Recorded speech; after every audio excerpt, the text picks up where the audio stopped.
It is forecast, though, to continue to turn away from land. This looks like it will push out into the North Atlantic over the next couple of days. And tropical depression number 7, it has not been named yet, may be named later on today. Very close to tropical storm strength, winds at 35 miles per hour. It looks like this storm is going to go to the north, so both storms appears no threat to land at this time. That's the latest. We'll have more next hour, Vince. All right, thank you very much, Dave. And as we go to break, we want to remind you that Jeannie Mose will be along with her Fashion Folly story. Can't wait to eat? Think new Uncle Ben's Mini Bowls, like cheeseburger and pepperoni pizzeria. Mini Bowls. Make hunger say uncle. Warms my bones. Hey, big party tonight? You want it to be cool, don't you? Yeah! Do I know you? This is the Jammy sister. Let's go to Pier 1. Guys love to eat off plates like these. Who's having a party? You're having a party. Sexy and sensible. Hurry in and save 20 to 50% during our dining sale. Sexy glasses. The one-of-a-kind experience of Pier 1. Get in touch with your senses.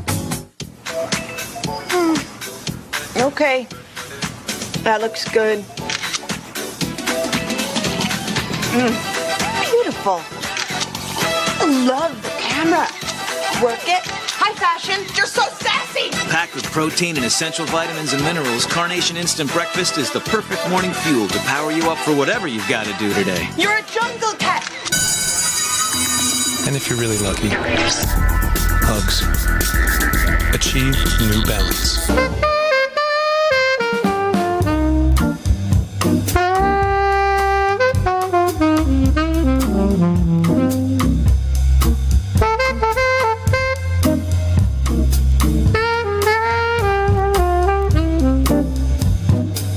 CSFB Direct, ranked as the #1 online broker by Barron's and backed by the resources of Credit Suisse First Boston. That's the difference between online trading and direct investing from CSFB Direct.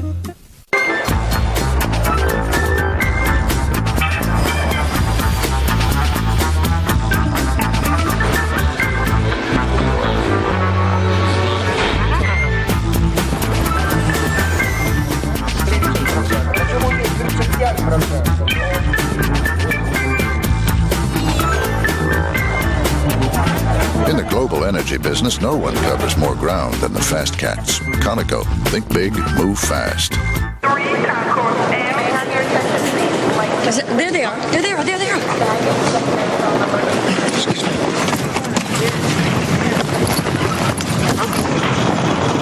Grandma! Hey, Ma.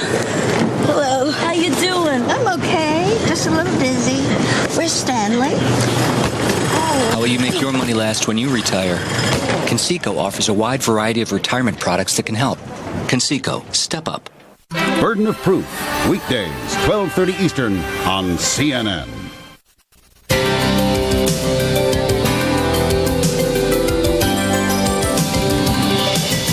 Hi, my name is Anika Rabiu. I'm from Brooklyn, New York, and I would like to ask CNN, how does an aspiring model become a model?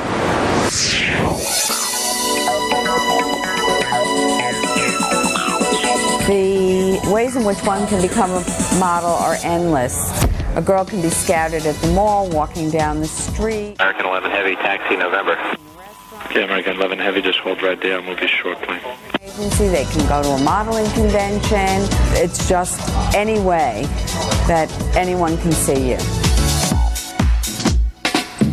We at Click look for girls who are minimum at 5'9" and under 21 to begin. And we can find those girls everywhere. And what we ask them to do is either to send in their Polaroids or send in their snapshots so that we can get a line of their body and their bone structure.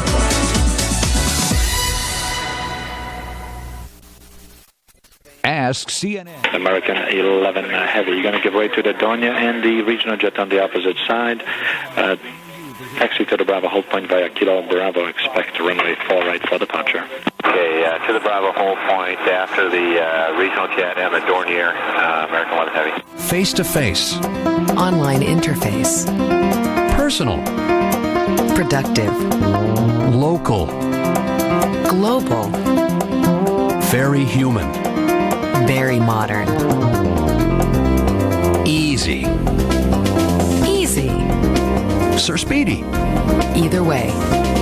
You want to call 911 and do what they tell you as far as the dispatcher and the paramedics do when they arrive. And also this idea of taking an aspirin, that'll make you feel better immediately. Well, this message has gotten a little bit garbled. People are now taking aspirins in lieu of calling 911, or they're driving themselves to the drugstore to buy an aspirin to see if the pain doesn't go away. Wrong message. Aspirin should be given by the people who arrive on the scene or over the phone as they tell you what to do. Taking an aspirin will not treat you for a heart attack at home. It's not a home cure for a heart attack. And as you said at the beginning, a 1-hour window of opportunity, really, is what we're best talking time. about. Exactly. All right, Emily, thank you as always. Okay, Jane. 7:52 now. In our next hour, Ray Romano from Everybody Loves Raymond. We're back after this. CBS Health Watch, sponsored by Flonase Nasal Spray. Ask your doctor for more information. You'd try anything to get some relief from your nasal allergy symptoms. But before you change your life, make an easier change. Multi-symptom Flonase relieves all these nasal allergy symptoms: sneezing, itchy, runny nose, and congestion.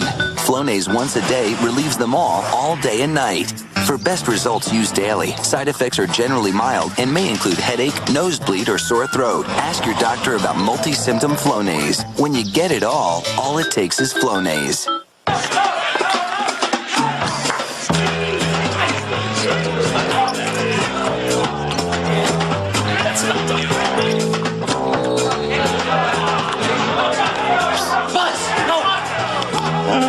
Dogs love home cooking, or new pedigree little champions.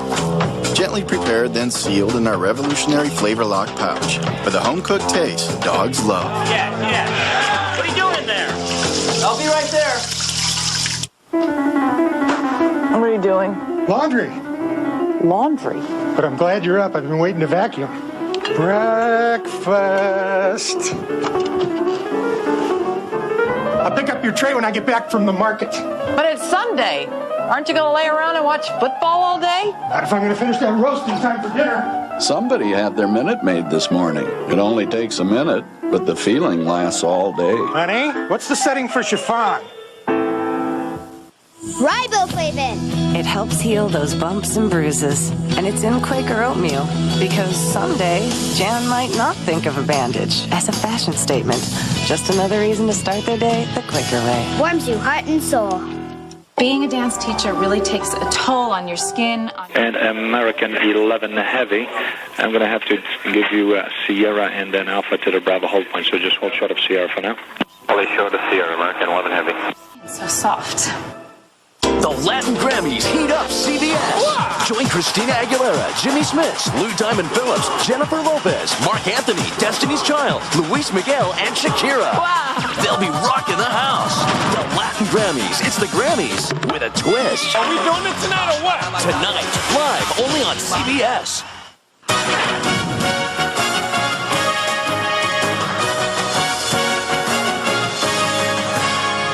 Good morning. I'm Mike Buchanan. In the news at 7:55. School leaders in Fairfax County say they're still awaiting official word on the standards of learning accreditation results. They say the unofficial results received last week don't give them enough data to make changes in the schools that are struggling. A Rockville. Did you want to be alone? No. No? Not at all. Okay. The irony is I started doing this to be part of the crowd. Yeah, and now... me too. Oh, do you? No, I just quit. Nicoderm CQ.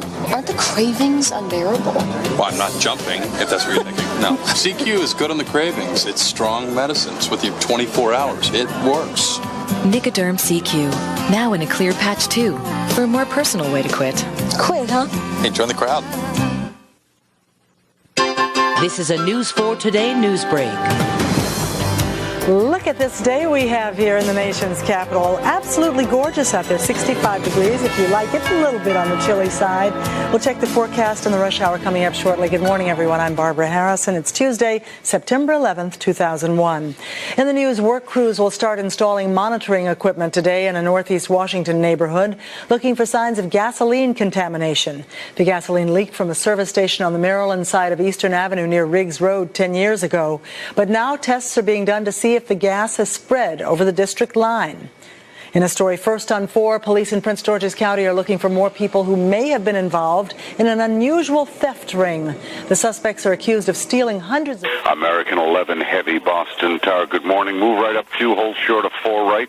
After departure, maintain 3,000. Way short of 4 right, 3,000, American 11 Heavy. The county is set to consider what could be the first county-wide development tax. The county council is expected to begin the process today. The tax would loosen restrictions on growth around metro stops, but would discourage development elsewhere. This year's plan is said to be... American 11 Heavy, runway 4 right, taxi into position hold, traffic departing 9 air. 4 right, position hold, American 11 Heavy. This News 4 Today news break is sponsored by Frugal Fannies. It's not just a shoe, it's art for your feet. Hi, I'm Fanny, and I know how you feel about shoes. How they capture your mood. You've got lots of moods, so you need lots of shoes. At Frugal Fannies, choose from thousands of the latest brand name and designer shoes at 25 to 50% off list. You won't know whether to look at them or wear them. Frugal Fannies, new shipments this weekend. Falls Church, Rockville, Herndon, and across from Springfield Mall. Frugality. It starts with your feet. Tommy, you know what mystery meat is? Well, that's what's in these formed and pressed nuggets. United 175, Boston Ground, Gate 19, pushback approved. Back approved, United 175. Get an individual size for only $1.99 or a party size for $6.99. There's fast food, and then there's KFC. Wednesday, all day, it's Macy's Super One-Day Sale. American 11 Heavy, traffic's orbiting north of the field at 3,500 feet, maintain 3,000, runway 4 right, cleared for takeoff. Okay, 3, clear for takeoff on 4 right. What are the winds? Wind 330 at 9 air. And we'll have a breezy day with bright sunshine, the afternoon high, the low 80s, comfortably dry today, and a fresh breeze out of the northwest, about 10 to 20. Then tomorrow in the morning, even chillier than this morning, widespread 50s for lows, highs during the day. Tomorrow, the upper 70s, and maybe a shower passing through here Thursday evening from a weather front. Otherwise, we have dry weather all the way into the weekend. Thursday's high mid-70s, Friday, Saturday, and Sunday ought to be just near 70. Now let's check on the traffic. Jerry, how's it going now? Hey, Tom, good morning to you. Good morning, everyone. It's been quite busy. Let's take a live look and see how we're doing on the trip around town. At this hour, we'll start in Germantown, where it's still loaded up and quite slow along the 270 corridor. Had a little police activity earlier. It's gone, but from Father Hurley Boulevard, Route 27 on down in the thick of it. And a quick check on 95, still looking at delays headed north out of Newington to Springfield. Barbara? Thank you very much. Coming up on News 410, the state of the West Nile virus around our area. There is a concern about American 11 Heavy, contact departure. That traffic's now in your 10 o'clock and 2 miles, 3,400 feet. American 11 Heavy. Soil. Nope. Got to keep looking. Maybe the sun. Or just something in the air. Nope. Not here. But things just naturally seem to grow faster in the South. There you are. Lotto South, new from the Virginia Lottery. Current jackpot, $2 million. Whoa, it grows fast. We're back at 8 o'clock on this Tuesday morning. It's the 11th day of September, 2001.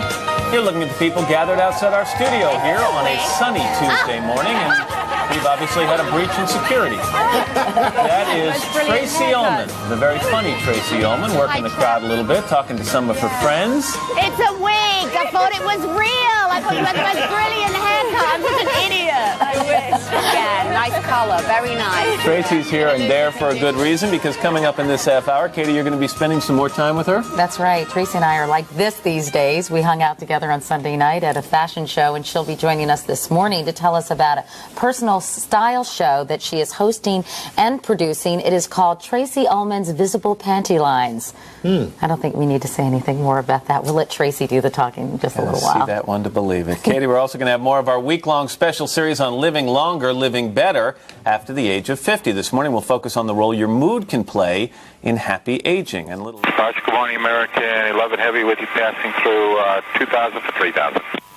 American 11 Heavy, Boston departure radar contact. Good morning. Traffic 10 o'clock, 2 miles, maneuvering Cessna Skyline VFR 3,500. Yeah, I'm inside American 11. They needed a little time to get the camera from here to the news desk, so work with me here, people. That's fine. We lost a guest, but hey. Anyway, that's all coming up. 8:01. Let's get to the top news stories of the morning. For that, we turn to Ann Curry. Because now we have a camera. Katie Matinell, thank you so much this morning. Good morning, everybody, again. For the second time in 2 weeks, the U.S. has lost an unmanned spy plane over Iraq. Iraq claims it shot down the remote-controlled Predator aircraft near Basra in the southern no-fly zone. U.S. military officials, however, say they lost contact with the plane, but they cannot confirm. American 11 Heavy, climb and maintain 8,000. 8,000, American 11 Heavy. The hearing to determine whether Andrea Yates is fit to stand trial. She's the Houston mother charged with drowning her 5 children. The jury will decide whether she is competent to assist her attorneys in a trial. If the case goes to trial, the district attorney says he will seek the death penalty. Some relief for Congressman Gary Condit today. A grand jury in California has tossed out a complaint by Flight Attendant Anne Marie Smith. It claimed Condit obstructed justice by trying to get her to sign an affidavit denying the two had an affair. Well, the grand jury says it doesn't have jurisdiction over the complaint. Smith's attorney plans to refile. Condit denies the affair and says he's never told anyone to lie. Call him the heir apparent. It's looking more and more like Michael Jordan is returning to the NBA. Monday, Jordan told reporters who asked him if he's coming back, quote, "I'm doing it for the love of the game." But later, speaking to the Washington American 11 Heavy, turn right heading 180. 180, American 11 Heavy. by the middle of next week. Elizabeth Dole is expected to announce later today that she is running for the U.S. Senate. Dole, who ran unsuccessfully for president last year, wants to succeed retiring North Carolina Senator Jesse Helms. Her husband, Bob Dole, is the Senate's former Republican leader. Congress is urging the president to take new steps to jumpstart the economy. Among other things, Republicans want a capital gains tax cut. Well, today the president is visiting his second Florida elementary school in as many days to stress the importance of literacy programs. He's calling on Congress to finish work on his education plan. Today, First Lady Laura Bush testifies before Congress. She is going to be talking to a Senate committee about learning in early childhood. And one member of that committee is former First Lady Hillary Rodham Clinton. Now here's Tom Brokaw with a look at what's coming up tonight on NBC Nightly News. Thanks, Ann. Tonight, 3 numbers that could save your life. 911, 190 million calls each year, but you won't believe the problems we found. Why some wait for hours for help. Information you need when seconds count. That and much more ahead tonight. Ann? All right, Tom, thank you. It is now 8:04, and time for the weather and Al. Today's weather is brought to you by Walmart. Always low prices. Always. Beautiful morning here in the Northeast. American 11 Heavy, turn right heading 220. 20, American 11. Skies throughout much of the country. Some showers in the northern plains and wet weather down in Florida, where they'll be picking up as much as 7 inches of rain in parts of central and southern Florida. Partly cloudy skies in the Pacific Northwest. The heat continues in the desert Southwest. 106 in Phoenix. That's what's going on around the country. Here's what's happening in your neck of the woods. 65 cool, dry degrees here in Northwest Washington. Good morning. I'm meteorologist Tom Curine. A wonderful change overnight, and a fresh, cool air mass going to be with us here for the next several days. And we will have the afternoon high reach just the low 80s today with comfortably dry weather. The breezes out of the northwest about 10 to 20 miles an hour. Then tonight, a really chilly evening down into the 50s. And we'll see the afternoon high tomorrow just the upper 70s with bright sunshine. Thursday evening, slight chance of a passing shower. Otherwise, we'll have some cool, dry weather all the way into the weekend. 54th anniversary. What's your names? Richard and Phyllis. All right, you were here in New York City on your honeymoon. We got married in '47 in Illinois. But you came here for your honeymoon. All right, that's what's up. Thank you very much, sir. Happy anniversary. Now let's go back inside the key. All right, Al, thank you very much. Next up, tips on how to live longer and better and how your moods can actually affect your health. But first, these messages. Well, we've been a band for about 4 years now, but we've been a family for over 16 years. Executive suite making decisions. I mean, it may have seemed tangentially a good idea for him at the time. The NBA, I think, is going to have a problem with this because no matter what they say publicly about how wonderful this is, and their ratings will be huge when he comes back, if he comes back. The fact is, David Stern, the commissioner, and the owners have known for a long time that the day is going to come when they have to go on without Jordan. And they've done it twice already. And if he comes back, they're going to smile and welcome him, but they're going to realize, they're just delaying the inevitable. There's going to be a day they have to live without Jordan. But it's not the NBA's decision. It's Michael's decision. And so many people for so long have put their own expectations on him. If he does this, I think he's doing it for himself. Absolutely. He wants to, in his life, enjoy it. Ultimately, Michael makes decisions, that's right, for himself in that regard. Bob, you've got your finger on the pulse there in Chicago. It's sad in a way that it isn't happening in Chicago, that this is happening in Washington. And do you think part of this is Michael trying to stick it to general manager Jerry Krause and the Bulls, a Bulls team he probably should still be a part of? There's certainly that as a part of it, but you're right, while the rest of the world, should this happen, is going to say, isn't it amazing to watch Jordan back on a basketball court again? In Chicago, of course, it's going to be, here's Jordan, and the shirt says Washington on it. It's not going to compute real well here, and I think Chicago's going to be sort of watching it through squinted eyes. It's going to be a big international story, should it happen, but locally in Chicago, it's going to be a pretty depressing thing to see. I mean, you've got the statue of Jordan in front of the United Center, but he told me once that he never even looks at the statue because he says, I'm not a statue, I'm a person. Well, all they have is the statue now. Bob Green, thank you very much for your perspective. We appreciate you joining us this morning. Thanks. Thank you. He's not a person, he's a legend. Yeah, that's why this is such a big deal. He's an icon there in Chicago. No and every 40-year-old man is looking at him going, yo, go. You know what? I could get back in shape, and I think, no. And we'll be there to cover it. And walk a flight of stairs. All right, let's walk over to Kira Phillips, who's taking a look at the news today. Morning, Kira. Hi, guys. Well, we begin in the Middle East this morning, where Israeli tanks surrounded the West Bank town of Jenin earlier today. Gun battles broke out between local gunmen and Israeli forces, leaving several Palestinians wounded. Israel says it sealed Jenin because it was the staging ground for dozens of attacks by Palestinian militants. Meanwhile, truce talks tentatively set today between Palestinian leader Yasser Arafat and Israeli Foreign Minister Shimon Peres. They have been postponed. In Australia, a federal judge overturned the government's decision to turn away some 400 asylum seekers. The court says the mostly Afghan migrants now on their way to Papua New Guinea aboard a Navy ship must be allowed to land in Australia. Government officials say they will appeal the court's ruling. Jury selection begins today for a Texas hearing that will determine whether Andrea Yates is fit to stand trial. She's the Houston mother, you may remember, that was accused of drowning her 5 children in a bathtub in June. She's charged with 2 counts of capital murder for drowning 3 of them. Elizabeth Dole is expected to throw her hat into the ring today. She's expected to announce she's running for Jesse Helms' Senate seat in North Carolina. The announcement comes in Salisbury, North Carolina, her hometown. Dole once served as Secretary of Transportation and Secretary of Labor. Her husband, Bob, was defeated in the 1996 presidential race. Next, the safety of children's toys. Consumer advocates say they're not safe enough. They say the biggest danger, children choking to death. 16 children under 12 died from toy-related injuries in 1999. 9 of them choked to death. Consumer advocates say manufacturers should do more to guarantee toy safety. The governor of California. Good morning, American 11 with you, passing through 190-230. American 11 Boston, Center Roger, climb maintain level 280. 7,000-acre fire in Calaveras County is 50% contained now. So far, none of the county's 7,500 residents has been without water, but they've been asked to conserve. Carolyn Vince. All right, thank you very much. Thanks, Kira. All right, it's your turn, everybody. We are asking what you think of Michael Jordan's return to the NBA. Why don't you drop us a line? What are you waiting for? Daybreak@CNN.com. Be sure to include your name, where you're writing from. We'll get to the emails a little bit later in this hour. I'm interested to see what people have to say. Yeah, make it juicy. In the meantime, you can go to our website and make your voice heard. You can go to CNN.com and cast your vote and check that out. Wow. Do you think Michael Jordan should return to play in the NBA? And so far, 66% there saying no. I'm surprised, just from a curiosity factor. Wouldn't you want to see him just take the court one more time? No, because you can't repeat your first love. You know, I just think that people are afraid he's going to stumble, and every time he goes out there, it's going to be 3 times more embarrassing. Michael's an elite athlete. I think he knows what he's doing. He wouldn't do this if he didn't have a plan. And all the ticket sales through the roof. I mean, it's going to be sold out. Still to come, though.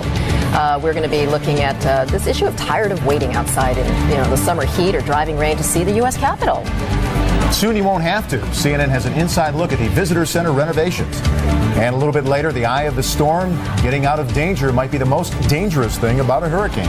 take us through babycenter.com. What's the big deal on that one? Well, when I had my first child, you had a big book, and you were constantly pulling it out to see where you were in the development process. This site has fantastic visuals, really, really terrific, and you can actually have an email sent to you on a week-by-week basis in technology terms. From the site? Yeah, it's called having something pushed to you, and what's nice is there are a lot of weeks in a pregnancy. So when it arrives in your mailbox, you think, all right, yes, another week, and it will tell you, here's what the baby is going through, here's how you should be feeling, here's some things you need to do to prepare. And that's a free site? It is free. Oh, interesting.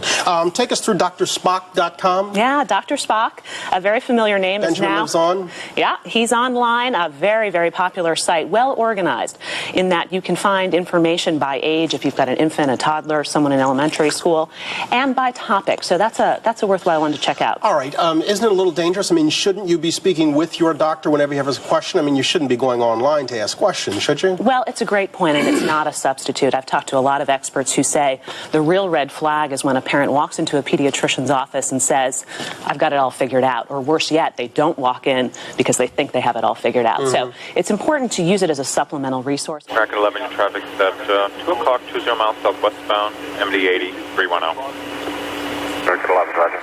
Moms talking to moms. Okay. Let's move on. Parenting.com. What's that one give us? Yeah, parenting.com is a fun one. They have a budget calculator. United 175, heavy, hold short of runway 4 left, monitor tower 128.8. 28.8, hold short of 4 left. I'd love to get a new crib, I'd love to do this, and then you do the math, and you think, okay, well, let's go back. And they give you an itemized list, because what you need and what you want might be two very different things. Oh, very good. I like that. Good planner. All right, this one I'm kind of surprised at. Baby Namer, Moms Online? Yeah, well, this is the fun part. Come on, we used to all buy books and look at the various names. That's all digitized now. United 175 heavy, taxi in position, hold 9er. Hold runway 9er, United 175 heavy. The meaning of your baby's name, and even names you can expect them that maybe they'll be teased. So maybe you want to be careful about what name you pick. You got a name picked already? I do. It is? Will. Will. Babystyle.com. Yeah, shopping. Now, oh yeah, they've got everything and then some. What's nice about this also... How will she tie them both together? I don't know. It's in the news and business. Morning, Amanda. Hi, Amanda. I don't know if you would call this food, though. That's the only problem, Carol. Morning, Vince. We're looking at stock market futures gaining some ground here. It looks like there could be a nice pop when market action gets going, a little more than an hour. It's ketchup maker Heinz that we're talking about. H.J. Heinz and high-end retailer Neiman Marcus. We're watching shares of both. Both are out with quarterly results. Heinz posted slightly lower profit from a year ago. Neiman Marcus reported a wider than expected loss. American 11, turn 20 degrees right. 20 right, American 11. To meet earnings estimates for the third quarter, and that's helping its shares rally in the pre-market, even though it also warned on sales for the quarter. And Dell is out with some bullish comments. The PC maker says it's well positioned for recovery in the... American 11, climb maintain level 350. United 175 heavy, runway 9er, cleared for takeoff. Traffic holding a position on 4 right. American 11, climb maintain level 350.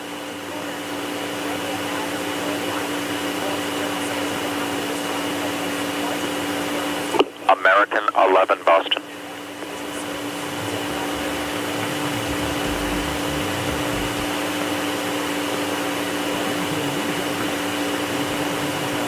Earth 7, Mike Lima, how do you hear? Mike Lima has you loud and clear. American 11, Boston.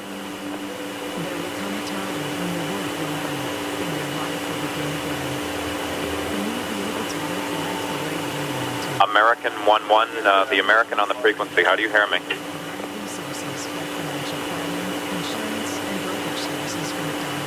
This is Adam. This is Boston. I turned American 20 left, and I was going to climb him. He will not respond to me now. Looks like he's turning right.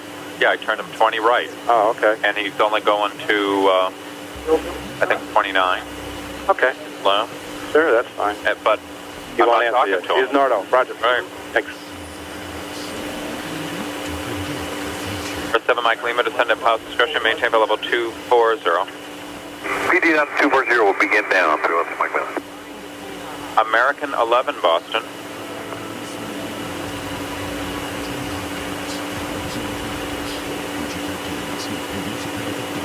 American 11, if you hear Boston Center, ident.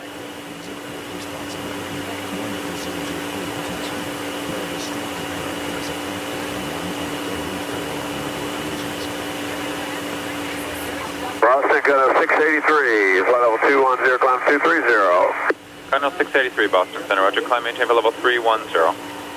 Climb maintain flight level 310. American 11, if you hear Boston Center, ident please or acknowledge. Shell, countdown shell. We were in the islands, exploring the only volcano in the world you can bike from top to bottom. United 175 heavy, turn right heading 210. Turn 210, United 175 heavy. We experienced what it was like to spend a day in the clouds. Great trips stay with you forever. On Travelocity, we'll show you a calendar of choices for the price you want. Because a great fare isn't great if it's not available when you are. Travelocity. Go virtually anywhere. Oh, say, can I have the new software IT didn't approve? Fred, I promise. Right. American 11, if you hear Boston Center, recontact Boston Center on 127.82. That's American 11, 127.82. So you get the solutions you need when you need them. Like the entire family of HP network storage products, from single tape drives to automated libraries, with the reliability you expect from HP. Fred, here is another request that can't be done in time. HP and CDW, computing solutions built for business. So if you're a Washington Wizards fan, or heck, if you're an NBA fan, you're probably having a heart attack this morning hearing that Michael Jordan is expected to return to the court. American 11, American 11, Boston. Audrey Barnes, who's been hearing... United 175 heavy, turn right heading 270. Turn 270, United 175. Michael Jordan outside his Chicago restaurant last night, and he all but confirmed that he did indeed plan to return to the basketball court wearing a Washington Wizards uniform. He says he'll make an official announcement sometime in the middle of next week. Now, for the last 5 months, Michael has been putting himself to a very physical test. He's been scrimmaging with the likes of Penny Hardaway, Juwan Howard. He says there's a little bit of tendonitis in his right knee, but other than that, he is ready to go. Good morning, United 175 heavy, is out of 8,000. Now 175 heavy, Boston, approach flighting 270. 70 on the heading, United 175. Is holding league meetings in Orlando on September 20th, and Michael Jordan is expected to announce his intentions before that. If he should return to basketball, the Wizards say they are prepared for a flurry of last-minute ticket purchases. Also, plans are already in the works to televise as many Wizards games as possible. Reporting live from the MCI Center, Carol, back to you. Yeah, you can bet on that, Audrey. Thanks so much. Audrey Barnes standing outside the MCI Center, where they're expecting Michael might be playing soon. Michael could be taking the floor over there, no doubt about that. All right, from a basketball legend now to a real American hero. Millions of people visit the U.S. Capitol each year, some standing in line for hours waiting to get inside. And now a multi-million-dollar visitor center expansion project is underway to make the Capitol more visitor-friendly. Former Senator John Glenn is a spokesman for the project, and he's in Washington and joins us now. Good morning, sir. Great to have you. Good morning. Glad to be with you. It's interesting to me how you came to be a part of this project. It goes back to your childhood when you were a visitor to our nation's capital. Can you tell us about that? Well, it does. You know, when I was about 8 years old, I remember our first visit to American 11, Boston. That's been many years ago now. And I remember to this day, though, walking into that Capitol and looking up at the rotunda and then visiting each of the two. American 77, your departure frequency will be 125.05, runway 30, clear for takeoff. 555, clear for takeoff, runway 30, American 77. Say that led me into the paths of where I went later on, but it certainly gave me an awareness and an appreciation for the Capitol and for our country. And I think the 4 million visitors that come here to the Capitol each year deserve much better than to stay. 175 heavy, contact Boston Center 133.42. 3342, United 175 heavy, good day. Is what this will eventually look like. You'll have a visitor center in here. They can enter under here. There will be movies and artifacts and things like that that will be available. It'll be three things really: educational, number one, for the kids coming in there, and inspirational. And I don't underrate that. I think that's a very important part of this whole thing. And number three, it provides far better security, so we don't have some of these incidents like we had where some of the policemen got killed here a few years ago. Right, and there certainly are safety issues involved, and I know that there's not only long lines and long... American 11, American 11, how do you hear the center? Well, the safety issues are a very important one because this will give a more controlled flow than just having people milling around out here on the East Plaza that we have here right now. There'll be entryways in here that you can go into the Capitol, into the House or the Senate chamber over here. And also another factor, you know, we're a focal point of the whole world. The Capitol building is a symbol of our democracy. We have many foreign visitors come here from all over the world, and most of them want to visit the Capitol. This is a far more impressive and far better way, I think, of taking care of all the visitors, foreign and our own people here as well. Senator Glenn, how much money is needed for this project, and where will this money come from? Well, Congress appropriated $100 million. The whole thing is estimated to cost about $265 million. There have been about 35 pledged from corporations so far. We hope to raise $100 million from the rest of that $100 million from private sources, and that's what this drive is all about. We hope everybody can participate in this. It's everybody should. You know, there's a precedent for this also. I might have preferred myself to see a Congress just appropriate the money and do it. But we have a history. For instance, just a few years ago when they wanted to refurbish the statue on top of the Capitol, that was all done with private funds. So there is some precedent for this. Senator Glenn, do you feel that Washington, D.C. is the tourist attraction, or maybe the tourist mecca, that it should be? Well, no. Well, I think it is probably the biggest single tourist attraction in this country. Every family, you know, we have polls that show that I think it's like 3/4 of the people want to take their family to Washington, want their kids to experience coming to this capital city, this leadership city for the whole world, literally. And so we're, in a way, we're just responding to what the people of this country already want.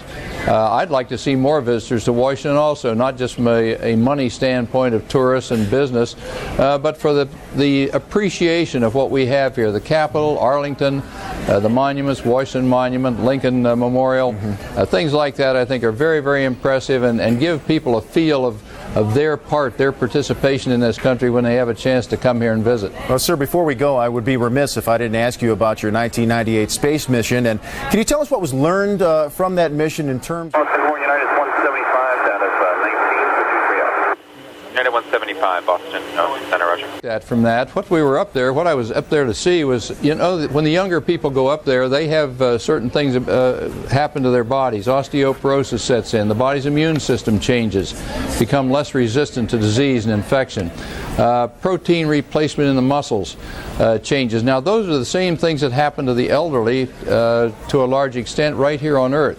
So the idea was to compare my reactions to going into space again with the younger people, with the objective of seeing if we can't find out what turns these systems on and off in the human body.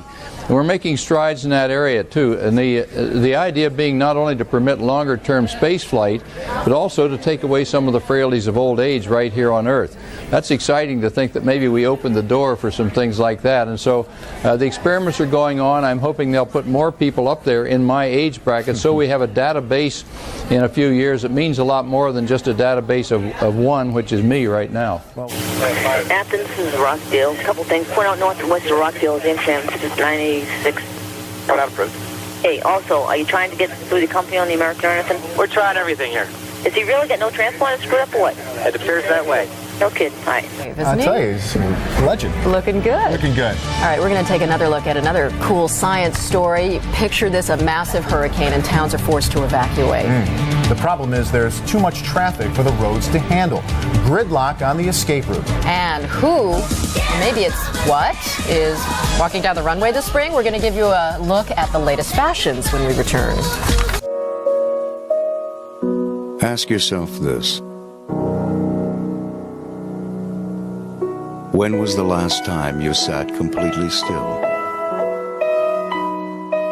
30 mana 67.0.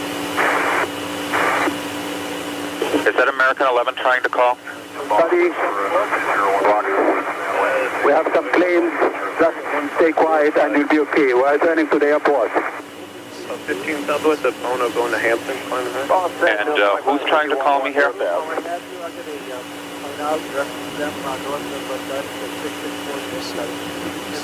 American 11, are you trying to call? Nobody move. Everything will be okay. If you try to make any move, you'll danger yourself and the airplane. Just stay quiet. This is a News 4 Today news break. Beautiful bright sunshine out there this morning as we look at Dulles Airport. 8:25 is the time, 67 degrees. We'll check the forecast and the rush hour coming up. Good morning. I'm Joe Krebs on this Tuesday, September 11th. In the news for today, Michael Jordan may be coming back to play basketball. Is there any chance we can get direct front this morning? Not right now. Go ahead, 38. Yeah, American 11. We suspect there's someone in the cockpit that's taken over. We have just put him in direct Watertown, Jamestown. Last we knew, he was on present heading, cleared to flight level 290. No one is talking to him. Eric has been called. We broadcasted on guard. We tried through company. Okay, thanks. And 290 is not verified. Okay, thanks. You're welcome. 14-year-old Yolanda Beard and 3-year-old Shantae Adams were last seen on Sunday evening around 5 o'clock in the 1200 block of Brentwood Road Northeast. Yolanda is 5 feet 2 inches tall and she weighs 90 pounds. She was wearing a blue shirt and light blue blouse. Shantae Adams is 2 feet tall and she weighs just 30 pounds. She was wearing blue pants and a white blouse. If you have any information about either girl, please call D.C. Police.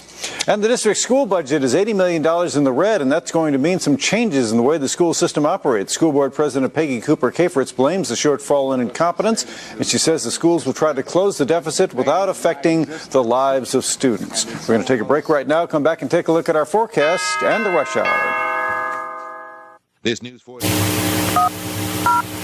Because he was just heading that way, yes. Yeah, we've taken the American back because he appears to have turned. Yep, thanks.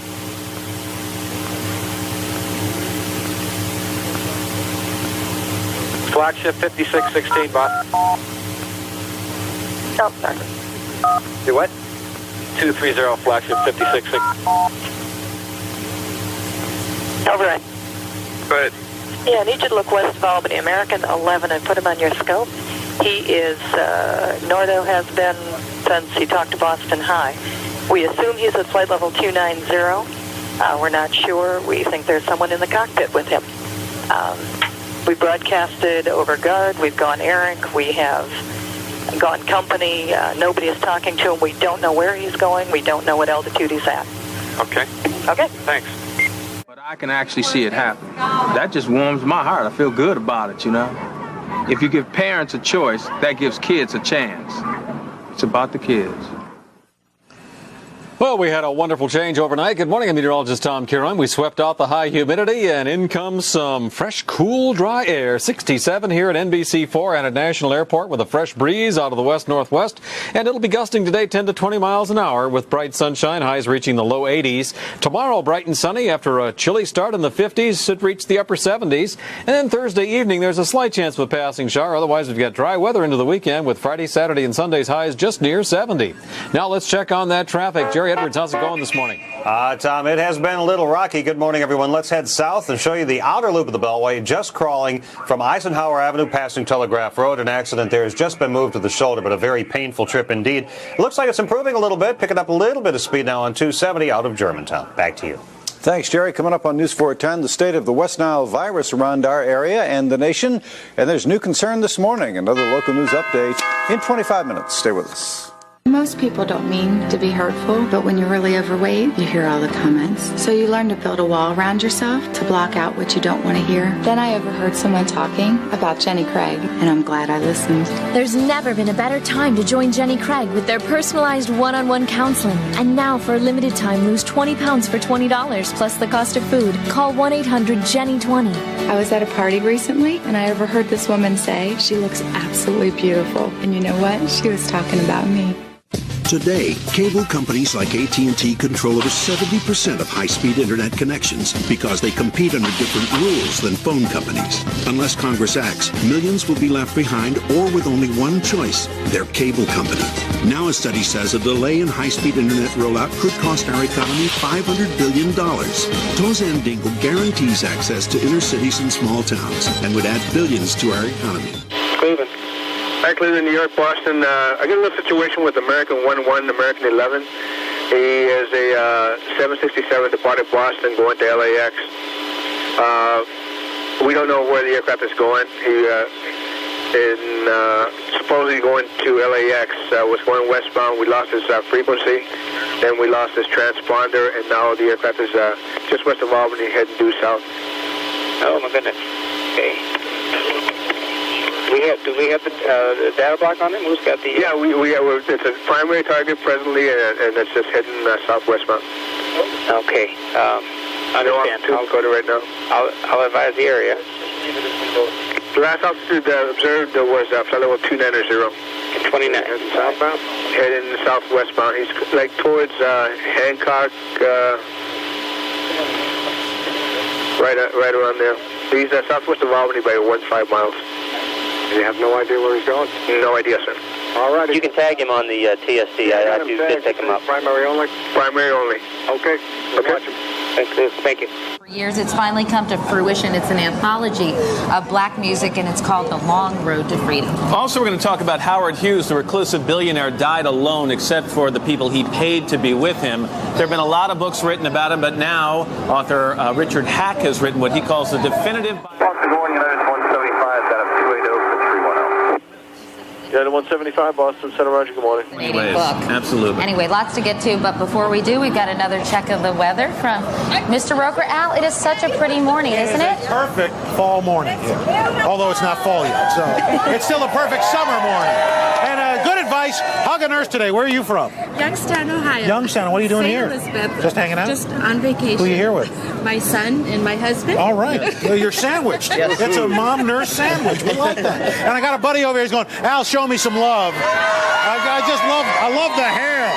I love the hair. I'm showing you some. SOC, Ray Howland. Ray Holland, Nancy Wyatt, Boston Flight Service. Yes. Okay, we've got the flight attendants on the line here. You do have them on the line? On the plane, yeah. Can you conference them in with us? I have no idea how to do that. If you can help me out. He's getting some information here. I'm going to read his notes for you. It looks like he's Middle Eastern. He speaks no English. He was in 10B, 10 Baker, 9D and G. Speaks no English. The plane's in a rapid descent. Is the cockpit still? Yes. Okay, the flight attendants are concerned they don't know what's going on in the cockpit. Are you in contact with them? No, we're not. We're trying to get in contact with the cockpit. Okay. No, you'll feel like you're depressed. Okay. We don't really want to tell her that. Okay, don't. Okay, got it. Okay, we're not sure. Okay, it looks like there is severe bleeding that he's keeping her on the line. There's severe bleeding. There's a slashed throat. Michael, is that severe? Is that slashed throat a flight attendant? No. It's the prize. 7 Democrats and 2 Republicans are fighting for those nominations. And in Cincinnati, 2 men who once shared a local TV news anchor desk, current Mayor Charlie Lucan and Curtis Fuller, are the front-runners in the city's first nonpartisan primary for mayor. This reverses the career switch of Jerry Springer, who was the first Cincinnati mayor and then became a TV star. Hey, we got options. Nobody move, please. Going back to the airport. Don't try to make any stupid moves. Closet, couldn't we? Not right now. All right. Thank you, See Kara. you later. All right. This week is traditionally the peak of hurricane season. We're doing a series of reports we call the Eye of the Storm. Today, evacuation gridlock. We'll start with CNN's John Zarella, who's in the Florida Keys live this morning. John is with us. Good morning, John. Morning, Vince. Let me tell you, emergency managers and hurricane forecasters will always tell you can run from the water and you can hide from the wind. That means you've got to get out of the way for storm surge, but you can usually hide from the wind. But let me show you the Florida Keys here. This is Isla Mirada.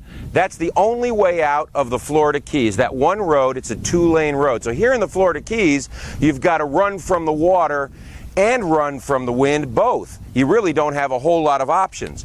But no matter where you live, if you are ordered to evacuate, it may be far more difficult than you think. As Hurricane Floyd moved north along the Atlantic coast. Okay, Drake on. Yeah, hi, are you able to start the Otis on this line? I'm not sure, but if you need to get in touch with them, I can. I think they're on the 7 line. I have a situation with the American 11. What? I have a situation with American 11. You want to talk to Otis Tower? I want to talk to Otis Street. I need to scramble some fighters. All right, well, hold on a second. Let me get you the soup. Breaking land. But next time might be different. I really fear that someday we're going to have people stuck in their cars in a gridlock as the core of a major hurricane moves on shore. If they're stuck in their car and that storm surge comes in, they'll be lost alive from drowning. Hundreds, perhaps thousands may feel fear. Kennedy, Kingston 93. Kennedy. I got a heads up for you here. I got an American 11. He's right over Kingston right now. We think he's at flight level 290. There appears to be some possible problem with him. He departed Boston going to Los Angeles, but somewhere along the way here he took a left turn, and he's not talking to anyone, hasn't talked to anybody in about 75, maybe 100 miles. So he's southeastbound right now, so you're going to pass just like over Carmel. And again, we don't have a verified altitude. We think he's at flight level 290. We're trying to verify that now. You have a code on him? No, he's just flying X-ray. There's no code on the guy. He's flying X-ray, and we had approved that. So he's a primary right now. Right over Kingston right now, flight level 290, supposedly. Supposedly 290, and he's headed southeastbound? He's headed southeastbound right now. Like he's going to go between, looks like maybe right over Dewey's intersection. So I'm just giving you a heads up. We're not talking to him. No one's talked to him about the last 20 minutes. Now, what's the call sign? American 11. American 11. Yeah, I'll call you when he gets closer to your boundary, okay? Okay. The fuel on US 1. The next day, the road's cleared. Wagner orders a Phase 1 evacuation, tourists and non-residents.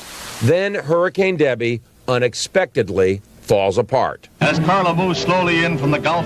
A generation ago, evacuation worked pretty well. Back in the 40s and 50s and 60s, if we gave people 12 hours of warning, that was sufficient. Okay, United 175, you have him at your 12 o'clock now, 10 miles. Affirmative. We have him. He looks about 29, 28,000. Okay, thank you. That's not a solution. What I'm saying is every new community that goes up, whenever you give the permitting process for this development, they ought to be required to have a shelter right on site. So for now, evacuation grid. Rogers Weapons, Sergeant Powell. Hi, Boston Center, Team U. We have a problem here. We have a hijacked aircraft headed towards New York, and we need you guys to, we need someone to scramble some F-16s or something up there to help us out. Is this real world or exercise? No, this is not an exercise, not a test. Okay, hey, hold on 1 second, okay? Yes. Hey, seriously, big time. Last minute and risk getting stuck in gridlock. This is John Zarella reporting live from Isla Mirada in the Florida Keys. All right, thank you very much, John Zarella. Wow, great pictures there to illustrate the power of the storm. We remind you, tune in Sunday for a special hurricane report when the big one hits. Sunday, 10 p.m. Eastern Time on CNN Presents. All right, but surely Dave Hennon's looking out on the horizon, seeing if there's any hurricane action out there. What's it looking like, Dave? There is indeed hurricane action today. Fortunately, though, this big hurricane, Aaron, is going to move away from the U.S. Winds at one point yesterday up to 120 miles per hour. You see the eye of Hurricane Aaron, and look how close it is to the coast. The thing that's going to happen, though, is this frontal system moving off the east coast is going to pick up the hurricane and begin to move it a little bit farther off towards the east. In fact, it is now moving north. It was moving northwest yesterday, so that turn has already begun. Winds still pretty strong, though, 90 miles per hour sustained. It is forecast to continue, though, as we said, though, to push away from land. In fact, not expected to affect the Canadian Maritimes either, moving into the North Atlantic. That's what we're expecting with that storm. We are watching another storm, too. This is Tropical Depression number 7, which is located way out in the Atlantic. Same story here. This storm is forecast to go north through the island. So either storm. Boston Center here. Can I get New York Tracon? You bet. So nothing with the cockpit? Yes, with American 11. Say it again? Oh, a reference to American 11. Right, have you had any contact with him yet? No contact. It is confirmed hijack, though. Tracon. Okay. Hey, Tracon, hi, Boston Center. Good morning. American 11.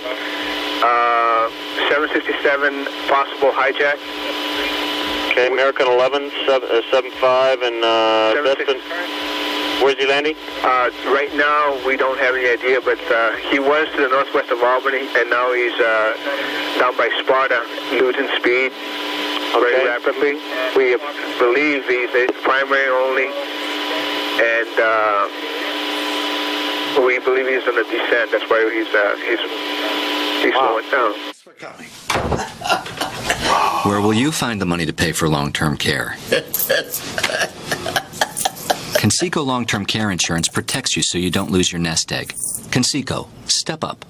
Yippee! Woohoo! Yes! We are in the sweet spot now, baby. Give me incredible. There is no stopping us now. This the sky market is the limit. Incredible. NASDAQ. They expect the NASDAQ to surge above 6,000. Rather than feel nostalgic for days gone by, a Merrill Lynch financial advisor can help reallocate your portfolio to better navigate today's up and down market. Isn't even close to running out. So while we can't bring back the past, NASDAQ 10,000. we can make the future something to look forward to. We can expect, Amy. United 93, wind 3307, runway 4 left, clear for takeoff. Clear takeoff 4 left, United 93. Got it. Nortel Networks is building the new high-performance internet, the wireless internet, with optical... New York, United 175, heavy. United 175, go ahead. We figured we wait to go to your center. We heard a suspicious transmission on our departure out of Boston with someone keyed the mic and said, everyone stay in your seats. Oh, okay. I'll pass that along over here. Hey, Kingston on 93 line. Go ahead. Hey, United 175 just came on my frequency, and he said that they heard a suspicious transmission when they were leaving Boston. Oh, yeah? Everybody stay in their seat. That's what they heard as a suspicious transmission. Now, that U.S. Air 583 thought the American he spotted him was at 29.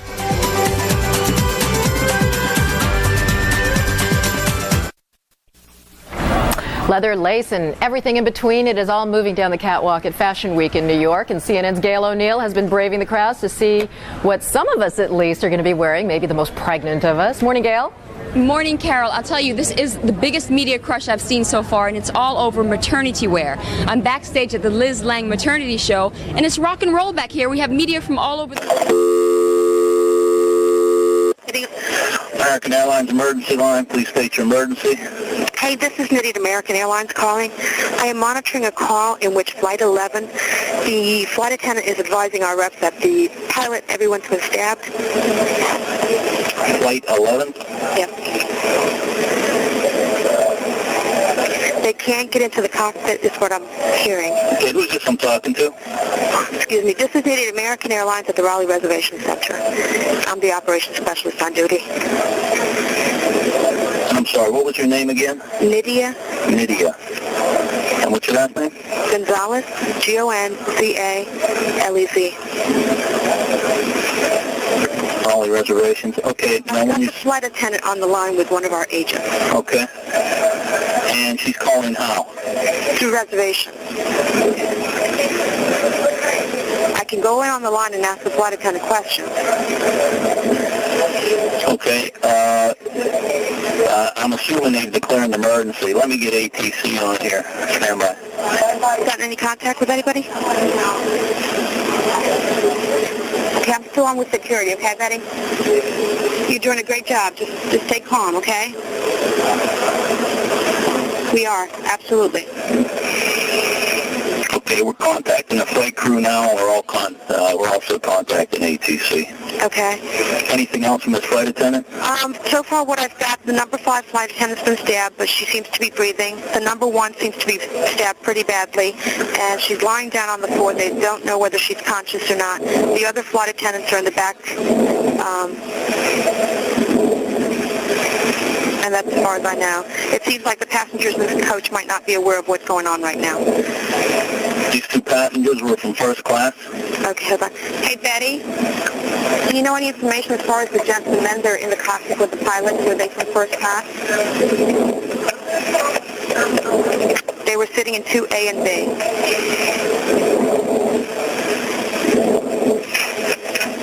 They are in the cockpit with the pilot. Who's helping them? Is there a doctor on board? Is there a doctor on board, Betty, that's assisting you guys? You don't have any doctors on board, okay. So you've gotten all the first class passengers out of first class?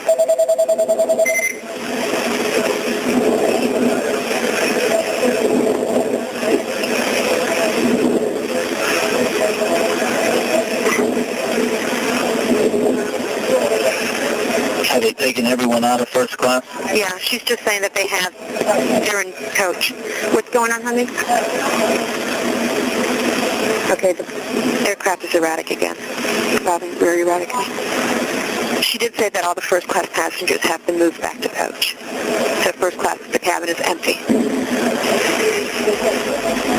What's going on your end, Craig? We contacted air traffic control. They are going to handle this as a confirmed hijacking, so they're moving all the traffic out of this aircraft's way. Okay. He turned his transponder off, so we don't have a definitive altitude for him. We're just going by, they seem to think that they have him on a primary radar. They seem to think that he is descending. Yeah. Okay, Lydia? Yes, dear, I'm here. Okay.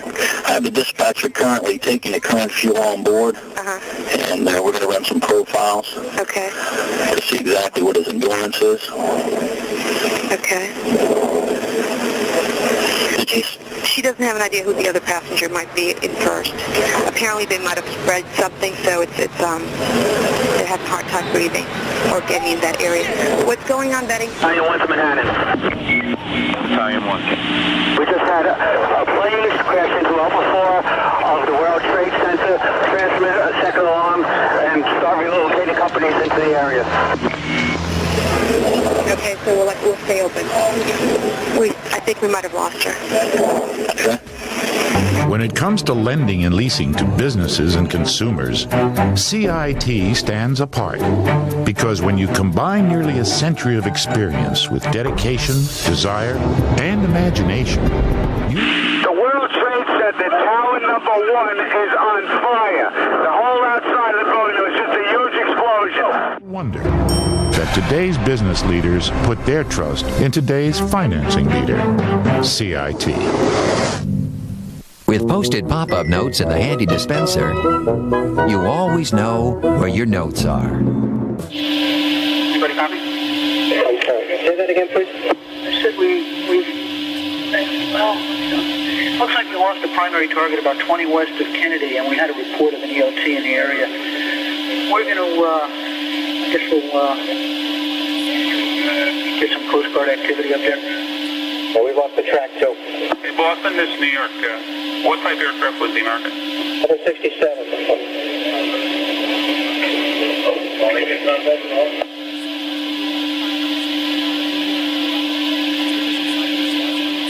This is the ACI watch. Say again, if you lost track of the aircraft, over?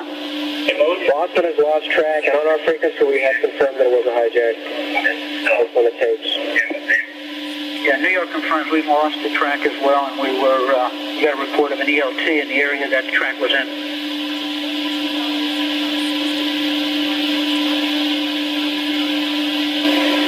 Kennedy Tower reports. Are you serious? Kennedy Tower reports that there was a fire at the World Trade Center, and that's the area where we lost the airplane.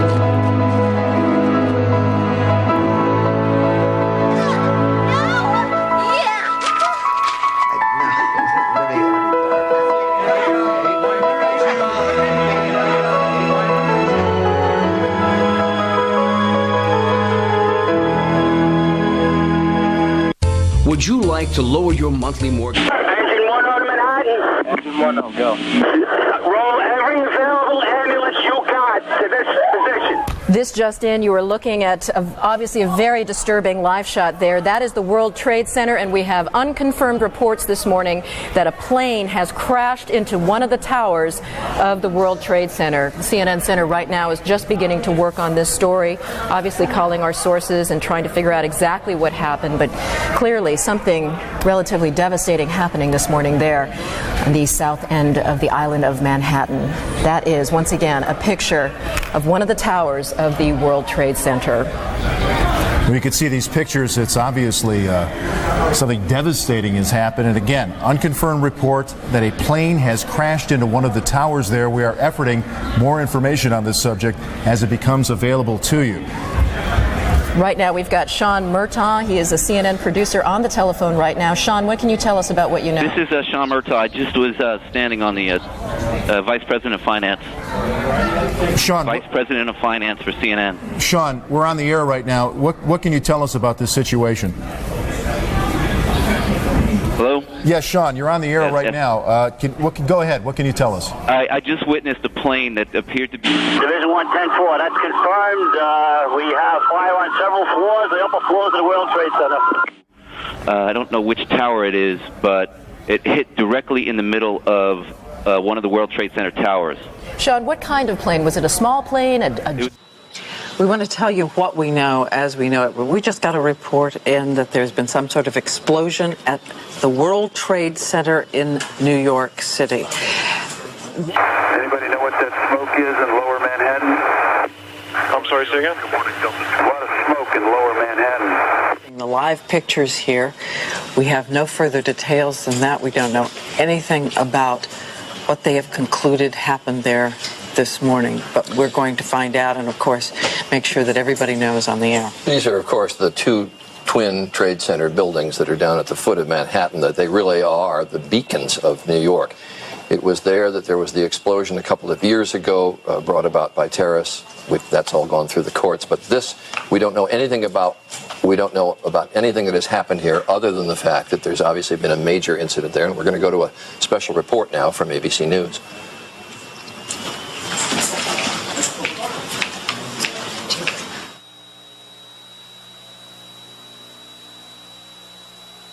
This. United 175, do you read New York? Delta 1489, do you read New York? Delta 1489, go ahead. Okay, just wanted to make sure you read New York. United 175, do you read New York? It's 8:52 here in New York. I'm Bryant Gumbel. We understand that there has been a plane crash on the southern tip of Manhattan. You're looking at the World Trade Center. We understand that a plane has crashed into the World Trade Center. We don't know anything more than that. We don't know if it was a commercial aircraft. We don't know if it was a private aircraft. We have no idea how many were on board or what the extent of the injuries are right now. We have, I understand, an eyewitness on the phone right now. Sir, good morning. This is Bryant Gumbel. Could you give us your name? Yeah, my name is Stuart. Stuart, where are you right now? I'm working at a restaurant in Soho. All right, so tell us what you saw, if you would. I was waiting at a table and I literally saw it seemed to be like a small plane.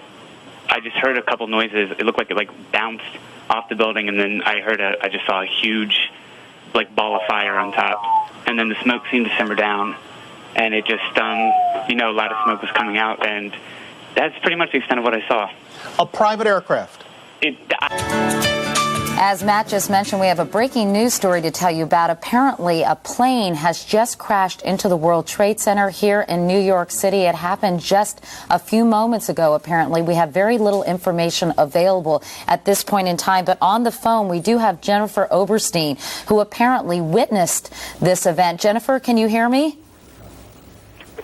Hello? Hi, Jennifer. Hi, Katie. Hi, can you please tell me what you saw and to give me any information about what's going on there? Yes, I have to tell you, it's quite terrifying. I'm in shock right now. I came out of the subway at Bowling Green. I was heading to work in Battery Park at the Ritz-Carlton Hotel, and I come out, and I heard a boom, looked up, and there was a big ball of fire. I'm now looking north at the World Trade Center, and it is the left twin tower if I'm looking north. I'm in Battery Park right now, and you can hear the fire engine. Delta 2315. Delta 2315, turn left immediately to a heading of 200. Turn immediately, 200, Delta 2315. Roger. Traffic, 1 o'clock, 10 miles, turning into your face, descending out of 31. It's a hijacked aircraft. We don't know what he's doing. Fire like this in the air, and pieces of the building were flying down. It looks like it's like massive gaping hole with tons of black smoke falling out of the building. Owen, we have a satellite picture right now. There. That is it. A live picture. As you can see, Edie, this is different. This is a different perspective than we saw earlier. The plane obviously went in on one side and came out the other. There's debris all over the ground down below. On part. Exactly. And as you can see, it affects perhaps 10 floors of the World Trade Center building. It is over 100 stories tall. It is the tallest structure in New York City. It is near the flight path for Newark. Right. And many times, whenever people for Newark, Kennedy. Delta 2315, the traffic is now at your, well, if you're heading on the 200 heading, he's about your 2 o'clock and about 7, looks like 30.6 descending. We have him in sight, sir. Delta 2315, roger.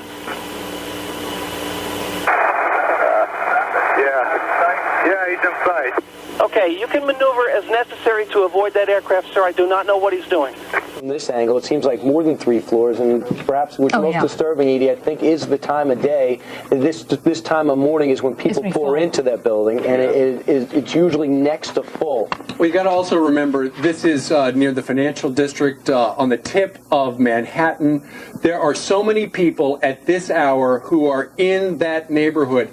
And aside from the people who are in the building, remember, this is a huge structure, 10.5 million square feet the World Trade Centers take up. And as you can see, for perspective, there goes a helicopter right by it. And it obviously impacted one side and wound up affecting perhaps the other side. We do know there is debris all over the floor, down the pavement down below, and crews are, they've got all the police and the fire department and the emergency technicians are headed to that area. This is horrible. And also, when you think about what happened to the World Trade Center before, with the bombing there and the chaos that surrounded it, this is a much different challenge, just as grave. And also, from one of our perspectives, we can see that not only are there gaping holes, but debris continues to fall down below at this hour. We see, actually, we see 2 faces. I know you can't see the picture that our audience is seeing, but we see 2 faces of that tower. One seems to have a rather gaping large hole in it. The other face seems to have 2 holes in it. It's all somewhat obscured by smoke, one large, one somewhat smaller. Right. And, of course, we know there are a variety of offices there. There are financial offices there. There are advertising offices, all kinds. We can only hope that since it is still a little bit early in New York, that maybe on some of those floors, some of the offices were still not open for business. You can now see there on that one side, well, you can see flames now coming actually out of 2 sides of the building. You're going to have jumpers, baby, jumpers. All right, Division 1, be advised, Battalion 2 advised you have jumpers from the World Trade Center, okay? On both sides of the tower. As we've heard before, we said earlier that there was at least one speculative report that an airplane had crashed in, whether deliberately or accidentally, we don't know. And there are continuing reports from people who say that they saw an airplane, one woman saying that she saw a jet going in. So again, Don, a jet screaming that low could be consistent with what you heard? Absolutely. It could be consistent with what I heard. What I know I did not hear was an airplane, any kind of a prop plane. And I think looking at the damage, I don't think there's any way possible that it would have been a prop plane. It's just too much damage to the building. What's deceptive about the World Trade Center is that it is so huge and so tall. Jules, this is Ryan. Listen, on an airplane that's been hijacked, if things don't go well and it's not looking good, I just want you to know I absolutely love you. I want you to do good. So happy to time. Same to my parents and everybody. And I just totally love you, and I'll see you later. Hi, babe. What do I call you? I would have to speculate there would have to be a larger than normal jet. I mean, larger than like a Citation or something like that. It's just such a gigantic hole, and it blew out the other side. And again, these buildings are almost a city block size building. So for it to have blown in this hole on the north side as well as the west side, it had to be a gigantic explosion. Well, obviously, we don't know if this was if it was a plane, and I underline if it was. We don't know if it would have been deliberate or accidental. We know so little now, other than what we can see from these pictures. But the interesting point is there are a number of small airports around New York where passenger corporate jets or private jets will land and take off. And it's not uncommon if you have ever visited the World Trade Center. Hey, Joe, you see 3321 code just southwest of Newark by about 15, 18, 20 miles, 15,000 descending. Looking, hold on, southwest of Newark by about 15, 20. Not seeing anything. They were tracking him, made a hard left turn, he's descending pretty rapidly, and especially what just happened in there. I got somebody who keeps coasting, but it looks like he's going into one of the small landpoints down there. No, this guy's a big boy. Some winds in some directions, even out of the big commercial airports. Planes are routed quite close to New York. I've flown in from LaGuardia, even into LaGuardia, but having to go right by the World Trade Centers. But we emphasize this is all speculative at this point. And just to reset for all of you, this is a special report from ABC News, and we are dealing, and we have to underline this, we are dealing purely in the realm of speculation here as to what may have happened at the World Trade Center. Obviously, a major... Check with your noms. Do you know if anyone down there has done any coordination to scramble fighter type airplanes? Do you still think there are airplanes in the area? No, we have several situations going on here. It's escalating big time.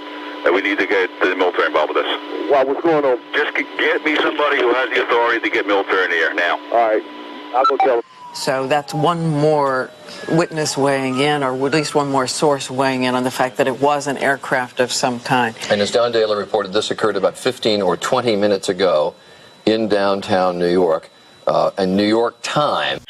Followed by an enormous crash and an immediate explosion.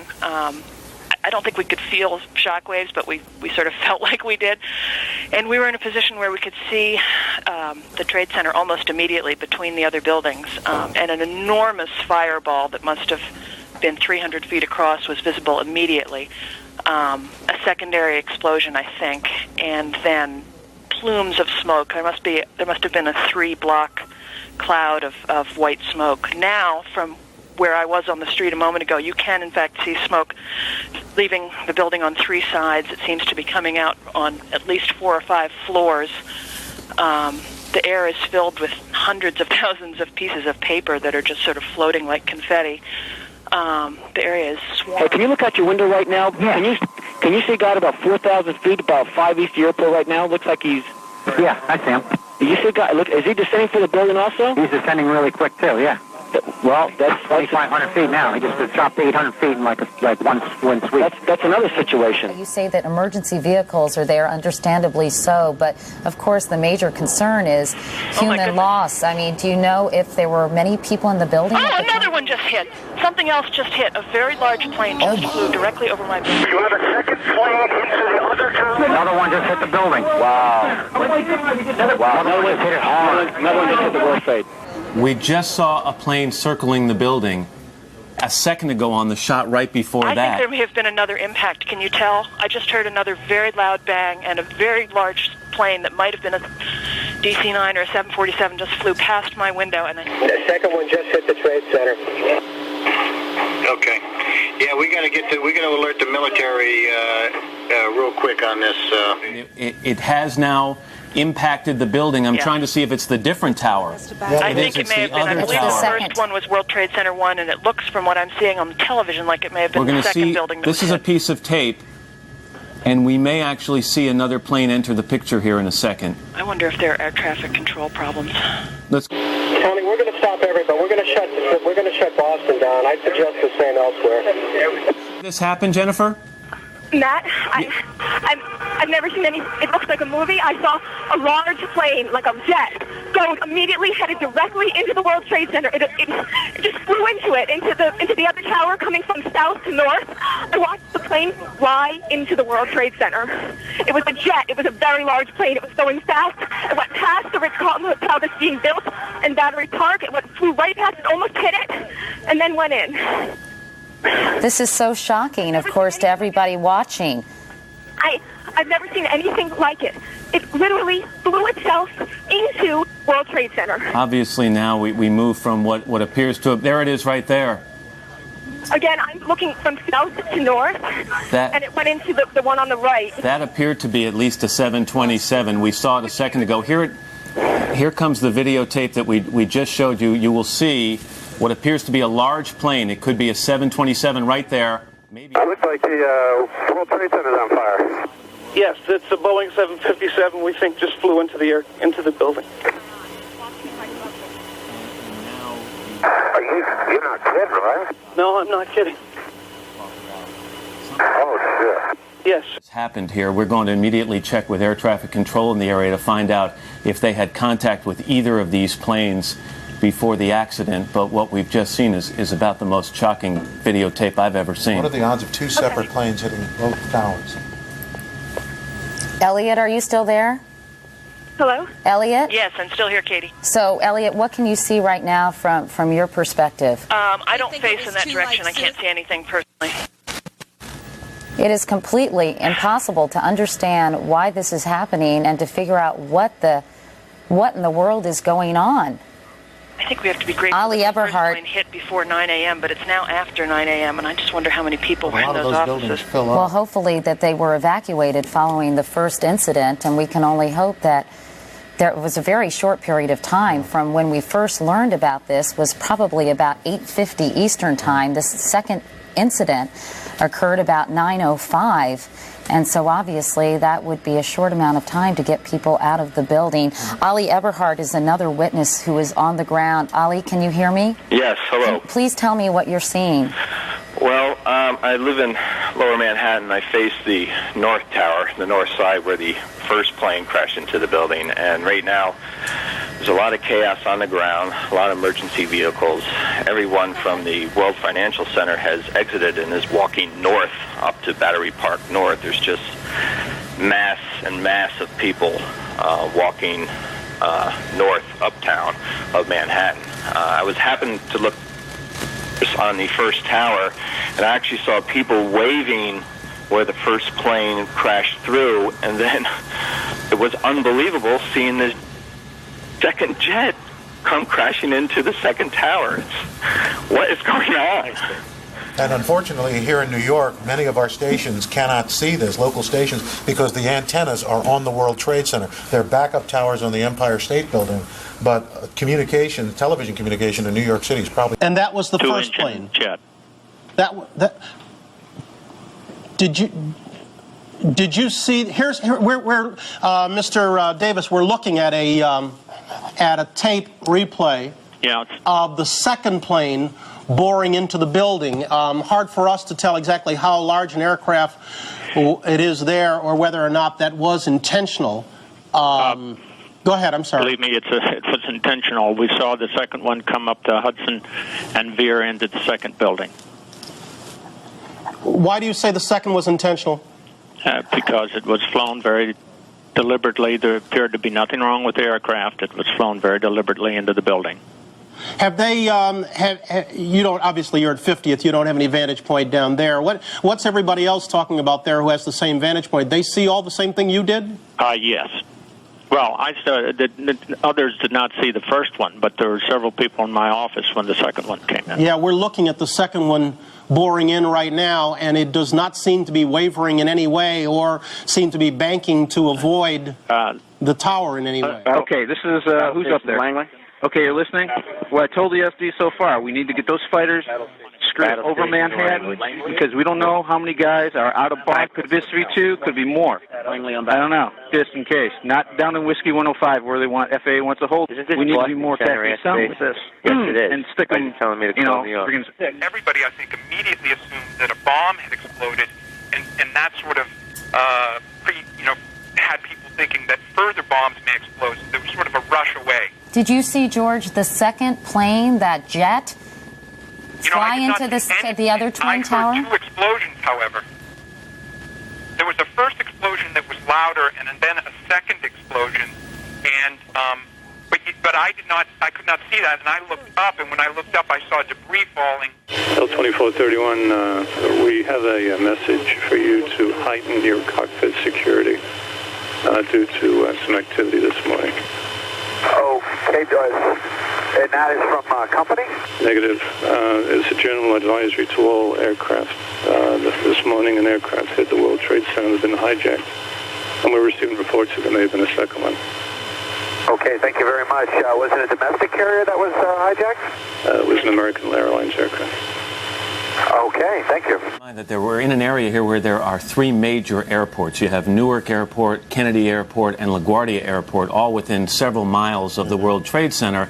You know, it's very unusual for a plane to get into this area without being completely tracked or identified by air traffic control. So you would have to imagine that, A, if this plane were headed right for the World Trade Center, there must have been someone trying to talk or communicate with that pilot, and for it to fly right into the side of the building. Well, the smaller plane you can understand almost, but a jumbo jet, a large jet, completely...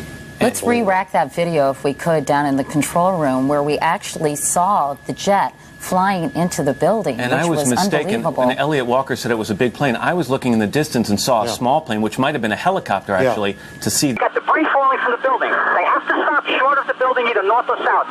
The World Trade Center. I'm wondering if Jennifer Oberstein is still on the phone. Do we still have Jennifer on the phone? She's actually not on the phone because she was near a police officer. At least we could have perhaps gotten more information from that officer. Needless to say, it's pandemonium, I am sure, down there, and we gathered that from even the eyewitnesses with whom we spoke, and how terrifying this was for them to see. And you can only imagine, as you get closer to the Twin Towers, a New York landmark, what the scene must be like there. You know, you talked about the buildings looking like they're buckled. They're designed to have a 2-degree sway in either direction. American Dispatch, Jim McDonald. Indianapolis Center, did you get a hold of American 77 by chance? No, sir, but we have an unconfirmed report that the second airplane hit the World Trade Center. Say again? You know, we lost American 11 through hijacking. You know, American was a Boston-Los Angeles flight. It was, all right. I can't hear what you're saying there. You said American 11? Yes, we were hijacked. Which is a Boston-LA flight, and 77 is a Dulles-LA flight. And we have an unconfirmed report a second airplane just flew into the World Trade Center. Thank you very much. Goodbye. Why do you say deliberately fly into the Trade Center? Because there was no doubt in my mind that both planes were using the Trade Center as a target. They weren't in trouble. They weren't in distress. They weren't falling from the sky. They aimed for it. And they did a very good job. The Trade Center is torn open. There's a hole in the south side of the Trade Center, torn open from the impact of the plane, which fell into the street below. Would that be the westernmost of the two towers? The southernmost of the two towers. Southernmost of the two towers. Yes, it's a big gaping hole in it. Flames and smoke have been pouring out since it happened about 5 minutes ago. I'm a little shaken because I saw the plane pass before my eyes. It was just about at my eye level. So how close to you? A block and a half. You say you saw the first plane fall down. Yeah. We're re-racking tape here, by the way, and I'm speaking to you, Mr. Schneider, but I'm showing tape right here of the second plane boring into the northernmost of the two towers. You say you saw the first plane fall down. What can you tell me about that plane? Well, I didn't recognize it as a plane at first. It looked to me like a charred piece of metal, and I had thought that there was an explosion from within the Trade Center, so I thought what I was seeing was a piece of the Trade Center falling because the sheath of the Trade Center is metal. But since I've learned that the first explosion was caused by a plane crashing into the tower, I've assumed that what I saw was a piece of fuselage that was falling, and the plume of flame I saw shoot out would be consistent with jet fuel exploding. So you really have no idea of how large a plane the first one was? No, I didn't even know that was a plane. I learned that from the news media. But I definitely saw the second plane.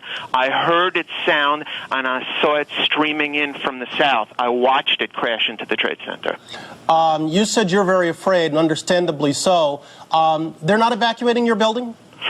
No. I'm going to leave on my own, but I haven't heard any decisions made to that effect. Can you see the ground from your vantage point? Oh, yes. Talk to me about the scene on the ground, if you would. Well, it's completely devoid of vehicles and people. The entire street is totally littered with paper and smoke, and several vehicles are on fire on Liberty Street in the parking lot where either fuel or pieces of the plane fell onto them after crashing into the Trade Center.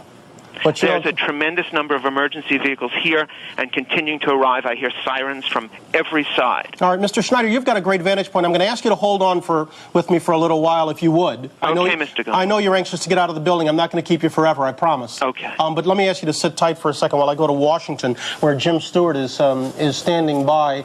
He's got some official reaction. Jim, good morning. What are you hearing? Morning, Bryant. Well, as by happenstance, I was talking to FBI headquarters at the moment this explosion took place. They saw it occur as we saw it occur, the second explosion, rather, and their reaction was the same as everyone else. Number one, they noticed the clear weather there. Number two, they noticed what appeared to be, in their eyes, a deliberate attempt to crash the aircraft into the World Trade Center. Right now, they are trying to determine whether, in fact, it was deliberate. They have no information they can share at the moment, and I get the sense that they're in the same mode that we are, simply their mouth is or gate trying to figure out what's going on. Jim, let me interrupt for just 1 second. I'm looking at a report that the FBI is investigating reports of a plane hijacking. Did you have any news of that? No, we don't. By airline. Are you able to confirm anything within your airline to us? No, unfortunately. How about, can you tell me if we know for sure it was American 11 that went into the Trade Center? We think that's who it was. Okay. And we're missing another flight also. What flight are you missing? 77. And when was the last time you knew for sure something about him? He was in, wait a minute. Well, there's I don't know how he got up there, but they think 77 is up there also. Okay. He's out of Dulles. Okay, and Dulles, L.A., and they both apparently have been hijacked. And 11, we're pretty sure is in there, and 77. We were talking to him, according to Indianapolis Center, about 45 minutes ago, and in Indy Center. And I don't know how he got back to the Trade Center. I have no idea if that happened. Okay, it may not have. We have another call sign. Of course, we don't know for sure any of these call signs right now, but video on Fox and other television networks all sense that this may well be a terrorist incident of some kind, and something that will certainly draw the president's involvement. We've got a report from the FBI that a 737 was hijacked very shortly before the second plane flew into the other World Trade Center tower. And as you can aware, the president, who travels with secure communication to his national security staff, is being briefed about this even as we speak. John? There, certainly at the foot of the building, fairly early in the morning, to be able to go and see it. The two collisions, the two incidents have occurred about 2/3 of the way up. John Miller, we haven't, we haven't had a aircraft fly into a building in New York, as far as I know, since just after the Second World War, when The Empire State Building. When it flew into the Empire State Building. That's right. A B-52 flew into the Empire State Building then, and this is really the first time there's been anything like that since. John, I was listening as you and Chris Isham, the head of our investigative unit, wandered up here to the rim just a short while ago to saying, one of you, I think, this was something they've been waiting to happen. Who are you talking about? What are you talking about? Well, what we were talking about is there's been a great frustration since the bombing of the World Trade Center, which the suspects later told federal authorities were intended to take the building down, that it didn't have a larger effect. And U.S. intelligence, FBI people for years have heard that they've always wanted to try and finish that job off, to take the buildings out, and that it was another viable target. Interestingly, ironically, whatever you want to call it, the World Trade Center just hired 2 weeks ago the head of the FBI's National Security Division. Hello, Command Center? Yes, sir. This is John Thomas, Ops Manager. I think we need to let everybody know this right away if they don't already. American 77 was was just west of Charleston, West Virginia, at flight level 350. It's a heavy Boeing 752. And disappeared off our radar scope about 1256Z, along with lost frequency.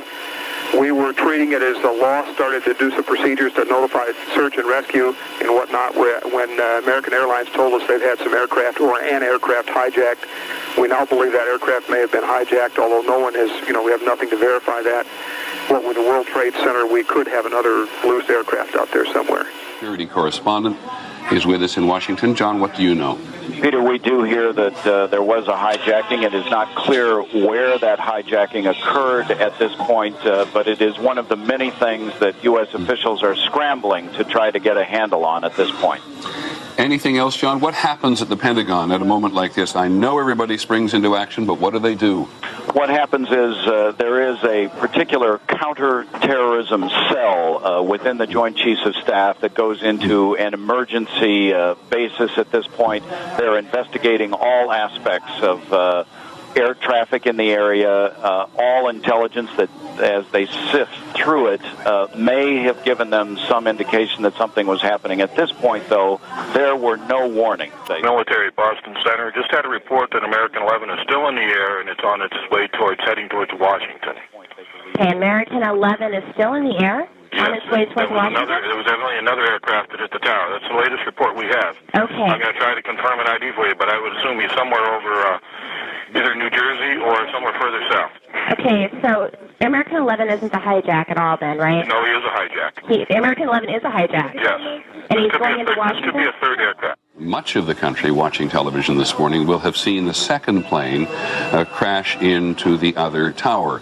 And we have, as you can see from a distance there, until we get our cameras on the ground, producing material which we can put on the air. No. Okay, American Airlines is still airborne. 11, the first guy, he's heading towards Washington. Okay, I think we need to scramble Langley right now, and I'm gonna take the fighters from Otis and try to chase this guy down if I can find him. Scene. They put out an urgent call for Scott air packs because they're climbing smoke-filled stairwells. They've got to go very high up to get to the target locations, and they're talking about people trapped in the smoke there. And this, of course, is reminiscent of 1993 when the explosions occurred at the trade towers last time. Exactly. John, is it standard operating procedure? You mentioned that all of the other principal government buildings in the city, Gracie Mansion, the mayor's official residence, and some of the other buildings will be evacuated. Is that a fairly standard, anticipated operation? It is an existing plan that is on paper, but Peter, I have to say, it's never been put into effect in New York. This is unprecedented, and I think as this develops, you'll see similar plans go into effect in Washington and potential target buildings, because they really have to take the position that they're under some form of attack here, at least as a precaution, until they sort this out. As we wait to get a better grasp of what now becomes a rescue operation of the people in the Twin Trade Towers, we're reminded here that the U.S. officials, according to Pentagon sources, have no warnings today of any kind of terrorist attack. And if you listen to the news on a regular basis, you hear the Pentagon warning Americans worldwide of some impending terrorist attack. And here we are in the height of commercial America. With no warning whatsoever, no intelligence whatsoever, as far as we can tell, at least in these first couple of hours. No, and all of the latest intelligence, at least the basics of which I've been scanning for months, have focused on the high potential for attacks against American targets abroad. Indeed, federal authorities and the intelligence community have reported they've interdicted and interrupted more than a dozen of those attacks by shutting terrorist cells down around the world. They've always been worried since the first attack on the World Trade Center that there would be another bold strike on U.S. soil. Police from their desks ran downstairs, and now there's a steady stream of folks running away from the building. Some people saying that they're fearing there'll be another explosion, and when they saw the second plane, convinced that this was dangerous, there's just an absolute flood of folks escaping downtown Manhattan right now. And Rose, do you have anybody with you that could talk about being inside the World Trade Center when this happened? Right now, honestly, there are scores of people that are literally running by. Brooklyn Dispatch, urgent. People trapped 5 World Trade on the 80 floor. 3 World Trade. That's the 101 floor and the 102 floor. Manhattan receive. Figured out that there's ongoing danger, and there's just a stream of folks running as quickly as they can uptown away from this. Understandably. What about rescue efforts? I would imagine there's still a number of people inside those buildings. Well, right now what you see is there's trucks trying to get through, and people have actually jumped from the crowd and are trying to help direct traffic to try to get emergency vehicles there. There is no traffic going in the other direction, but because of the flow of people, it looks like some emergency vehicles are actually having trouble getting to the scene. And from where you're standing, is there any kind of command center, any place that people are being directed toward? Right now, what there is there's a crush of emergency vehicles and rescue vehicles, but they don't seem to be quite organized in any direction. There's fire department vehicles on the one side where you see the smoke coming out of the building. On the other hand, you see groups of police officers trying to organize the crowd in a more orderly fashion. I think there seems to be some fear on their part that such a huge crowd of people might injure each other on the way out. All right, Rose Arce on the ground there near the World Trade Center. We continue our coverage live with the live pictures as we go. And we're just now getting word again from the Associated Press now saying that the crash of these two aircraft into the towers of the World Trade Center in New York appear to be an act of terrorism. This, they are quoting a U.S. official. They did not say which department of this U.S. official was speaking from, or the authority this official was actually carrying at this particular point. But they're saying that a U.S. official is now saying to the Associated Press, and his official, well, he is saying at least that these two aircraft crashes we've seen into each of the towers of the World Trade Center are the act of terrorism. We're just getting word now that President Bush is going to be coming out, and he's going to have comments momentarily. We understand, we're keeping an eye on the picture from Sarasota. He's going to be returning to Washington almost immediately, we understand. Darren? And in fact, as you mentioned, President Bush is in Florida today. We're supposed to have an education event just minutes from now. That has been canceled. Our Major Garrett is traveling with the president. Major, maybe you can tell us a little bit more on the president's immediate plans. Good morning, Darren. President Bush, as you said, will make a statement here at Emma E. Booker Elementary School in Sarasota on the catastrophe at the Twin Towers in New York. Following that statement, the president will board Air Force One and return immediately to Washington. Were the scenes of a bombing in 1993. The FBI told the Associated Press that it was, quote, foul play and not an accident. A person who answered the phone, that was reported by ABC, a person who answered the phone on the trading floor at interdealer broker Cantor Fitzgerald, located near the top of the World Trade Center, said, "We're blanking dying," when asked what was happening, and hung up. There was screaming and yelling in the background, and a follow-up call was not answered. Nick Fulton, an eyewitness, said just before the first explosion he saw a plane fly over his apartment in the Soho district of Lower Manhattan. Jamie Gangel is on the telephone, our national correspondent, with more information. Jamie, what can you tell us? Katie, I've just spoken to top U.S. officials with the access to latest intelligence, and they said, quote, that this was clearly terrorist-related, no question about it. They said that they couldn't give any further details now, not because they didn't want to share it, but because they just don't know. United 93, that traffic for you is 1 o'clock, 12 miles eastbound 370. Negative contact, we're looking United 93.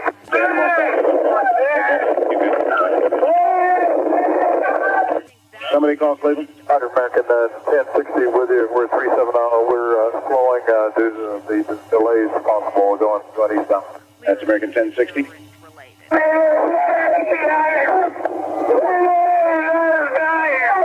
You got United 93? United 93. South of Chardonnay, yeah. has descended. What's that? I just saying, it looks like he descended I there. don't think so. United 93, verified 350. United 93, Cleveland. Go ahead, Frankie. Do you have United 93 south of Chardonnay? We hear some funny noises. We're trying to get him. Do you have him? No. Thank you. United 93, Cleveland. United 1523, did you hear your company, did you hear some interference on the frequency here a couple of minutes ago, screaming? Yes, I did, 797, and we couldn't tell what it was either. Okay. United 93, Cleveland, if you hear the center ident. Or the second plane hit the building, you'll watch it enter from the right portion of the screen and then make contact. By the order of the citywide tour commander, all off-duty firefighters and all off-duty officers are hereby recalled. Repeating, by the orders of the citywide tour commander, all off-duty firefighters and all off-duty officers, you are hereby ordered for recall immediately. That one occurred shortly after. That was what the United worker told us. That apparently that it was an American Airlines plane that had been hijacked from Boston to Los Angeles, but we're just getting initial reports of that. And again, we must tell you that we're trying to get as much information, but it is trickling in at a very slow pace. John, here's the president now in Florida. I wonder if everybody knows there what's going on. We'll listen to him. Ladies and gentlemen, this is a difficult moment for America. unfortunately, will be going back to Washington after my remarks. Secretary of Rod Pace and Lieutenant Governor will take the podium and discuss education. I do want to thank the folks here at the Booker Elementary School for their hospitality. Terrorism against our nation will not stand. And now, if you join me in a moment of silence.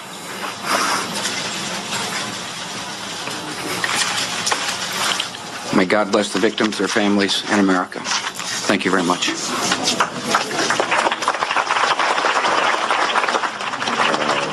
President clearly shaken, I think one can say, confirming what we think we all knew, which was that 2 aircraft in an act of terrorism crashed into the Twin Trade Towers. Nobody was quite certain about the first one at the very outset, but the President absolutely, having talked to the Vice President, the Governor of New York, the Director of the FBI, now believing and confirming that we have 2 terrorist attacks on the World Trade Center, and the President saying,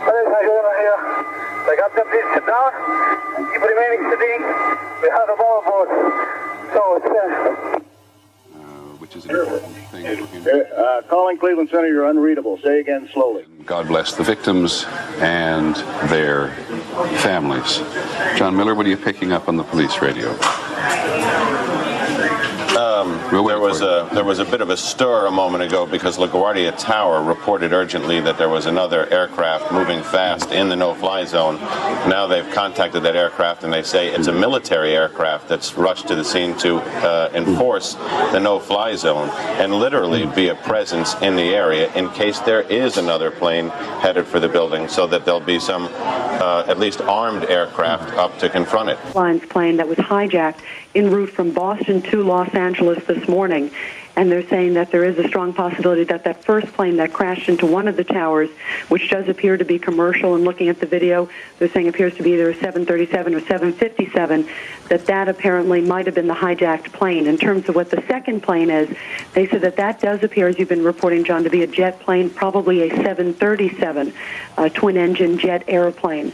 And those are the 2 things that are being looked at. They said at this point there was no direct threat that they were aware of any specific threat in terms of targeting the Twin Towers there in New York, but that they did have specific threats against Americans and American facilities around the world, and that's why they issued that worldwide caution. We also know that the FBI Rapid Response Team has been deployed. It is en route. Several FBI agents are already on the scene there at the Twin Towers, but they are definitely looking at this as a terrorist-related act, looking at this point not knowing who is behind it, but looking at the strong possibility that it may be Osama bin Laden, the mastermind behind the East African embassy bombings several years ago. Back to you, John. All right, Rita Cosby, thanks very much. I want to bring into the conversation William Daly. Bill, I know that Osama bin Laden likes airplanes, and again, we are not attributing this act to his organization, but he was implicated in a plot to blow up something like 13 airliners in 13 days or 8 in 8 days. That back in the Philippines back in the 1980s, I believe. Exactly. Airplanes have been his terrorist weapon of choice in the past. They have, because they hold for someone like a bin Laden or other terrorists. The fact that you could take a plane and within just the number of people on the plane commit such a horrendous act at one time makes an impact to the world. Combine that with what we see in front of our eyes today at the World Trade Center, and you certainly conjure up the worst possible scenario that certainly law enforcement could think of what a terrorist might do. Before we get on to, possibly bin Laden, there are certainly other terrorist groups around the world that would like to do things like this. The question would be who might be able to actually carry out such an incident, whether by sheer manpower, training, or some other device. So, although he's certainly our poster boy literally for terrorism worldwide, there are other groups out there that certainly have also ill intent against the United States.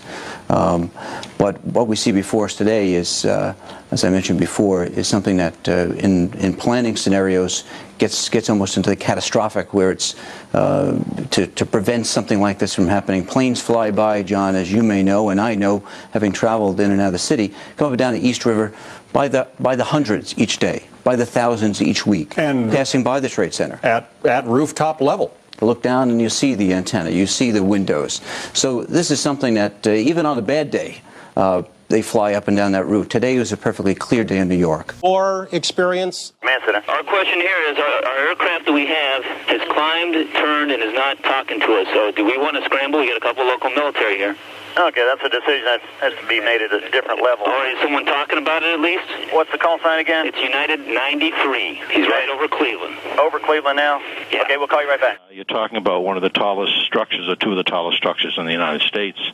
And whether or not the elevators are working, they're probably not. They're not used in case of fire. You've got a massive evacuation problem on your hands. Would it be highly unusual, Mr. Kallstrom, for these attacks, if that's what they were, to have taken place without some degree of advance warning? Well, I don't know the answer to that. Obviously, the FBI and law enforcement, the people that come to work every day and suffer through immense criticism when little things go wrong. These are the days that everyone hopes that they have a very formidable, highly motivated FBI and law enforcement team. And I suspect we do. And these are the things that they try to not have happen. These are the things they try to have the intelligence to avoid happening. International terrorism, if that is what this is, and I don't know what it is very hard to penetrate because it's not very, it doesn't have a hierarchy of authority, and it's cellular, and it's a lot of different people motivated for religious type reasons, hatred reasons, and you can necessarily not know a lot about what's going on in an agency if you're in at some level because it's so segmented. Again, I'm getting a report now that it was a United Airlines plane that plowed into the building. We don't know whether that negates the American Airlines reported hijacking or whether or not that was a second plane. So at this point, we're getting different reports. Go ahead, Mr. Kallstrom. Yeah, I mean, you telling me that, Brian? If that is Washington, this is Gopher 06. Gopher 06, guys. Yes, sir, that aircraft is down. He's in our 12 o'clock position. Looks like it's just to the northwest of the airfield at this time, sir. Gopher 86, thank you. Descend and maintain 2,000. Okay, we're down to 2,000. And this is Gopher 06. It looks like that aircraft crashed into the Pentagon, sir. Yeah. In size. You know, it's beyond belief, but it's not beyond belief. I mean, we've seen this hatred find its way into the embassy bombings in Africa. We've seen this hatred at the USS Cole. We've seen it at the World Trade Center in '93. We've seen it around the world in acts that take place almost every day. And, you know, for this to then transform itself into this size of an incredible tragedy, to me, although I certainly would never expect it, never ever want it to happen, is not that unbelievable. Yeah, James Kallstrom, let me ask you to sit tight for a second, if you would. The captain, I would like to order to remain seated. We are on the board, and we are going to back to the airport, and we have our demand, so please remain quiet. Okay, it's United 93 calling. United 93, understand you have a bomb on board. Go ahead. Though, as to the identity of this aircraft, we're talking about crowded airspace in New York with major airports in the area, both in the immediate area of New York and in the surrounding cities. There should be information fairly quickly that will identify these particular aircraft, and indeed we should be able to confirm fairly quickly as to the identity of the jet, and perhaps even some last second broadcast that may indicate what happened. Mr. Jenkins, I'm going to interrupt for just one second because we're getting word that they are evacuating the White House down in Washington right now. About the situation in New York by National Security Advisor Condoleezza Rice. Then the second notification updating him with more details on the situation came from his Chief of Staff, Andrew Card, who's traveling with the President here in Sarasota. The day was supposed to talk about education reform, but the President is scrubbing all of those plans, marshaling all the resources of the federal government, talking with his aides as he can, and preparing to fly back to Washington to, again, as we said, convene a National Security Council meeting. Back to you. Major, before you get away, and I apologize if I'm asking you to repeat something, I'm having a little trouble hearing you. Do we know exactly where the President was when he was told? He was just arriving here in Sarasota at Emma E. Booker Elementary School. He had taken an early morning jog this morning in Sarasota, had just arrived here with a presidential motorcade. Then the spectacular, horrific pictures began appearing on television sets here at the elementary school. The president received a telephone call from Condoleezza Rice, National Security Advisor. Then he received an update from his chief of staff, Andrew Card, traveling with him. Then it was made clear to the press, traveling with the president, he would make a statement. Shortly before that statement, he was actually sitting down with some children here at the elementary school, reading them a book. Reporters asked him if he knew about the situation of the Twin Towers. He nodded and said he would talk about it momentarily. In fact, he did. We just heard the president's statement declaring this an apparent act of terrorism. Yes, Aaron? Let me interrupt you here. Senator Ted Kennedy is... Okay, United 93. Go ahead. Is 29 miles out of, 29 minutes out of Washington, D.C. 29 minutes out of Washington, D.C. and tracking towards it. This is the one who reversed cars in Ohio. Yes. It's an apparent terrorist act. He offered a prayer for the families, promised to hunt down, in his words, the people responsible for this. He will now travel back to Washington, and aides are telling us now that he will immediately convene a national security meeting to see what steps are taken next. David, I'm sorry to interrupt you, but we're looking at live pictures of the Pentagon where there is billowing smoke. Jim Miklashevsky just reported that he heard an explosion, and right now we're looking at an aerial view of the Pentagon. Mick, can you talk to us? Officially, nobody knows exactly what happened. I think the picture is pretty clear. According to one U.S. Army officer who went running past me at a full trot, he said that it appears that a bomb was detonated. Navy Center. Indianapolis Center, reference Delta 89. Do you know any information about that aircraft? I wanted to give you a heads up. This is another hijack aircraft. Boston to Las Vegas. He's on a mode 3 of 1304. We do have contact via... And what was the number again? Delta 89. It's a 767. That a Palestinian group has claimed responsibility. Oh, my goodness. Oh, my goodness. We're looking at a live picture from Washington, and there is smoke pouring out of the Pentagon. It would appear that there has been another major explosion, this one in the nation's capital.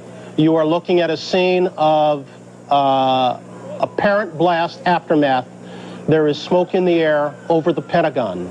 We don't know whether this is the result of a bomb or whether it is yet another aircraft that has targeted a symbol of the United States power, but there is smoke pouring out of the Pentagon. This is coming at 9:43 Eastern Time. And we understand that there's a bomb at a heliport being reported. Anything that would ordinarily occur here. I must also tell you, Claire, I think if you think about what's behind the EOB there, you're really down in pretty open area. It doesn't look like a place where a building would be on fire. No, that's right, although there are a number of buildings just behind the old executive office building on G Street that could potentially be on fire, but nothing you would necessarily think of as a target. Apparently, we're also... Claire, let me interrupt you for a second. We now have fire confirmed at the Pentagon. John McCarthy at the Pentagon can hear me. John, please get in touch immediately if you can and brief us in there. John McCarthy has actually been evacuated from the Pentagon, and parts of the Pentagon are indeed being evacuated. We want to hold our breath here, it just seems to me, for a second, and not get into a mode that the country is under attack. But we now have 2 attacks on the Twin Trade Tower Center. U.S. buildings, city buildings completely evacuated in New York City. We have this mysterious black smoke at the southwest corner of the White House, which is to say there's something going on behind the old executive office building. We now have a report that fire has been confirmed at the Pentagon. ABC's John McCarthy, our Pentagon correspondent, who's been plugging in as quickly to the intelligence and counterintelligence units there this morning, has been temporarily evacuated. But that is as much as we know for sure. Which is just opposite of the Potomac River, as I just said.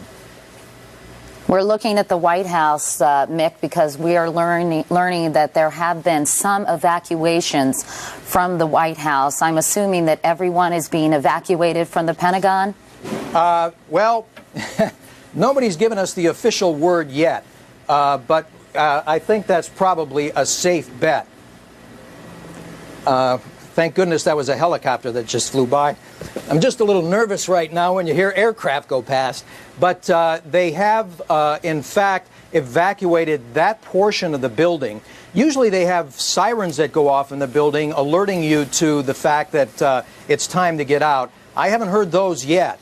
But just judging by the pictures, it's clear that that part of the building that is not damaged, at least, has been evacuated. Like I said, in the hallway, it was pandemonium. People were rushing from their offices, rushing outside. And you're in your office at the Pentagon right now, Mick, reporting to us? I am in the office, but I'm at the opposite side of where this crash occurred. All right. Why don't you see if you can gather some more information? Please, again, be careful, Mick. And we're going to go to Matt, who's going to be talking with Jamie Gangel. All right. Yeah. Katie, thank you very much. I'm joined by Tom Brokaw, and we'll try and recap what's been going on all morning here on the East Coast and in Washington, D.C. in just a few moments. But we do want to go right now to NBC's or today's national correspondent, Jamie Gangel, with some more information. Jamie? Matt, I just want to tell you that U.S. intelligence sources are confirming the reports that one of the planes was a hijacked flight, an American flight from Boston to Los Angeles. They are also now looking into what's going on at the Pentagon. They don't have any details, but they have now put government buildings around the city of Washington on a heightened state of alert. I think part of that is happening formally, but obviously people are seeing what's going on, and some people are leaving buildings as well simply because of the concern following these latest reports from the Pentagon. All right, Jamie, thank you very much. Again, joined by Tom Brokaw, and Katie's back with us now, too. Let's try and recap. It's 9:47 Eastern Time. Try and recap what's going on so far this morning, and the news is terrible. Just before 9 o'clock. At 8:42, actually. 8:42, a plane crashed into the right-hand tower of the World Trade Center, somewhat about three-quarters of the way up. You can see the smoke billowing from that point of the building. And then about 18 or 20 minutes later, a second plane, a large plane, we saw it actually on tape, hit the left-hand tower of the World Trade Center about halfway up. An enormous fireball on several sides of the building. People trying to be evacuated. There's the tape of the second plane hitting right there, even as people were trying to get out of the first building. We have confirmed reports now that there was one plane hijacked, American Airlines Flight 11 from Boston to Los Angeles. And that is apparently one of the planes used in this crash, Tony. Matt, there's a report on Dubai television that, in fact, the group claiming responsibility is the Democratic Front for the Liberation of Palestine. This comes, ironically, on a day when the Israeli Foreign Minister, Shimon Peres, is scheduled to meet with Yasser Arafat. Of course, we've had the meeting in South Africa for the past several days in which the Palestinians were accusing the Israelis of racism. The United States vacated that meeting, but there hasn't been one specific incident. And the Israelis vacated that meeting as well. And the Israelis vacated it as well, but there has not been one specific incident. They're pulling Jeff away to go talk about United 93. Do we want to think about scrambling aircraft? Oh, God, I don't know. That's a decision somebody's going to have to make probably in the next 10 minutes. Everybody just left the room. Trade towers here in New York, 2 deliberate attacks on those towers today, and we do not know for sure who is responsible. I'm sure has probably incurred some debris shattering upon it. It's a tremendous logistical, I would say at this point, challenge and nightmare for people who are trying to rescue, put out the fires that are being, I'm sure, fueled by the jet fuel as well as the interior of the building. We now understand that the Federal Aviation Administration is shutting down all airline takeoffs nationwide. All airliners nationwide there will be no more takeoffs, and I imagine that the planes that are in the air right now are going to be diverted to the closest airport as soon as possible, because in a situation like this, the authorities don't know where the next one might come from, the next rogue aircraft. We have seen the World Trade Center, both towers hit by jetliners. We've seen the Pentagon apparently hit by a jetliner. Authorities want to take every precaution they can, and so all aircraft takeoffs nationwide have been stopped. You've got to think that that is an indication one would suspect that this was a hijacking, or at least one of them was a hijacking, because that would indicate that they don't know if there is another plane where it would be coming from. And one way to prevent a repeat, whether it be a fourth attack, if that's indeed what happened out at the Pentagon. Well, and we are looking at pictures of the Pentagon area now, Eric, and it's quite clear from the smoke cloud that some enormous explosion hit there. Would the Pentagon be protected by anti-aircraft missiles such as are at the White House, believed to be at the White House roof?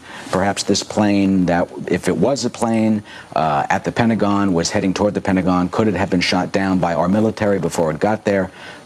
Because that appears to be smoke from jet fuel a little bit away from the Pentagon, not on the actual building itself, as we look at this. But let me again say the plane that I saw was heading here in Manhattan. The first plane that I believe was heading south. It was above Fifth Avenue at a low altitude, which was rare, but it is a usual jet route from planes, especially planes that are vectored down from the north, whether it be from Canada or whether it be from Boston. As Rita Cosby, our colleague, had reported, there are sources telling her that perhaps it was one of the planes was a hijacked plane from Boston. We have witnesses at the Pentagon who say that a helicopter was near the Pentagon, and then there was an explosion. So again, folks, stay with us. This is all coming into us. Breaking news. You can imagine the catastrophe that we're trying to deal with here, but clearly 3 explosions, 2 at the World Trade Center, one outside or very near the Pentagon. Molly Falconer is at one of the New York area hospitals and has some updated information on the number of injuries. Molly? Hi, John. I'm coming to you live from downtown Manhattan, where St. Vincent's Hospital basically looks like it is under siege. There are flares out forming a block perimeter around this hospital. I watched one victim come out of an ambulance, go in on a stretcher. They look exceedingly injured, and right now there are hospital beds lined up on the street right outside the hospital, waiting with paramedics right next to them for the waves of injuries. They are obviously expecting to come in here. There's yet another one. I don't know if you can hear the sirens coming in now. New York City police officers have locked this place down with wooden barricades. More coming in on trucks right now.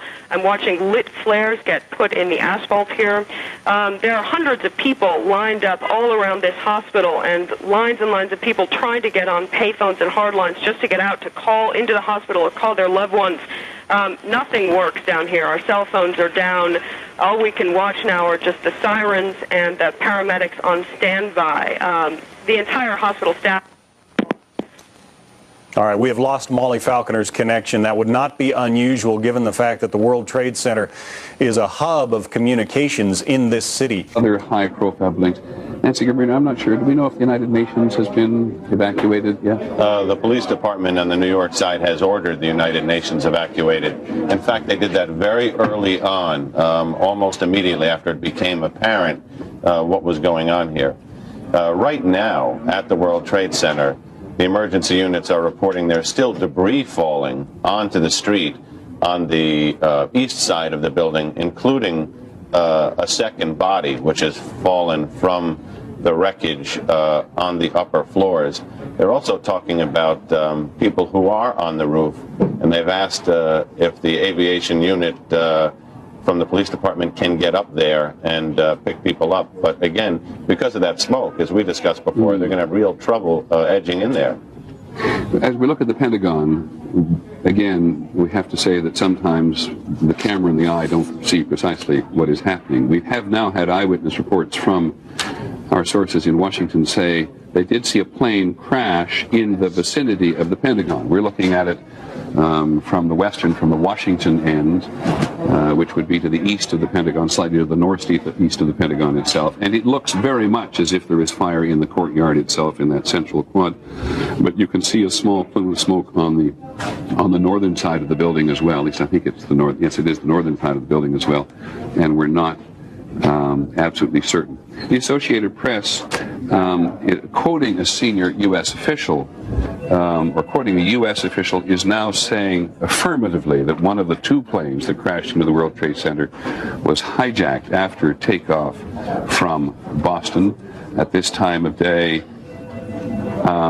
it any number of aircraft taking off from Boston to go to ABC's John McWethy believes that it was an American Airlines flight number 11, bound for Los Angeles. And I realize when saying that, we're going to put the fear of God into a lot of people on the West Coast and people who know who are connected with that flight. But our Pentagon correspondent, John McWethy, just reports into us that American Airlines Flight 11, bound for Los Angeles from Boston, was actually hijacked out of Boston. That's a helicopter over the Pentagon. I apologize to the audience. We have two separate monitors here. They show different pictures. Could you tell me which one the audience is seeing at home so I can work with that? And may I not have to ask again? Thanks very much. I don't.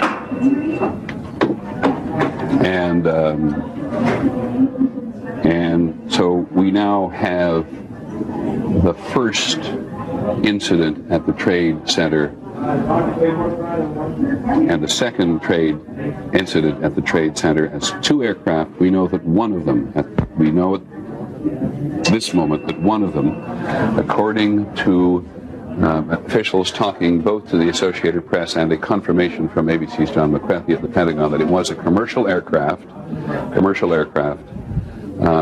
hijacked out of Boston, which could have been any time before 9 o'clock this morning, because the first attack on the Trade Tower was just before 9 o'clock, and the second one was after that.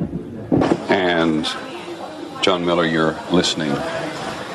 Actually, it's interesting. There's no way to characterize any part of this as fortunate. But if you look at cities who are prepared to handle an incident like this, and as you've seen New York's emergency response to this, it is probably one of the few places that is prepared with the kind of equipment, response, and rescue efforts that could actually address something like this.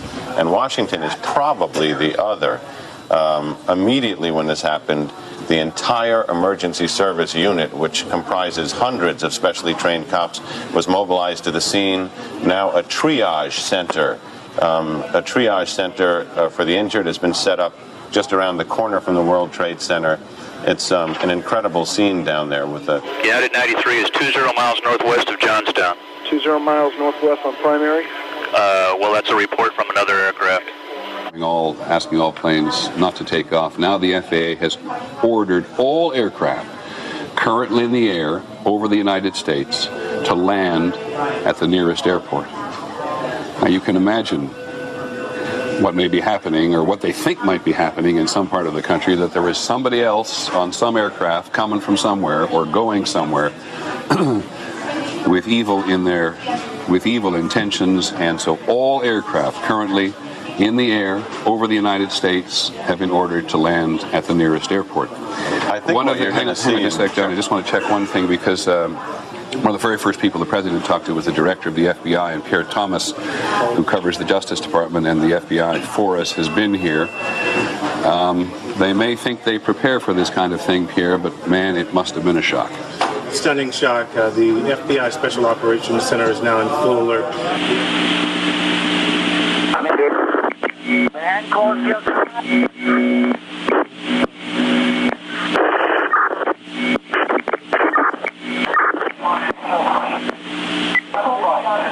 Man calls field cup. 33 to Manhattan, urgent. Okay. One of the buildings is partially collapsed. What do we have? We don't...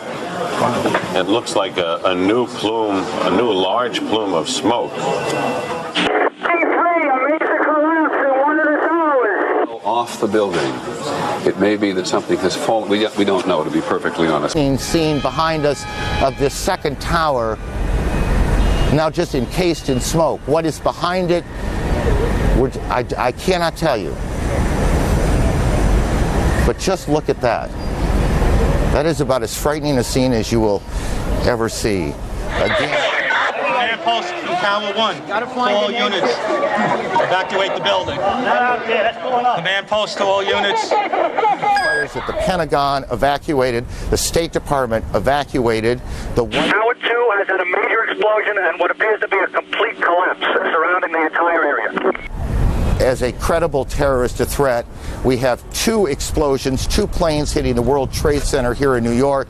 And what this second explosion was that took place about a part of the south, that would be the South Tower, has apparently collapsed.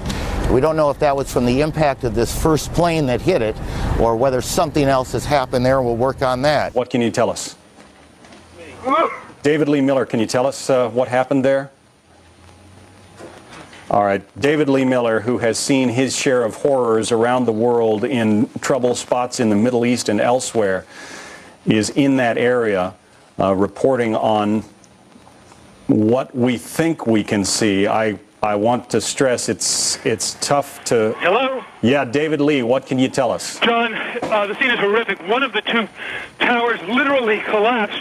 I was making my way to the foot of the World Trade Center. Suddenly, while talking to an officer who was questioning me about my press credentials, we heard a very loud blast, an explosion.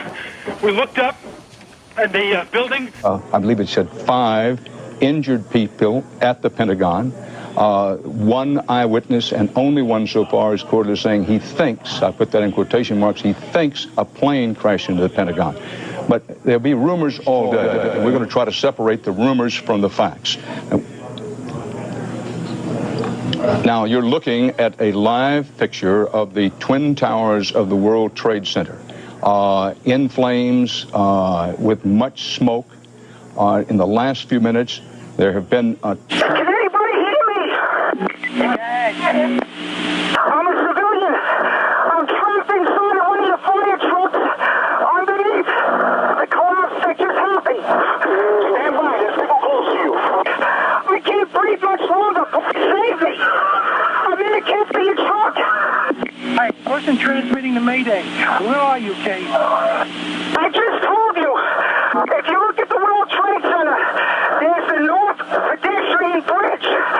I think it collapsed when that partial building just collapsed. I was on the street. I don't have much hair. Please, help me. The president is in the air going back to Washington at the moment. Now, in Washington, the report spread that a plane also crashed at the Pentagon. See, as David Martin says, there are at least several injuries. Several is the word he used. The FAA has banned all aircraft takeoffs nationwide. Here in New York, the city is on a full terrorist alert. Bridges and tunnels are closed. You recall the World Trade Center was the target of a terrorist bombing in 1993.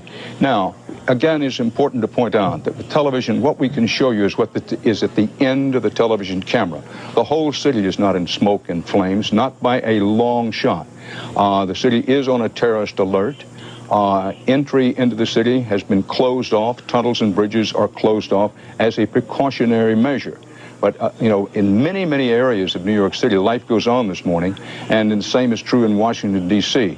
So just keep in mind that when you see this picture constantly, it's of one section of New York City, and we go to Washington for the picture there, the Pentagon, the same thing. This is what the terrorists back in 1993 tried to accomplish when they drove a van laden full of bombs into the garage. Apparently they were successful. John? Let me bring in the former governor of New York, Mario Cuomo. He's with us by telephone now. Governor, what's your reaction? That's the only thing I can ask you. It's the same as everyone else is. Everybody now is holding their breath and measuring the extent of the tragedy as it grows from moment to moment. And that will be the story, I'm sure, for the next 24 hours, is how much damage was done. I think the longer-range story is even more terrible. The longer-range story is who did it and why. And if it were a nation, it would be easy to deal with. But it's not a nation. It'll be individual terrorists. Excuse me, Governor, can you hold on for just a second? From the tower, from right to left, I guess west to east, and it just, everything just all of a sudden just imploded. I ran as fast as I could, went inside of a building about a block away. I stood in the building for a couple of seconds, and then all of a sudden the building started filling up with smoke. I was with a bunch of law enforcement officers. We couldn't get out of the building because everything was locked up. And then I came out, and everything was filled with ash, and it looks like I'm in a surreal movie. Do you know if it was an explosion or if it was a building collapse? To me, it sounded like an explosion, then the building, the rolling sound sounded like the building collapsed. Were there other people? There must have been a lot of people on the ground nearby when it happened. Oh, where that happened, there was mostly law enforcement. I don't think there were many civilians there. I don't know. Don't move, Pat. How many people would you say were on the ground when the building exploded or collapsed? Law enforcement, over in that corner there, I don't know. There might have been 100, 150. I don't know. What's your full name, officer? Police Officer Gronowski. All right. Thanks a lot. Good luck. Folks, you're looking at live pictures on the left of your screen. On the right of your screen, this is the tower, one of the twin towers of the World Trade Center. There's thick ash on the ground, lots of it. Pandemonium here a short time ago. When the building did collapse or whatever it was that happened, it was a huge explosion, a huge rumbling cloud of smoke and fire came across Church Street and then started billowing this way, and all we saw was people running in this direction. Everyone, law enforcement, people, a woman pushing a baby carriage. This is actually, we believe, debris from one of the planes that hit one of the towers on the World Trade Center. The FBI is here, as you can see. They had roped this area off. They were taking photographs and securing this area just prior to that huge explosion that we all heard and felt. We'll try and talk to some of these guys. I believe I was the one talking to you about that Delta 1989. Go ahead. Okay, well, disregard that. Did you?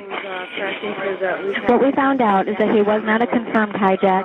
Okay, I don't want to even worry about that right now. We got a United 93 out here. Are you aware of that?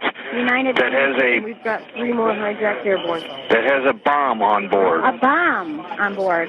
And this is confirmed. Do you have a mode 3, sir?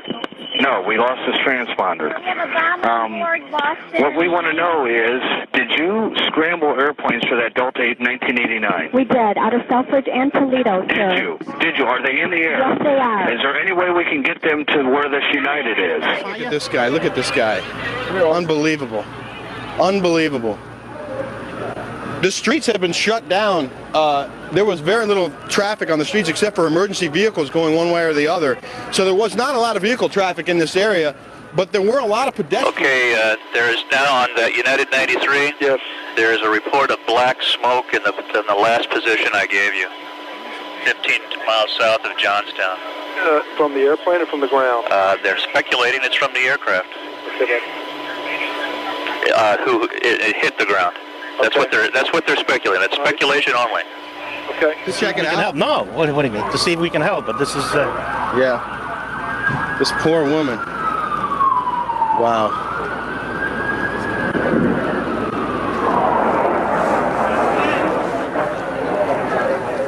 Rick Leventhal is the one reporting on the ground. He's not able to hear me at this moment. But Rick... Just the sound of a plane. Guard jets. All right.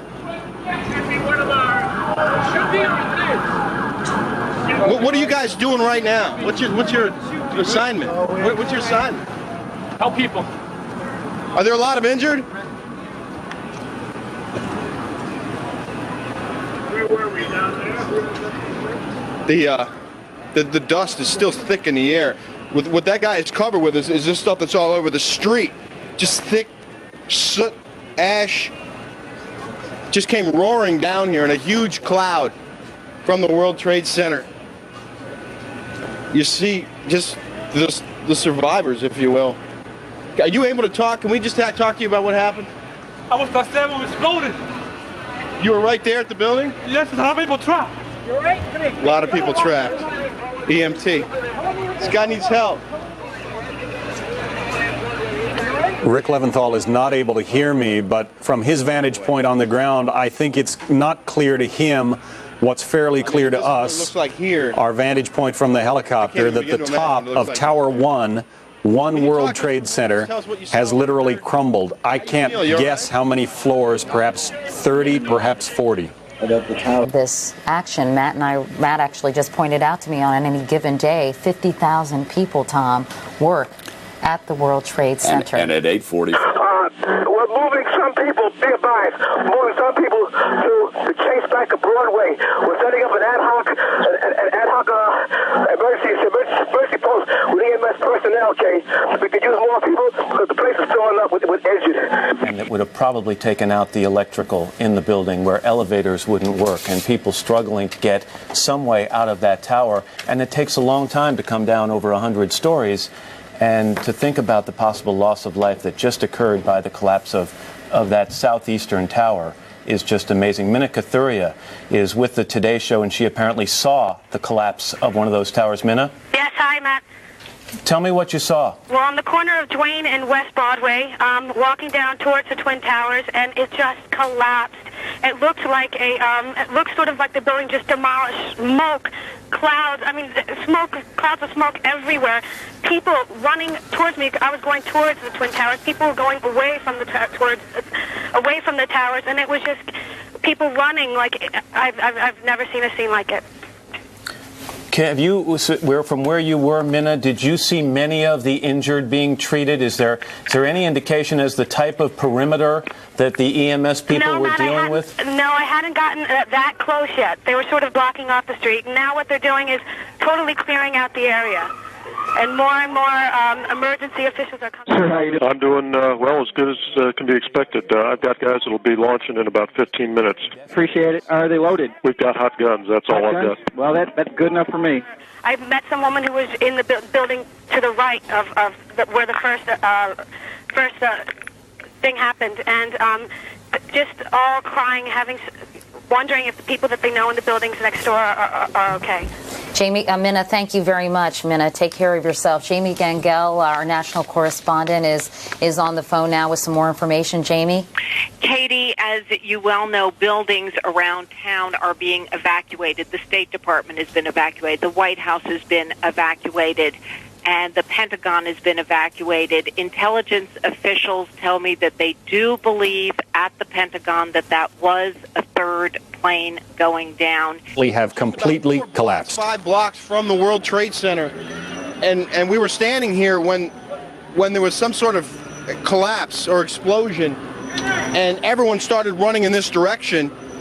Police officers, pedestrians, EMTs, everybody came running this way. I saw a woman pushing a baby carriage, running for her life, and right behind them was a huge cloud of billowing smoke and ash and debris coming this way. The smoke is obviously cleared somewhat. Ma'am, she's with DCPI. Can you talk to us for just a second? Bring us up to speed. Obviously, people have their hands full out here. It's not easy getting anyone to talk. Yeah, tell me where you were, what happened, what did you see, what did you hear? First I went on Canal Street, I saw the fire. I saw the 2 buildings. I think it was a bomb because it's 2 of them. Anyway, when I got there, I tried to save people because I'm a doctor.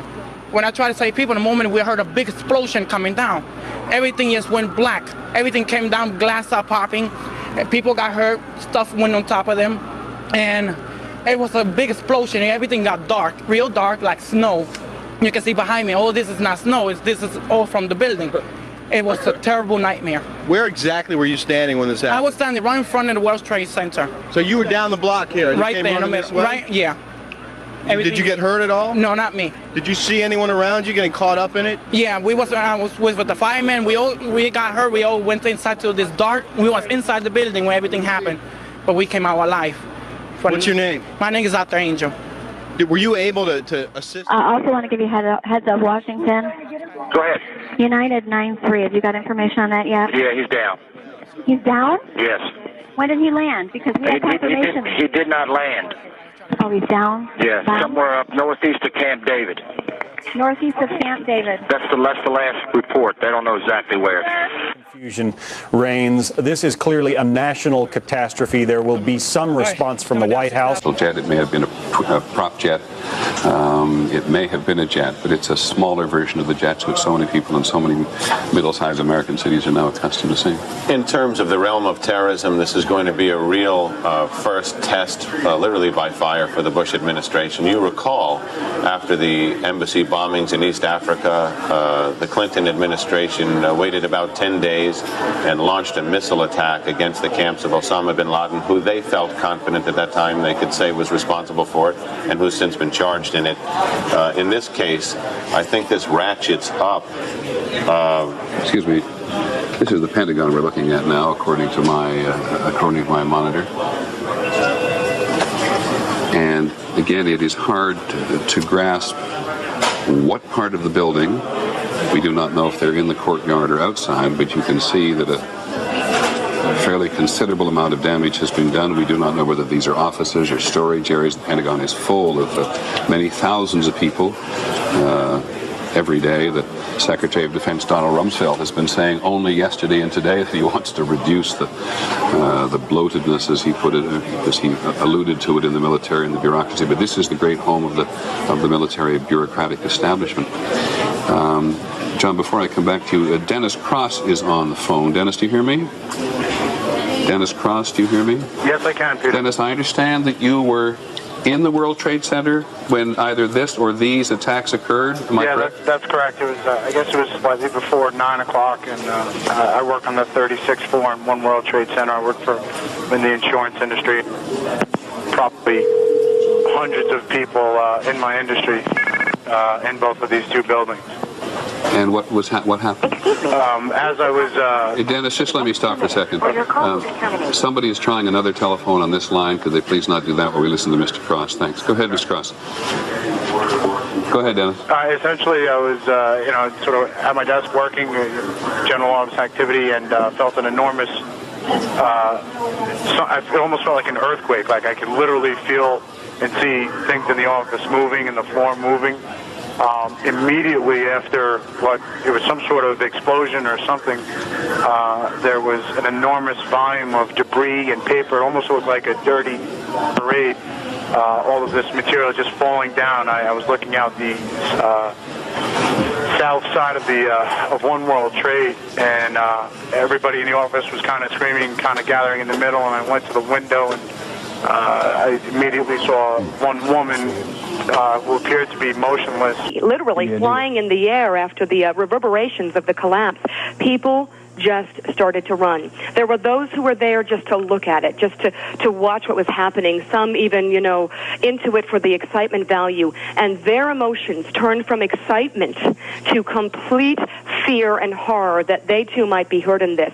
And of course, there's the fears for the people who were inside the building, the people who Byron saw jump, but also who was underneath there, who might have been closer to the scene. Because I'm telling you, you hear me?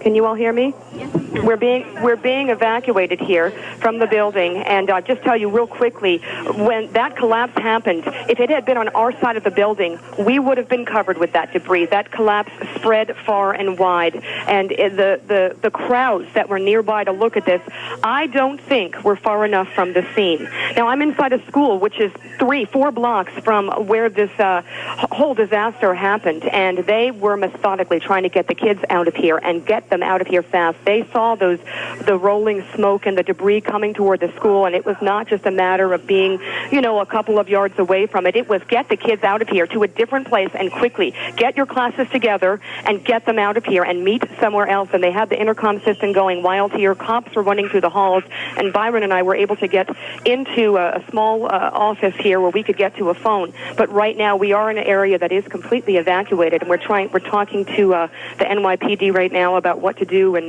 where to be at this point. I don't know if they're going to let us stay on this phone, but I will tell you, and I'm sure, Dan, as you've been reporting, 50,000 people work at the World Trade Center complex, and at this point there is a severe fear of loss of life at this point and massive casualties. You've got traffic at a complete standstill, and obviously flights in the area have been suspended. We've got a cop here on the scene. Were you actually here? Were you here when this happened, officer? Yes, I just Can you that it was set on fire. Tell me exactly where you were and what you saw. Can you do that?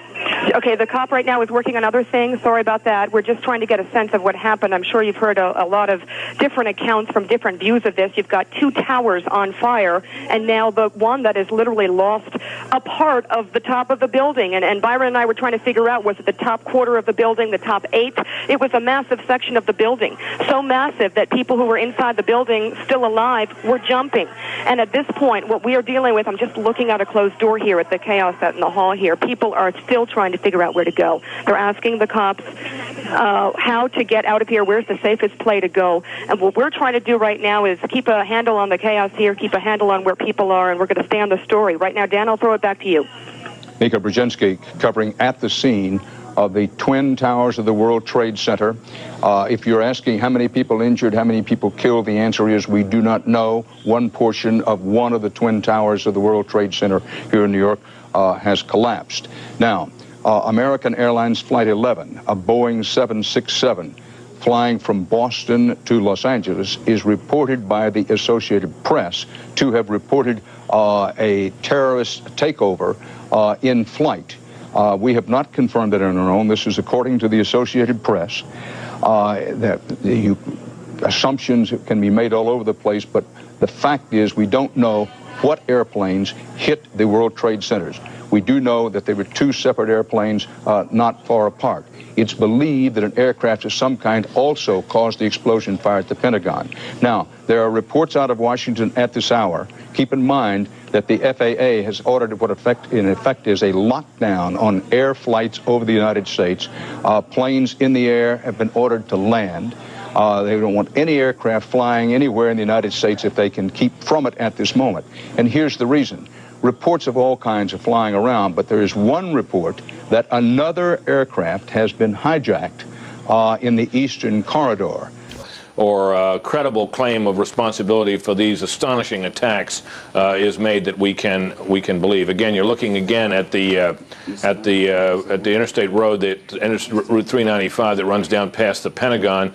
That is just, of course, across the river from Washington, D.C. And the smoke you're seeing is indeed from the area out by the helipad, which can be seen by drivers as they go by the Pentagon, and you're seeing the smoke from it. It appeared from some pictures we saw earlier, John, of the building itself, that while it was clearly damaged, and in the area where the hit was very badly damaged, it did not look like the damage to the overall building, which is massive, was all that extensive. Right. Well, that is perhaps a touch of good news. Britt Hume, thanks very much. Let's go back to our man in Lower Manhattan, Rick Leventhal, who is, again, not able to hear us, but trying to bring you from the ground the perspective of what he witnessed, felt, and heard. And I think Rick is not clearly aware, as we are, that the upper floors of Tower 1 of the World Trade Center have collapsed completely. And, you know, it felt like a bomb hit or a plane hit or something like that. But the whole floor plane did hit. Plane did hit. Yeah, and then we looked out the window, all we saw was debris all over the place. But we thought the building was going to topple over. It was going so... Well, one of them did. One of them did. We were in Tower 1. We made it out. Well, you're a lucky man. Thank you very much. Okay, thanks. All right, take care. Clearly, this is a nationwide catastrophe, but folks, phone lines in New York are virtually shut down, so you're not going to be able to call your loved ones. If you have any other way, perhaps email. If you have any other way of contacting your loved ones, try and do it without using the telephone, because telephone lines in New York are at gridlock right now. Let's listen in again to this eyewitness. I have a lot of faith in God, and I hope a lot of other people made it out the building as I did. All right, thank you. Tell me what you saw. Stop and talk to us. Where were you? Top of the roof of 25 Park Place. Me and a super. So heard the loud noise from a jet. We look up and we see this big jet, like a 737 or a 727. It was a 757? About that, it was a big jet. Yeah. We saw it come, just looking like it's sideways. At first, we thought it was just going to try to miss it. Bang! Right into the middle of it, like around the 70th floor. And then, half hour later, we see the second one bang into it. We're on the roof of it. We're a block away. I mean... What's going through your mind when you see this happen? You see bodies flying out of the sky and you can't do nothing about it. You tell me. You tell me what you think. I mean, my heart's in my mouth. I mean, I pray for these people. There's no words to describe what's going on out there. I mean, you see bodies just coming a half hour later, still coming out of the goddamn sky. It's devastating. Devastating. I can't imagine anything worse than this. There's got to be... I can't imagine. You know, everybody on the plane must have died. The floor, I got friends of mine on 104th floor, friends on other buildings. I just spoke to one of my friends a half hour prior to that, getting ready to go upstairs to go to work. It's devastating. I mean, I've seen a lot of construction accidents. I've seen a lot of bad things happen. Never seen a jet fall out of the sky into a building, no less once, but twice. Devastating. I want to bring into the conversation General Al Haig, the former Secretary of State. General Haig, at a time like this, how does America respond prudently, with the proper amount of caution, and yet with whatever force needs to be applied? Well, first we have to know the full limits of this tragedy, and it's unprecedented, of course. But we have to stay above all united and calm and ready to take resolute action, which sometimes we have failed to do in the recent past, when the perpetrators are uncovered, and we have many, many indicators of precisely who they are. This was too broadly based a terrorist act to be just a few crazies. This is a terrorist movement, and we know where they're located today. And obviously, as a nation, we're going to have to take action against them. But clearly that action is going to be some days, if not weeks or months away. Oh, it has to be very carefully assessed before any action is taken, of course. And we have to be reasonably assured that those that we are moving against are the perpetrators. And I think we know where to center our look. All we have to do is look at the world today with the Palestinian and bin Laden groups. Who are the terrorists that you think are the most likely suspects? Well, I'm not going to speculate because I don't have inside knowledge, and it would be rather foolish to do that. But I do think we have the means to assess it, and there will be many statements, many parties claiming credit, somehow already have done so, for the World Trade Center bombings. Clearly, with what's going on in the skies, where even apparently innocent civilian airliners can be employed as weapons of terrorists, what is our military doing right now, General Haig? What should they be doing? Well, they have to be on full alert, and I would have hoped that we would get some aircraft up in the air to enforce the ban on flights.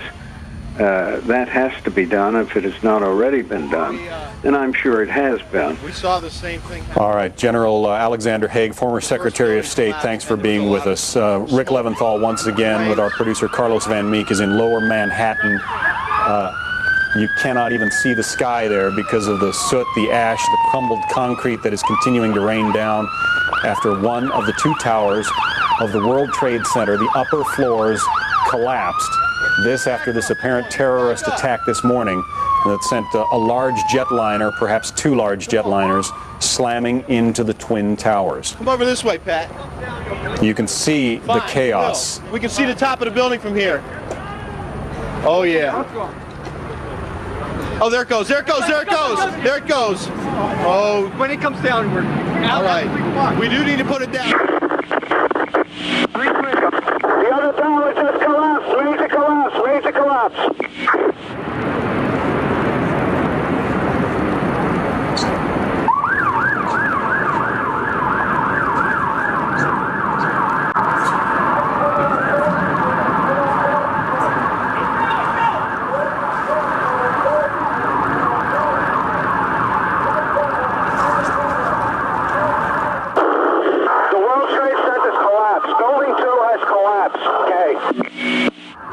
America, offer a prayer.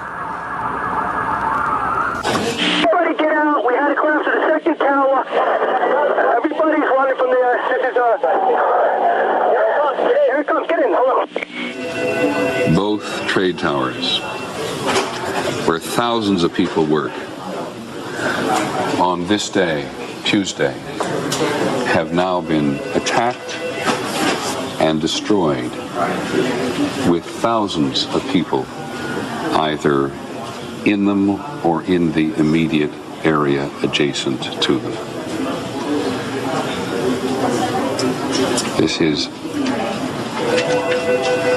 There is simply no way to accurately describe the emotion this evokes in people all over the world, friends of the United States and enemies of the United States as well. plummet, and then a third one, and then the entire top of the building just blew up, and splinters of debris are falling on the street. Where I'm right now, there's a thick plume of smoke, and you can see crowds of people, including emergency service workers and police officers, running from the scene, screaming. And there's a school nearby where there were kids in the schoolyard. That has been emptied out, and they're running up the street now too. The whole sort of the neighborhood, I'd say several blocks up, is covered by this almost powdery smoke. Little tiny pieces of building you can see just floating in the wind around it. It's almost as if like a huge cloud had kind of enveloped that part of lower Manhattan. It is just one of those awful moments that you need to look at for a minute or two to absorb exactly what has happened. Two of the most recognizable buildings in the city of New York have been attacked, and both of them appear to have collapsed, at least in part. The second of the two collapses taking place just a moment or so ago, perhaps 2 or 3 minutes ago. There are also apparently coordinated attacks that have taken place in Washington on the Pentagon. The State Department has been evacuated. Just a few moments ago, as we said, negative on innocence, okay? Right now we're all alone. The second building came down. I can't see. So we have no contact with anybody at this time, okay? Part of tower number 1 collapsing. These are shots from the ground of that scene. There have been frantic efforts to get people out of the tower. Now this is tape, and you can see now whether that was an explosion or exactly what happened that caused that second tower to collapse. We can't... You need to read this. Region Commander has declared that we can shoot down tracks that do not respond to our direction. Okay. I'll pass out the weapons. Okay. The Region Commander has declared that we can shoot down aircraft that do not respond to our direction. Copy that? People really staring in disbelief, and then as you saw, of course, the pictures watching that tower come down, people just couldn't believe their eyes. Police then pushing people immediately, people turning around and starting running ways, blocks away from the site. There is black smoke and is covering. This is Battalion 4 Alpha. I have dozens and dozens of firemen. We're at the bulkhead on the Hudson River side of the World Trade Center. We have medical emergencies. We have EMS on the team treating possible heart attacks. We're in the process of getting some kind of a roll call. We're going to try to keep the units together here, Kate. Earlier today, trying to get in touch with loved ones, very concerned. And then, of course, some people watching the other tower come down earlier, and then a group of people then watching this other tower come down, a woman passing me covered in soot. Basically, the sky is just black. You can't even see down to lower Manhattan from the vantage point right now. The police have cleared off all these streets, pushing people away. Police telling us if you have to get out of here, to get out of here, pushing people away in garages. It's an unbelievable scene, Aaron. You can see in this shot, our viewers can, a helicopter shot coming across the harbor, the Statue of Liberty prominent in the foreground, and smoke and devastation and tragedy in the background. A tragedy that continues to unfold, and one that still has many, many unanswered questions. We have a report now that a car bomb has exploded at the State Department. We are working to confirm that as well.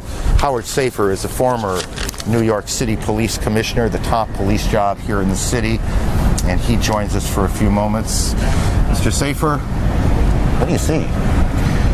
Look at that. What do you see? I see something that's unimaginable. I see what is a police commissioner's worst nightmare. This is a situation that obviously was well planned, well coordinated, and the loss of life that's taking place down there is just incredible, and is going to strain the emergency services of this city to the hilt. Are you hearing any specific information? Are you hearing anything about the number of injuries, the number of fatalities, the number of people in that building, those buildings? Are you getting any of that information from? Well, I know there are 50,000 people who work in the World Trade Center. I know that every ambulance and every fire company in the city and has been called in and dispatched there. It's unimaginable, but the loss of life is going to be huge.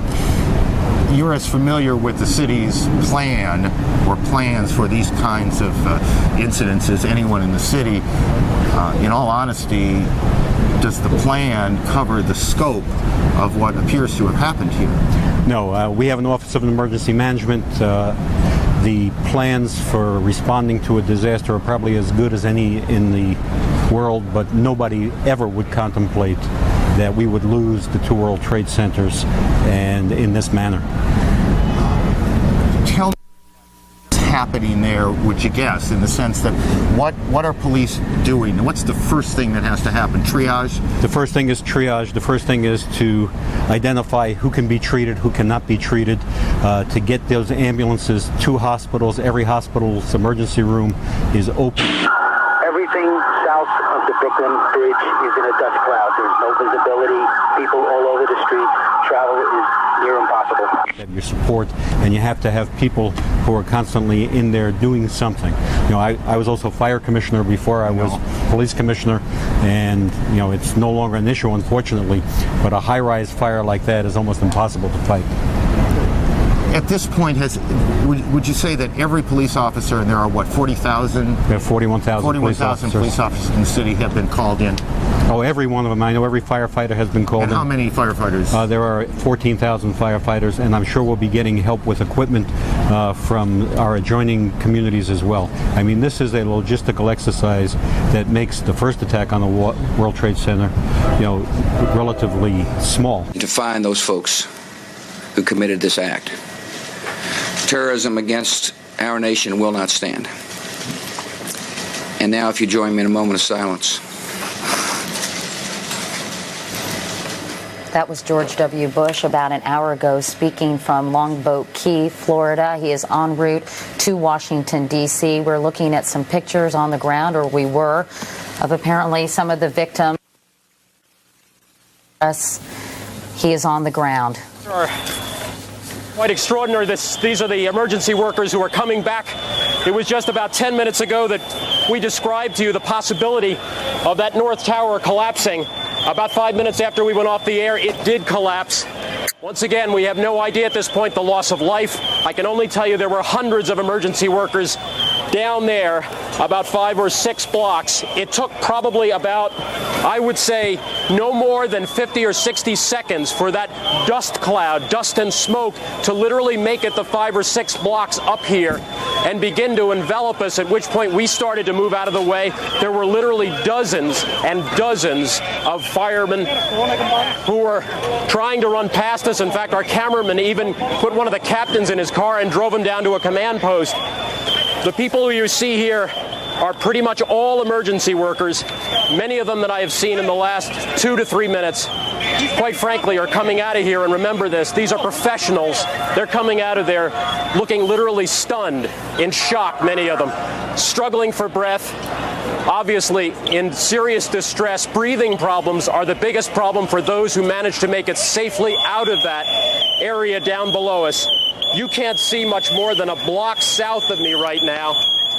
And the World Trade Center probably stands about 10 blocks south of where I am at this moment. And as you can see now, the dust is beginning to pick up here. It really depends on which way the wind blows as to whether or not we get heavy dust or not.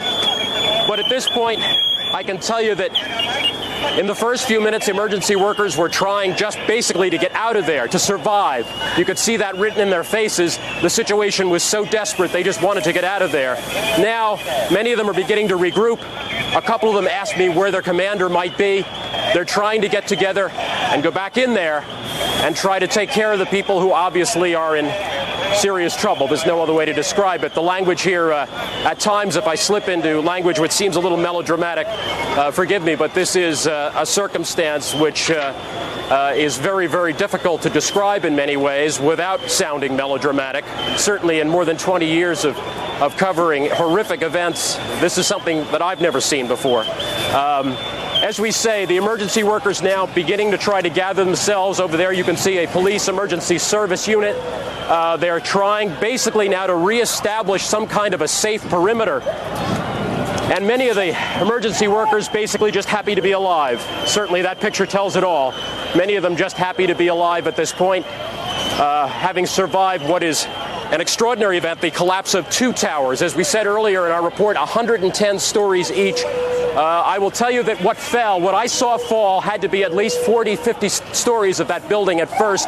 The skeleton was left at about, I would say, the 50 or 60th floor after the shell, after the structure of the building fell down. The skeleton, the steel skeleton, was literally sheaved off, and it took probably about another 30 seconds before the skeleton collapsed into the street. That was the last we saw of the World Trade Center, and that was maybe 10 minutes ago when that final skeleton, the metal skeleton, steel skeleton, collapsed into the street. That was NBC's Pat Dawson again. He's standing about 10 blocks from where the World Trade Center towers used to stand. You're looking at the collapse of one of those towers right now. We now have an AP News alert out of Pittsburgh. Officials at Somerset County Airport are confirming the crash of a large plane just north of the airport. That's about 80 miles southeast of Pittsburgh. Again, officials at Somerset County Airport confirm the crash of a large plane north of that airport, which is located about 80 miles to the southeast of the city of Pittsburgh. We do not know whether that crash of that plane is related to what has become an obvious terrorist attack both here in New York City and in Washington, D.C. at the Pentagon. Collapse. We were several hundred yards away, but we clearly saw the building come down. I heard your report of a 4th explosion. I can't confirm that, but we heard some boom, and then the building fold in on itself. We are told, Brian, hang on, we're told that the Secretary of Defense is being evacuated from the Pentagon.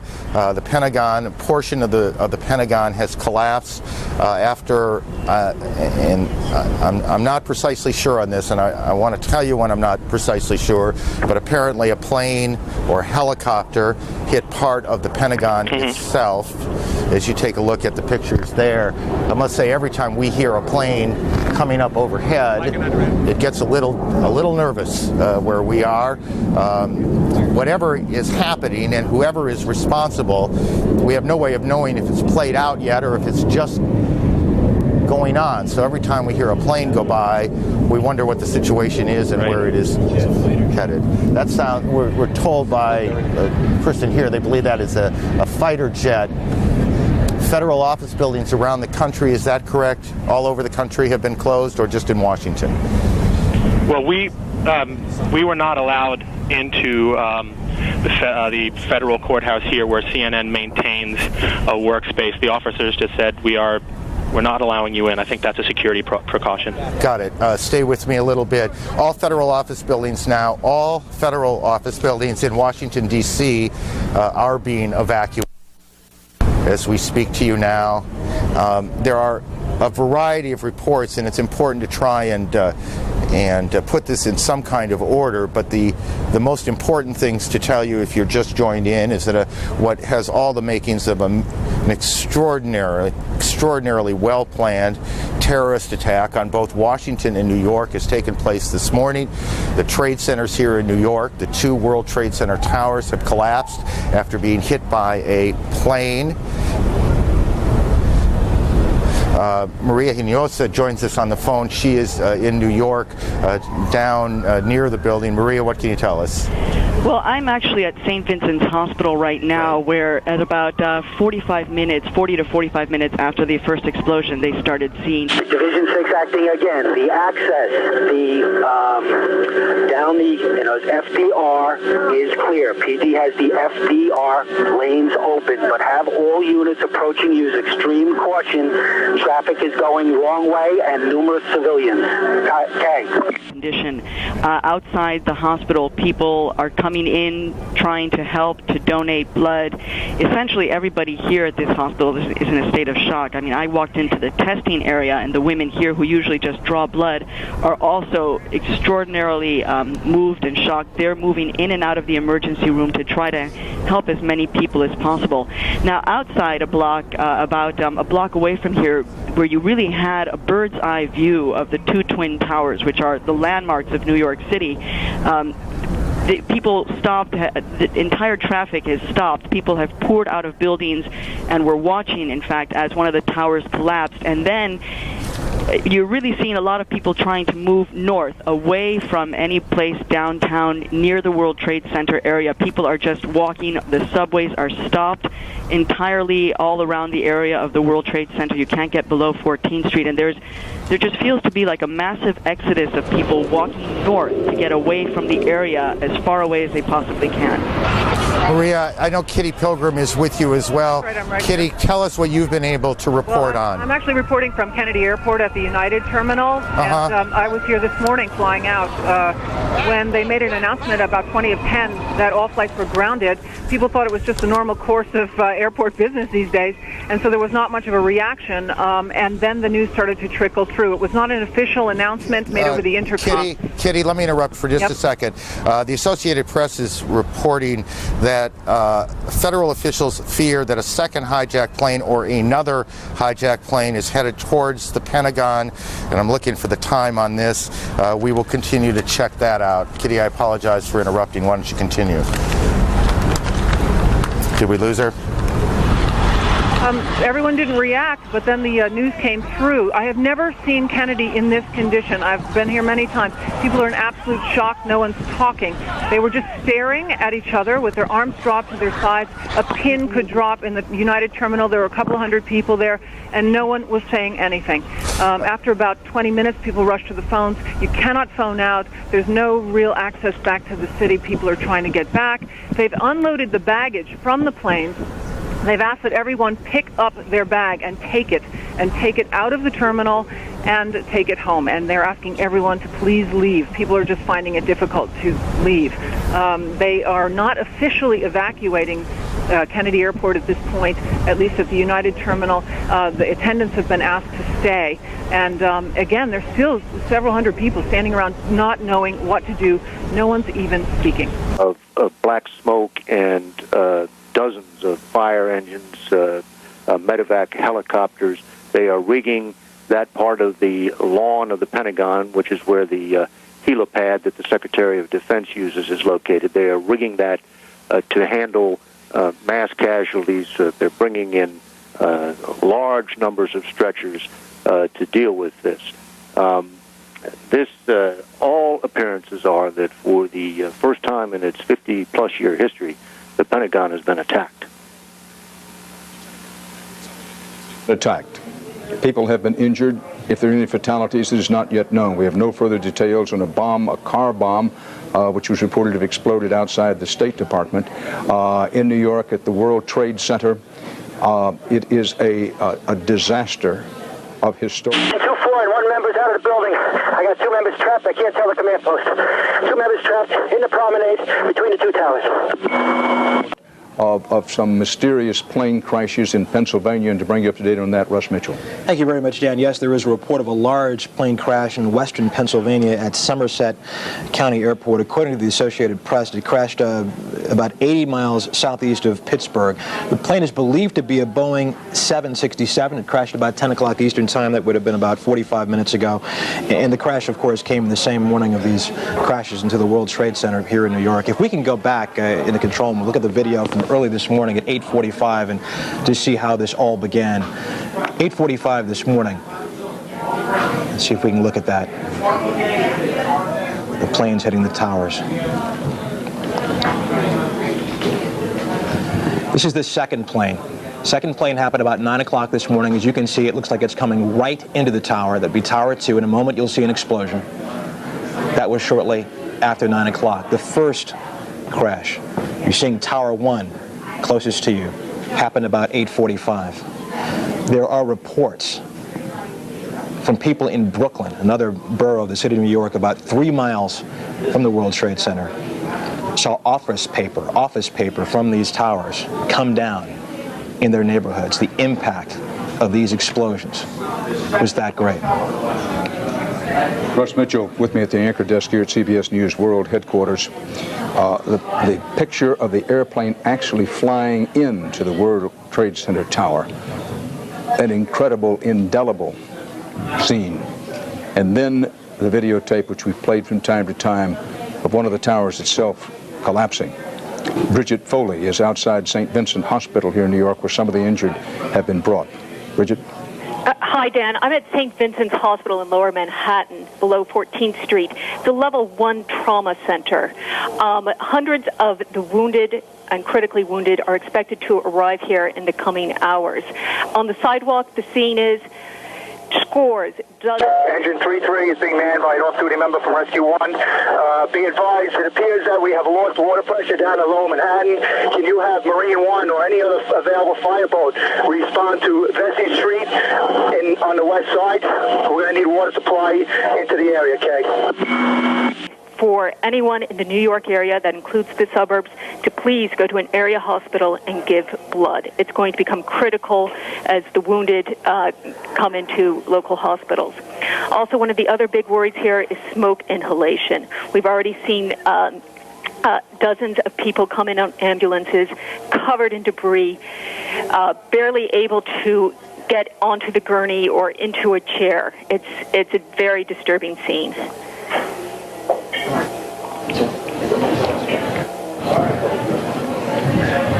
Bridget Foley at St. Vincent Hospital here in New York, where some of the wounded are being brought. An eyewitness, Associated Press reporter Dunstan Priol, described what he called a strange sucking sound from the Trade Center buildings after the first building collapsed. Keep in mind that both of the World Trade Center buildings have now collapsed. He described what he said was a strange sucking sound, quote, windows shattered, people were screaming and diving for cover, people walked around like ghosts, covered in dirt, weeping and wandering, dazed, unquote. And those people who were walking around like ghosts, covered in dirt, weeping and wandering, dazed, were, keep in mind, among the lucky ones. How many have been killed and injured in these coordinated terrorist attacks today, what President Bush has described as apparent terrorist attacks? The total number of killed and wounded, we simply do not know. Obviously, we are in the middle of an extraordinary catastrophe that started about 8:45 Eastern Time here in New York when one plane crashed into one of the towers of the World Trade Center. About a half an hour after that, as people were converging, as fire and police and rescue teams were converging on the scene, a second plane appeared to the west of the Trade Center buildings and slammed into the second tower. That's what you just saw. Fire shooting out the north and east side. Unit with an urgent, go ahead. Listen, we got a number of people trapped here from the previous collapse. We need a hand to get them out, okay? We're about 4 feet under, I really don't know. Where were you operating? What side, okay? West side of tower number 1 or tower 2? Tower 1. That hit one of the Trade Center towers. About a half an hour after that, perhaps a little bit longer, lose track of time a little bit in these situations, the first tower, or let me correct that, the south tower, the second tower, the one to the left, collapsed. It collapsed in a cascade of smoke and spark, and what we cannot tell you is if there was a second explosion that caused that collapse or if it was simply. That's the first one. That's the south tower collapsing. And that was about a half hour, give or take, after the planes hit the tower. Then shortly after that, just as the smoke was starting to clear away, the second tower. And that's what you're looking at now. Again, this was not very long ago, 10, 15 minutes ago. The second tower, it almost looks like one of those implosions of buildings that you see, except there is nothing controlled about this. This is devastation. How many people? There are 50,000 people who normally go to work in the Trade Center buildings. How many of those people had arrived already? How many of those people were trapped on the upper stories? How many of those people have been hurt? How many of those people died? We cannot tell you now. We can tell you that hospitals throughout the New York area are receiving literally hundreds of patients. And they are performing triage. They are trying to figure out who could be treated, who needs help first. This is sort of standard operating procedure. We are just being told now that Israel has evacuated all its diplomatic missions around the world. Israel has evacuated its missions. We are told now that Yasser Arafat has condemned these attacks, and we don't know yet who's behind them. Britain has condemned these attacks. Germany has convened its National Security Council, and we will check and see if events are going on in those places or if that is simply a reaction to what has gone on here in Washington and in New York. CNN's Gene Meserve joins us on the phone from Washington. Gene. K Street, which is one of the major thoroughfares here in Washington, it is absolute gridlock. It takes about 15 minutes to drive one block. Ordinarily, this time of day, there'd be nothing near this kind of traffic. We're 1084. Be advised, we have numerous injured people on board, babies and hundreds of people. So we might have to relay them off our boat with another boat or something. Okay. This traffic situation, many people trying to use their cell phones. However, cell phone service has become very difficult in this town because of the crush on circuits. For the most part, people appear to be very calm and collected. I will tell you, though, that as I drove, I looked at the car next to me full of some young women who I would guess were in their 20s, several of them crying their eyes out, obviously very upset as they listened to the radio and heard the news of what is happening in this city in New York also. Aaron, back to you. Gene, thanks. Gene Meserve in Washington this morning as she and the rest of the organization continues to gather what facts we can, what facts are available in the wake of the extraordinary chaos that has followed this extraordinarily horrendous terrorist attack. American Airlines, we are told, one of the planes involved in this was a hijacked American Airlines 767 out of Logan Airport in Boston. American Airlines will say what is known. What is known as you look at the White House being evacuated a short time ago, or is that live? And I'm not sure on my monitor which it is. I believe it's taped from a short time ago. In any case, American Airlines will talk to reporters in about a half hour or so, 11:30 Eastern Time. One of its planes involved in this, and we will bring that press conference to you live when it happens.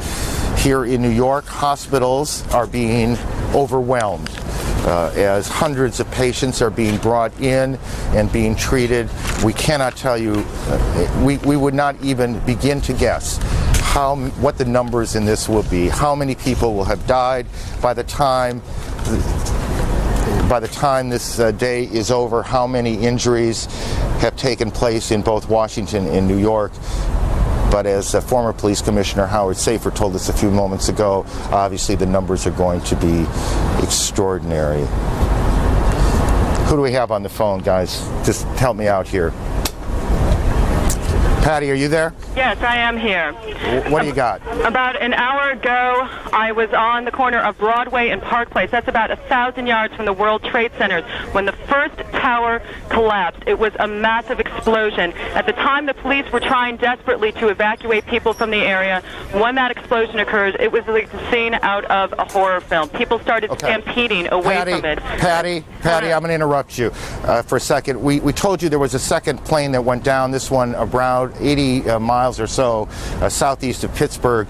We'll try now to connect with KDKA TV in Pittsburgh. Well, just so much for planning. We will try again. We have reports that a plane has crashed in the Pittsburgh area, southeast of Pittsburgh, about 80 miles. And at varying times, we've heard that this was a 767 and a 747. I'm not sure it matters which it is. What matters is that a plane has crashed in the Pittsburgh area. The Pentagon continues to monitor reports that another plane, a hijacked plane, is headed for that area. If there's any question about that, they were anticipating new kinds of threats. All the money in the counterterrorism budget went towards preparation for a BW or nuclear attacks on U.S. soil. But what we have seen time and time again, that terrorists are able to exploit conventional materials in a very devastating way. What McVeigh did at Oklahoma City in 1995, using commercially available materials to some devastating effect, although they weren't the casualties that we see today. But 1993, Hey, but Vince, let me interrupt you for a second, and I apologize. I sound like I'm on the attack here, but there's a feeling in that. You notice I haven't called anybody a terrorism expert this morning. I don't think anyone wants to be known as a terrorism expert. Thank you very much. And but we have a series of terrorism experts who appear in our lives and sometimes sound off knowledgeably. I exclude you from this, by the way, otherwise I wouldn't raise it in your presence. Sound off, knowledgeably about how we know this group and that group and that group. And this is, among other things, a desperate failure of intelligence in both the human and technical area. Am I right? There's no question about it, Peter. It's a major intelligence failure. The inability to anticipate this kind of a terrorism event on U.S. soil. I think that they were focused on bin Laden in Afghanistan. They were focused on U.S. facilities abroad. And I don't think they believed that bin Laden or a consortium of groups collaborating together had the capability or the willingness to do this kind of thing. Is that a false assumption? Obviously. We saw what they did with the USS Cole last year. It was a very sophisticated U.S. warship that was almost totally destroyed with the loss of 17 lives by suicide bombers. And just one other thing before I let you go back and work the beat for us, if you would, and that is Osama bin Laden. Some of my colleagues and I argue here about the U.S. emphasis on bin Laden. It's bin Laden, bin Laden, bin Laden. It's if the United States gets only one focus at a time in terms of somebody involved in terrorism. Mobile Command Center to Manhattan, Case. Mobile Command Center, we have firefighters from 4 engines responding to the location, off-duty members. You have members trapped on the west side of tower number 1. We believe it's Captain Fuentes. He's unable to give us his exact location. Reported to be several members trapped. You have that message and copy it. The resources and the coordination and the direction to do these kinds of events requires capabilities beyond any one single group. In other words, there had to be cooperation, possibly with some state support, to do this kind of thing. Okay. I mean, we've been hearing for the last 2 months that bin Laden was getting ready to do something, but I don't think anyone was looking here as the object of his next event. Okay, Vince, I much appreciate it, and I hope you go work the beat for us and you check back with us through the day. I'm, by the way, this is not for an immediate discussion, but I'm sitting next to John Miller of ABC News, who you've heard often this morning. He's one of the only reporters in the world to have gone to see Osama bin Laden in Afghanistan. And as the day goes on, we'll clearly deal with this in even greater depth, John, than at the moment. But what we are now dealing with is a devastating human tragedy as the result of terrorism in New York City and in Washington, D.C. And just before I talk to John Cock, well, I'm more than happy to listen to these people on the street if we can possibly hear from them. But just in case, by some remote possibility, at 8 o'clock Pacific time, along the West Coast, you've just turned on your television or you're continuing to watch it, let me just review for you where we think we are at the moment. Because it is both a tragedy that has revealed itself before the eyes of millions of people in the country watching on television, and a complete mystery as to how, as we heard from Vince Calistrauer just a moment ago, how this could have happened in such a coordinated way without any of the intelligence service of the United States having much a clue about it. So just before... Pennsylvania. Then there's this report from an FBI official telling Jim Stewart in Washington that what is, quote, believed to have been a United Airlines plane of some kind crashed into Camp David, the presidential retreat outside of Maryland. One is reminded as we look at these horrific scenes, and there's no other way to describe it. Earlier on, we were cautious as we thought the situation dictated about our reporting about even one of the World Trade Centers collapsing. We quoted the Associated Press saying that one had collapsed, and then we literally saw on the screen the second one collapse, and both of the World Trade Centers have been collapsed in this almost unbelievable attack. The late Edward R. Murrow said, "No one can terrorize a whole nation unless we are all his accomplices," quote unquote. Something to ponder as we size up this situation, which may not be over. The picture that emerges, at least the initial picture, is one of a series of coordinated terrorist attacks. Do we know that for a fact? No. But the evidence at hand strongly indicates that that's what's happened. That an American Airlines plane on a flight from Boston to Los Angeles, according to American Airlines, is one of the planes that was hijacked and was crashed into the World Trade Center. Exclamation point, pause. If someone wrote it in a novel, it might be considered just a little beyond belief. Believe it. It happened this morning, according to American Airlines. The second aircraft that crashed into the other World Trade Center building, we've had various descriptions of it. No one knows where it came from. You want us to walk into that spot or bring rigs? Get as close to that location as you can without being in the collapse zone, and you get the members. They're looking for manpower. What's the 10-4? Fortunately, they're looking for manpower and tools. You have members trapped in the street and collapse zones all over the World Trade Center.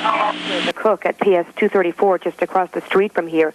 She, too, is 3 blocks from the scene of this disaster, and I'm sure you've gathered by now that is way too close to the scene when this was all going down, because the soot and debris literally came upon us. If I walk outside the school right now, I am walking in 4 inches of soot and debris. Papers and checks from inside the World Trade Center have made their way. Pieces of offices and pieces of literally people's professional lives are just strewn all over the street. The broad base in which these attacks took place took a lot of coordination.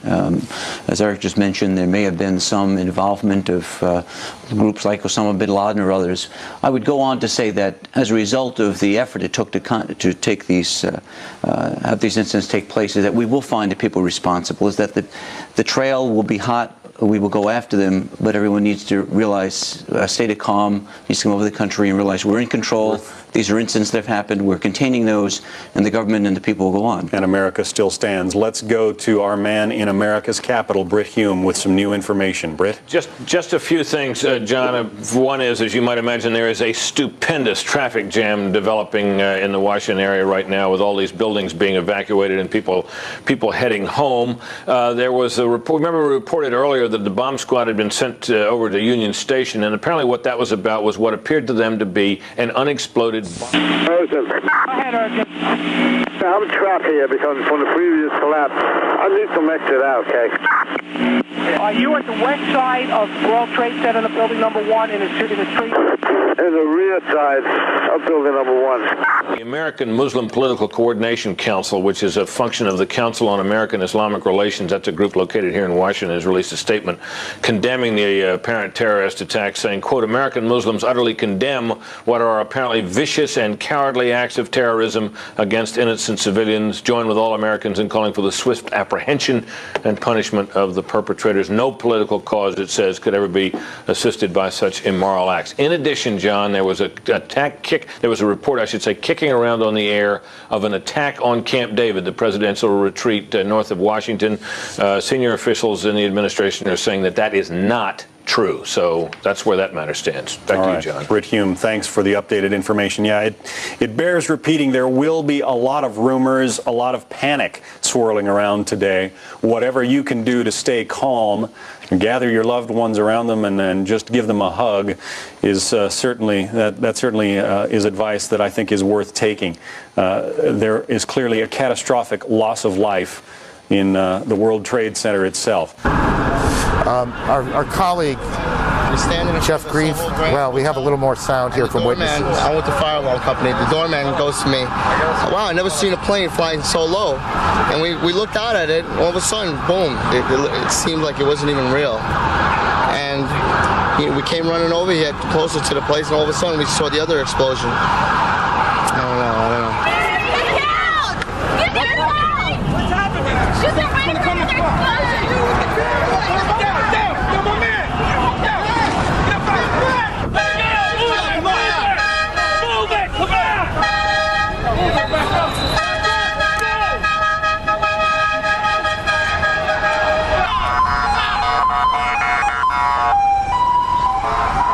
I was in B tower. A tower. What floor were you on? B1. What floor? The first one. What happened? Tell me. When a big explosion happened, some guy came out. His skin was all off. I helped him out. This is him all over. There's people jumping out of windows. I've seen at least 14 people jumping out of windows. It's horrific. I can't believe this is happening. Anything else that you saw? Were you there for the second hit by the plane? About 10 minutes later, the second building went off. Did you see it? Yes, I saw it. It just blew up. A big explosion. People started running. It was just chaos everywhere. Yes, I was right there. I was down in the basement. Came down. All of a sudden, the elevator blew up. Smoke. I dragged the guy out. His skin was hanging off, and I dragged him out and I helped him out to the ambulance. Thank you.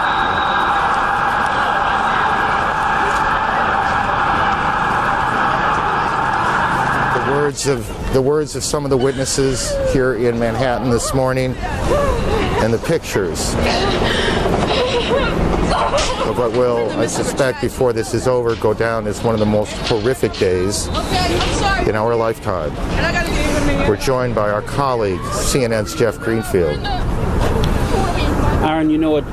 In 1993, when terrorists bombed the World Trade Center, their plan was to knock one of the towers into the other, bringing them both down. That disaster was averted, and bad as that was, in a sense, America was lucky. Another terrorist attack in the planning was interrupted to blow up the Lincoln Tunnel and submerge dozens, maybe hundreds of people. At the eve of the millennium, a suspected terrorist, was intercepted, you remember, at the Canadian border on his way to Seattle. And I know that not so long ago, former President Clinton, in a private talk to a group, ruminated on how lucky the United States has been over the years with the combination of luck and the skill of anti-terrorist people, to avoid such things. What we are seeing now is nothing less than the worst nightmare that one could imagine come to life, probably worse than anyone could have imagined. You may remember that Tom Clancy wrote a novel that ends with a terrorist hijacker crashing into the Capitol. The worst act of terrorist violence on American soil, the Oklahoma City bombing, killed fewer than 200 people. All we know today is that tens of thousands of people worked in that complex that has been destroyed. And I hate to say it this way, but this may be the day that America's luck ran out. Well, it is hard, isn't it? I mean, you look out here and you see the Statue of Liberty to the right and these buildings off to the left, the attacks on Washington. We don't know a lot about who's behind this or what this is all about, but the symbolism of these attacks is extraordinary. We see that talked about on the news every night, not so much from a terrorism standpoint, from a work standpoint, but people landed on major airports every day undocumented. So it's extremely difficult. As Brian pointed out earlier, these terrorist cells are very insulated from each other. There's no particular hierarchy like there was in the Mafia, where you put a particular wiretap in at the top and you know everything that's going on. That's not the case here. We know there's tremendous hatred. I mean, we've talked about this in law enforcement for over a decade. They blew up the World Trade Center. They tried to bring the World Trade Center down. They've blown up many other government symbols, and Ramsey Youssef tried to blow up 11 jumbo jets simultaneously. Okay, Jim, I'm sorry to interrupt. It's Katie Couric. We want to go to Pat Dawson, who's down at the World Trade Center with an official, talking to that official. Pat?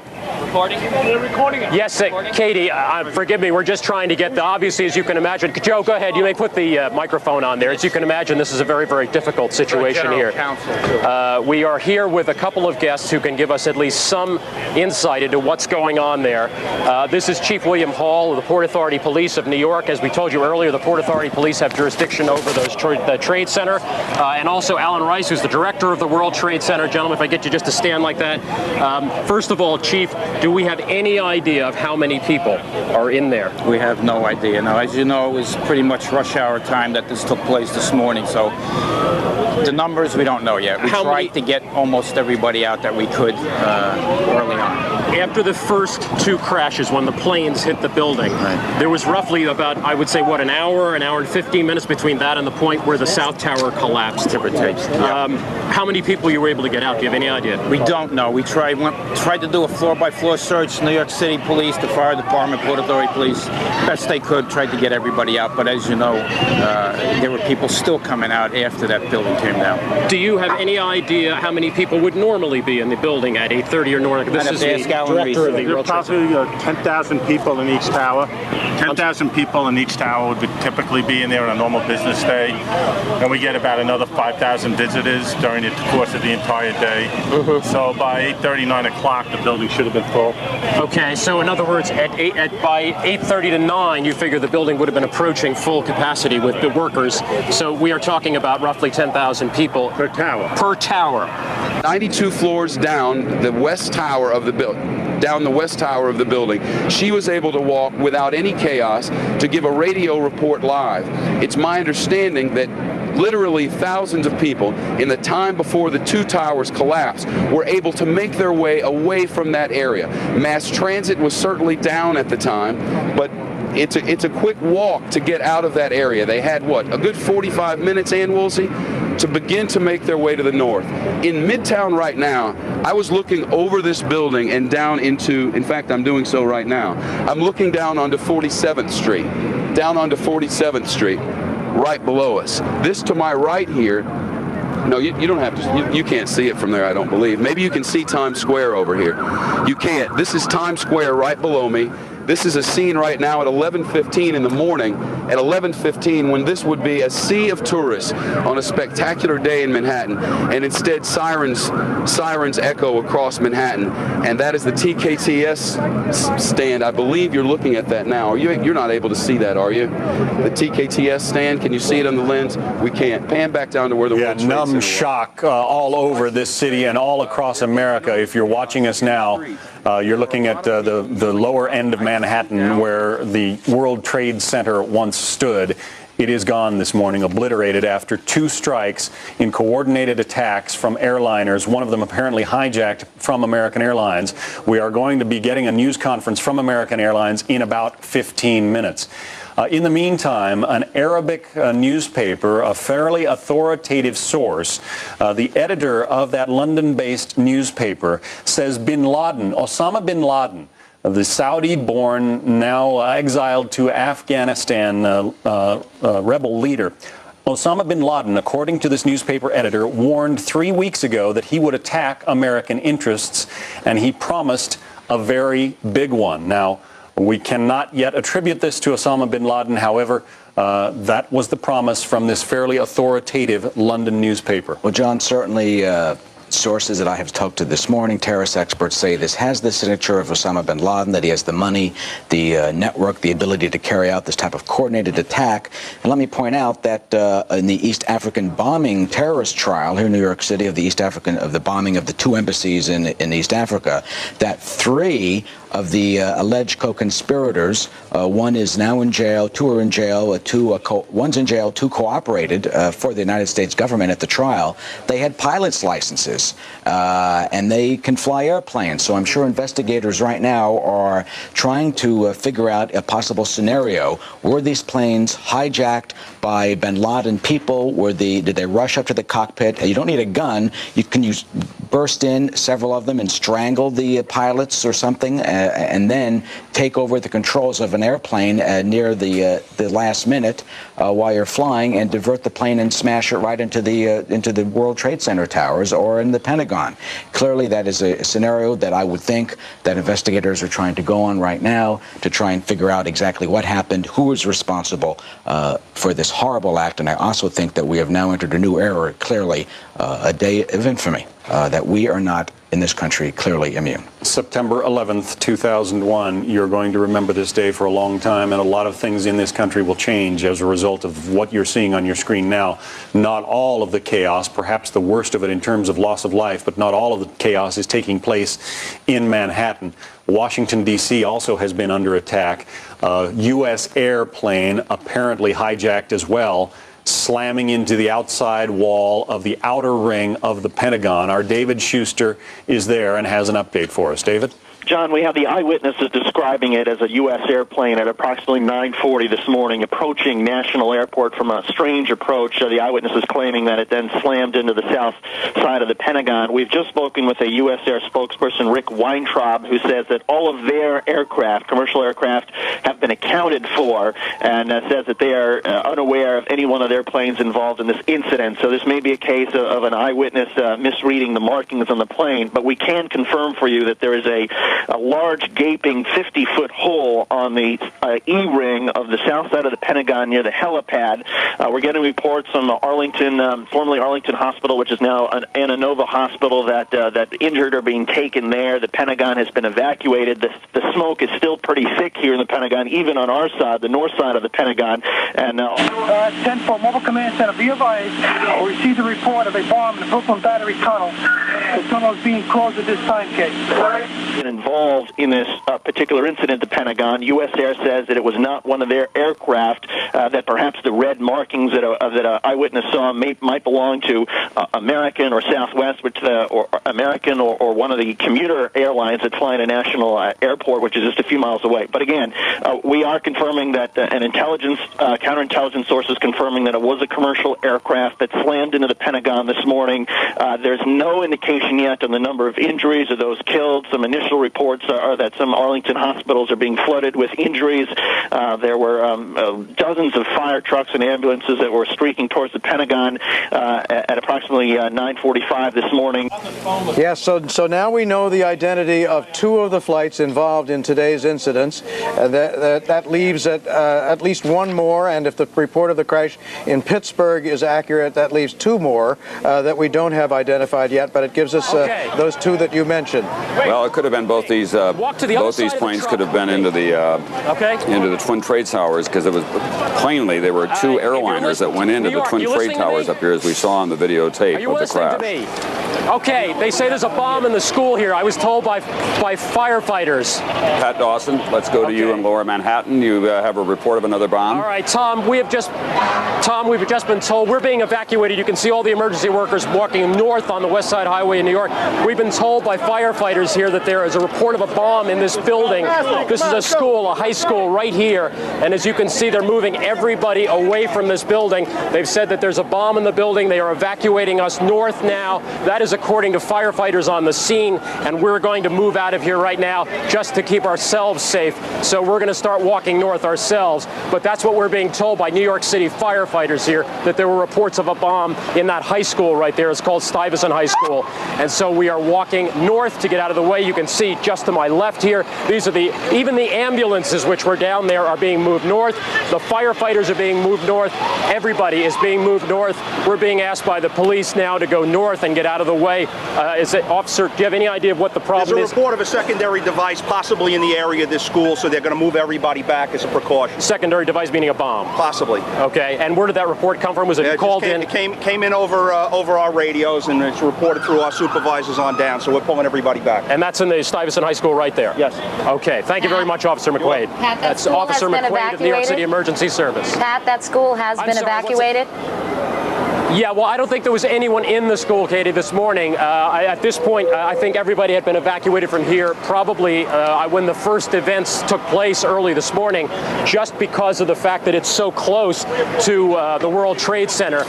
Most of these buildings around here have been evacuated, so I would imagine, I never saw any kids going into that school this morning, so I'm going to presume that they never even allowed them to get to school this morning, and that anywhere that were here at 8:45 were probably moved out almost within moments after the crash took place, because it literally is only about 10 blocks north of here, and I haven't seen any students coming in or out. Things that they've been very concerned about in recent years is the notion that could hospitals deal with massive amounts of casualties like this, and now they're going to... Let me just interrupt you for a second so we hear it as it's happening.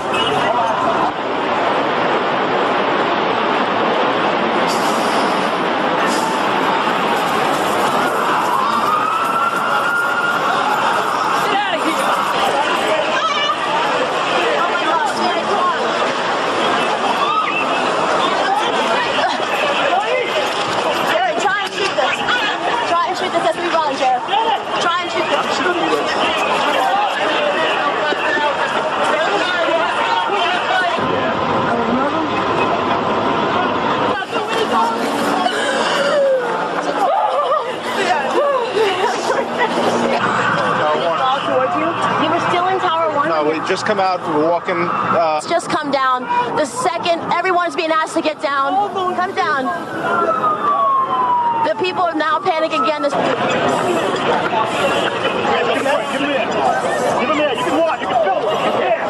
Make a hole, man. Make a fucking hole. Make a fucking hole. Make a fucking hole. Fuck off.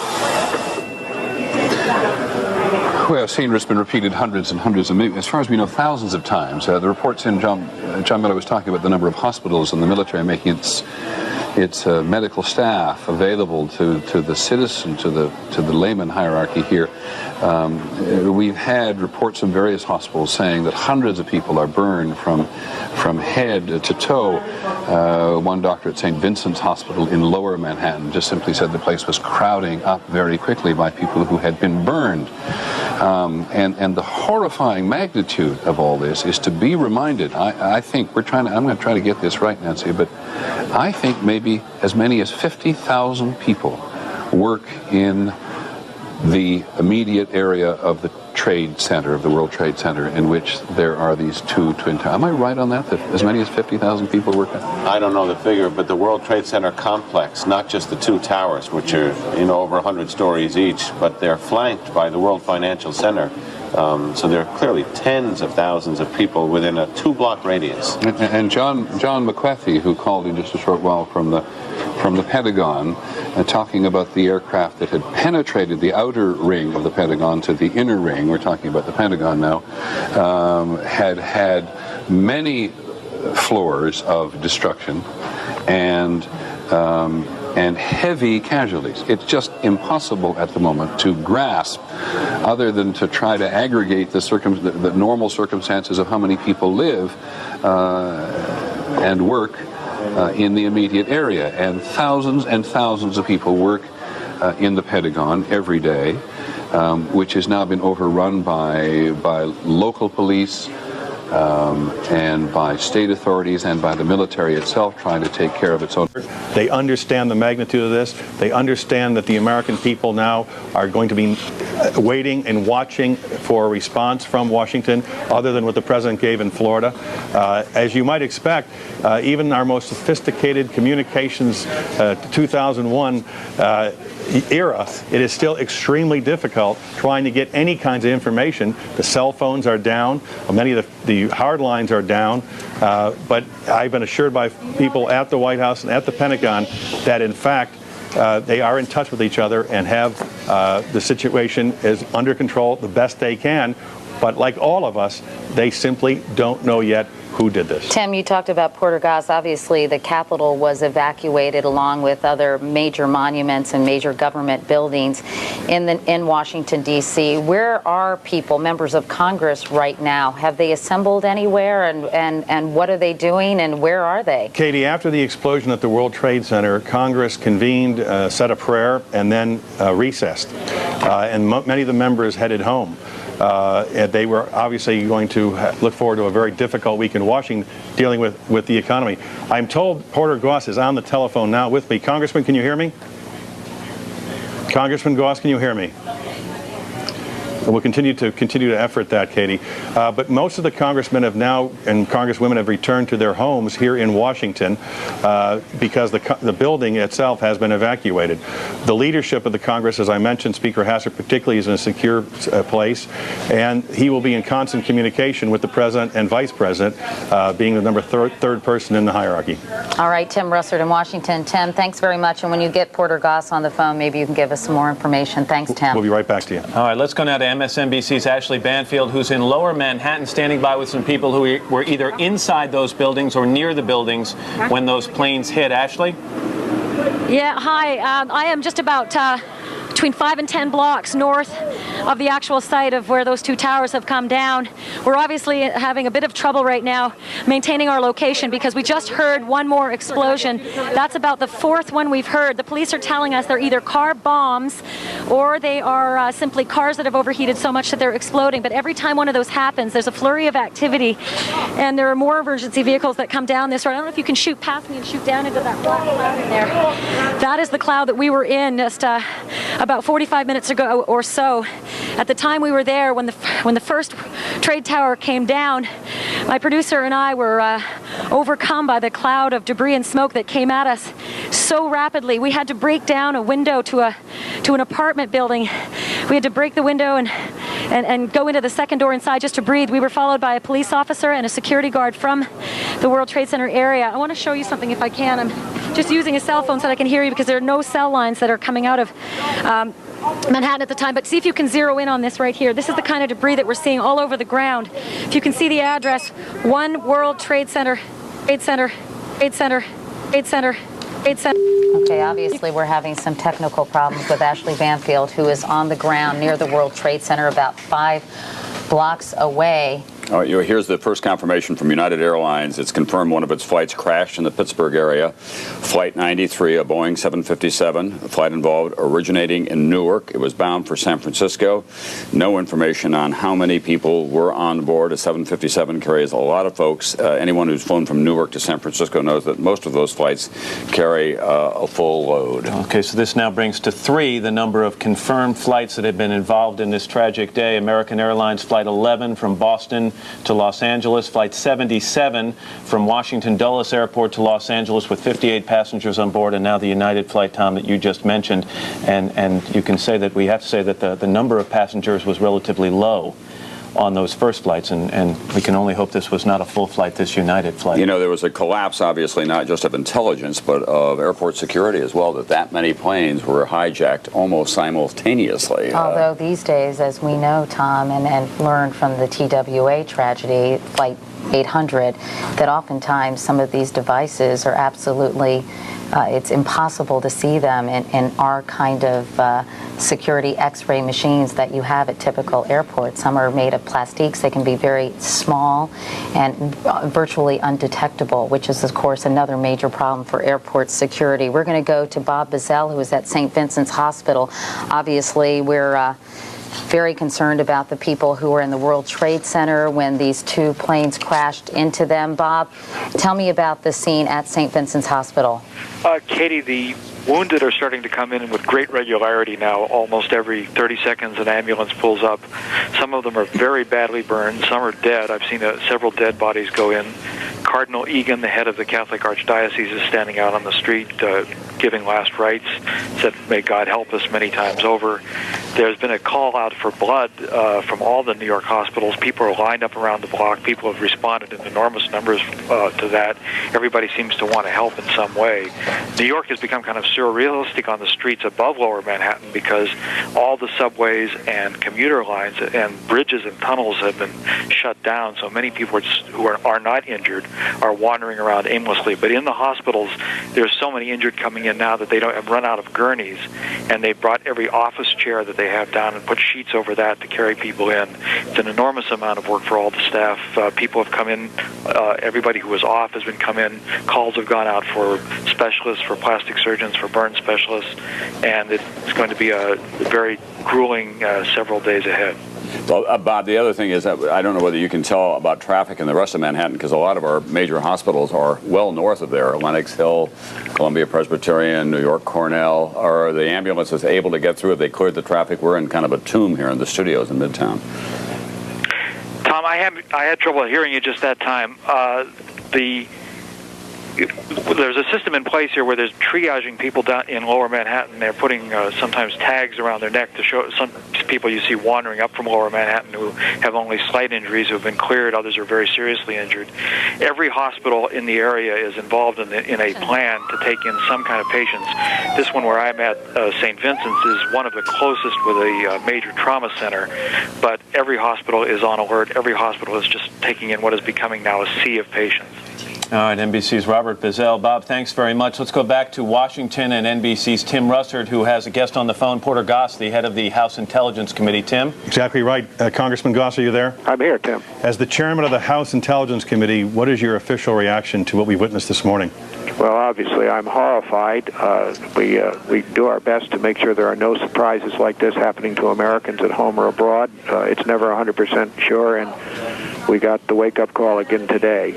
It is unbelievable that anybody would do an act like this basically using innocent victims aboard our commercial airliners as weapons against other innocent victims in our big buildings, our symbols of economy and commerce in New York, and our defense and legislative and executive buildings here in Washington. When people are watching this at home, Congressman, they're saying to themselves, how could this happen in the United States of America? A complete breakdown in our airport security, a complete breakdown in our airspace security over the Pentagon, the center of our military command. How could something be this vulnerable? Well, we are a free, open, democratic society, and we take great pride in that. We pay a price for it. We, as you know, if you've ever flown into Washington National, Washington Reagan Airport, you fly right over the Pentagon.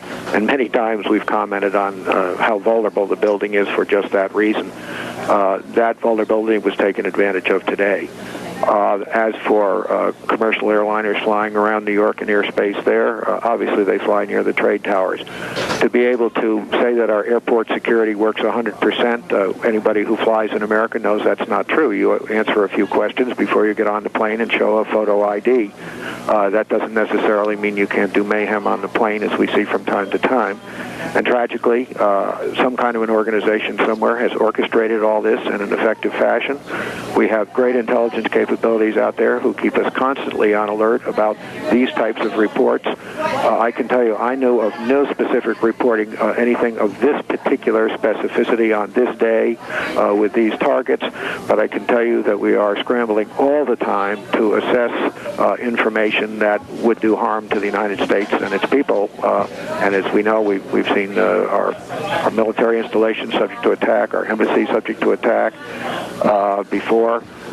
We stop a lot of it, but obviously we don't get it all, and we're just going to have to rethink how we do business in today's world and deal with these kinds of threats. Based on your experience as a honored CIA agent and now as a very highly respected chairman of the House Intelligence Committee, how many organizations, terrorist organizations in the world, are capable of pulling off such a coordinated massive attack? I would say there's only a handful if we're not talking about state-sponsored terrorism.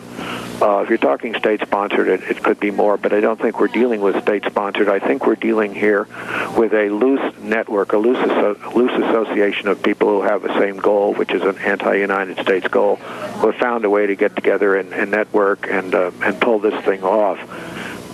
Part of the problem with terrorism is that one of the weapons of terrorism is confusion. And one of the hopes now, of course, of the terrorists who perpetrated this is that we will have lots of confusion in the United States, and there will be rumors of other things happening, and that will upset how we go about our business and our behavior and how our law enforcement people react and so forth. That's one thing to deal with. And another thing to deal with, as the President alluded to this morning in his very strong statement, was that we will respond. The question is, against whom? And we want to make absolutely sure when we're dealing with asymmetrical warfare such as this, where we're dealing with innocent people, by and large, who are victims of this, that we respond appropriately and not provoke any other incidents that are unwarranted in the world, but get the people who actually cause this to happen. And that requires good information, and obviously we're in the process of trying to get that information. But it may take some time to sort through all this, find the fingerprints, and in fact launch any kind of retaliation. That is certainly true, and one of the hallmarks we may need is patience these days. Congressman Porter Goss, Chairman of the House Intelligence Committee, we thank you very much. We'll be contacting you throughout the day, and we very much appreciate you joining us this morning. Well, thank you. Add my prayers to the others. Thank you much. Back to you, Matt.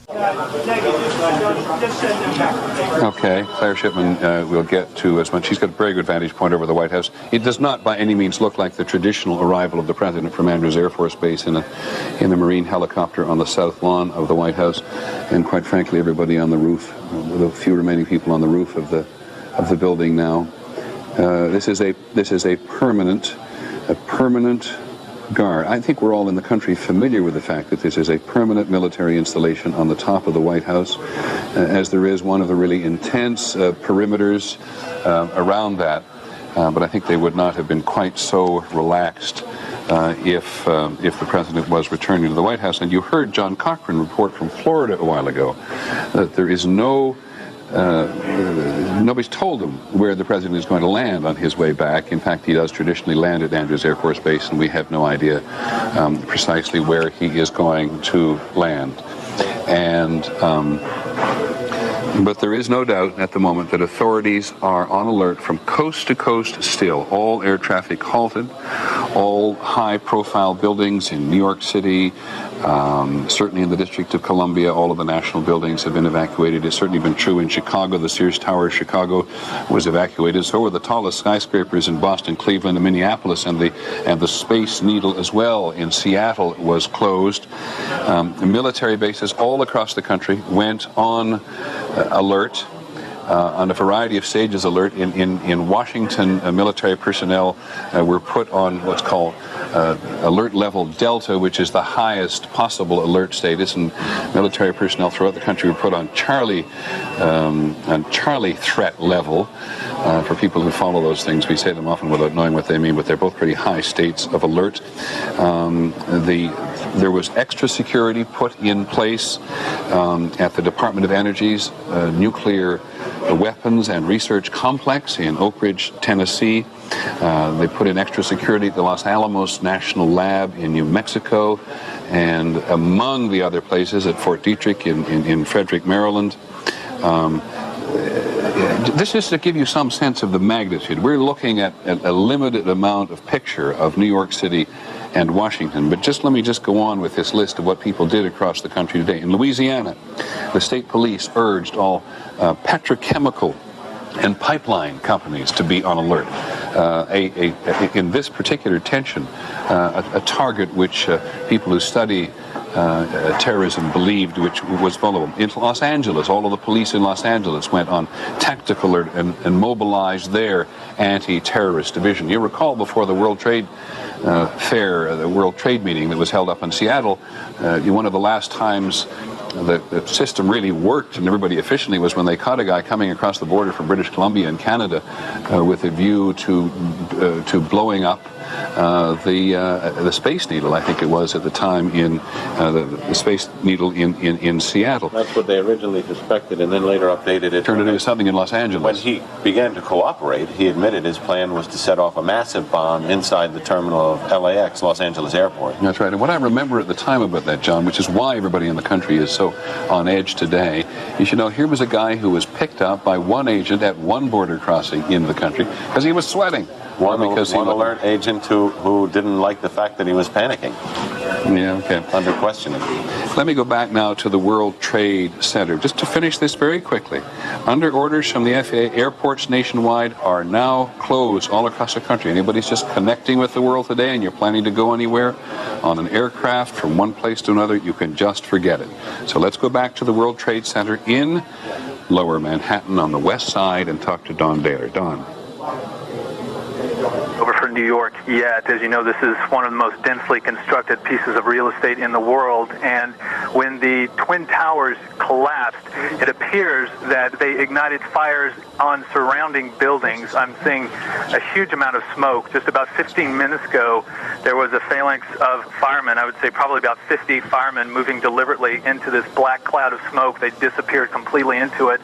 Then about 5 minutes ago, there was quite a bit of activity as a number of police officers started moving back individuals as well as firemen who were with their fire trucks away. So they moved the line of demarcation back away from that area, and I can see at least two buildings look to be partially involved. Just from my vantage point, I'm about 4 blocks away from where the Twin Towers once stood. Right before the second tower collapsed, when you and John were talking about the concerns over that possibility, Mayor Rudolph Giuliani walked right past me here on Church Street and Duane Street, again about 4 blocks from that area, moving his entourage out of that region, and then just moments later was when the collapse happened. There was a complete cessation of ambulances and any kind of emergency traffic in this area for about 5 minutes, and then slowly I saw 1 or 2 ambulances trickling out of this incredible cloud of dust with debris on top of them. Some of them had broken windshields. There was a police car that came by that looked like the top had been almost completely stove in. And that's one of the most disconcerting disconcerting aspect this morning has been on this avenue that has been opened up, Church Street. There's just been a trickling of emergency vehicles coming out of that scene and towards the hospitals. I'm not sure how much they've been trapped down in that area or whether they moved away and are going to some of the other area hospitals that don't come by here. But I've not seen anywhere near the number of ambulances leaving the site that one would expect.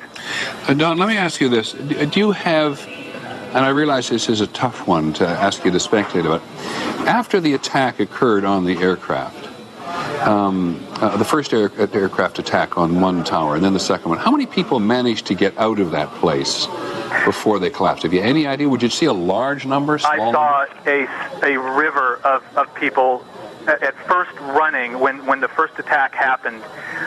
There were screams. A lot of people were looking up in shock. And then about, I would say, a minute and a half later, there was a steady stream of people moving from closer to that area, running up the streets. Then, of course, as I guess is human nature, a lot of people stopped, feeling that they were maybe far enough away that it was safe, started looking up, talking, pointing, and then the second plane hit. And that, again, caused another stream of panic.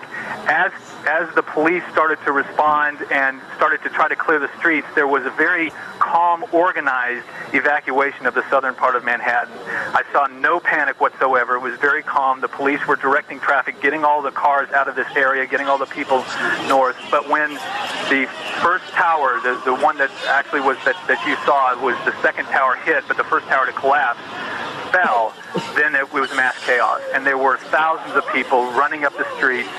This billowing cloud of dust and debris came washing up over here, four blocks away, which only exacerbated the chaos of the moment.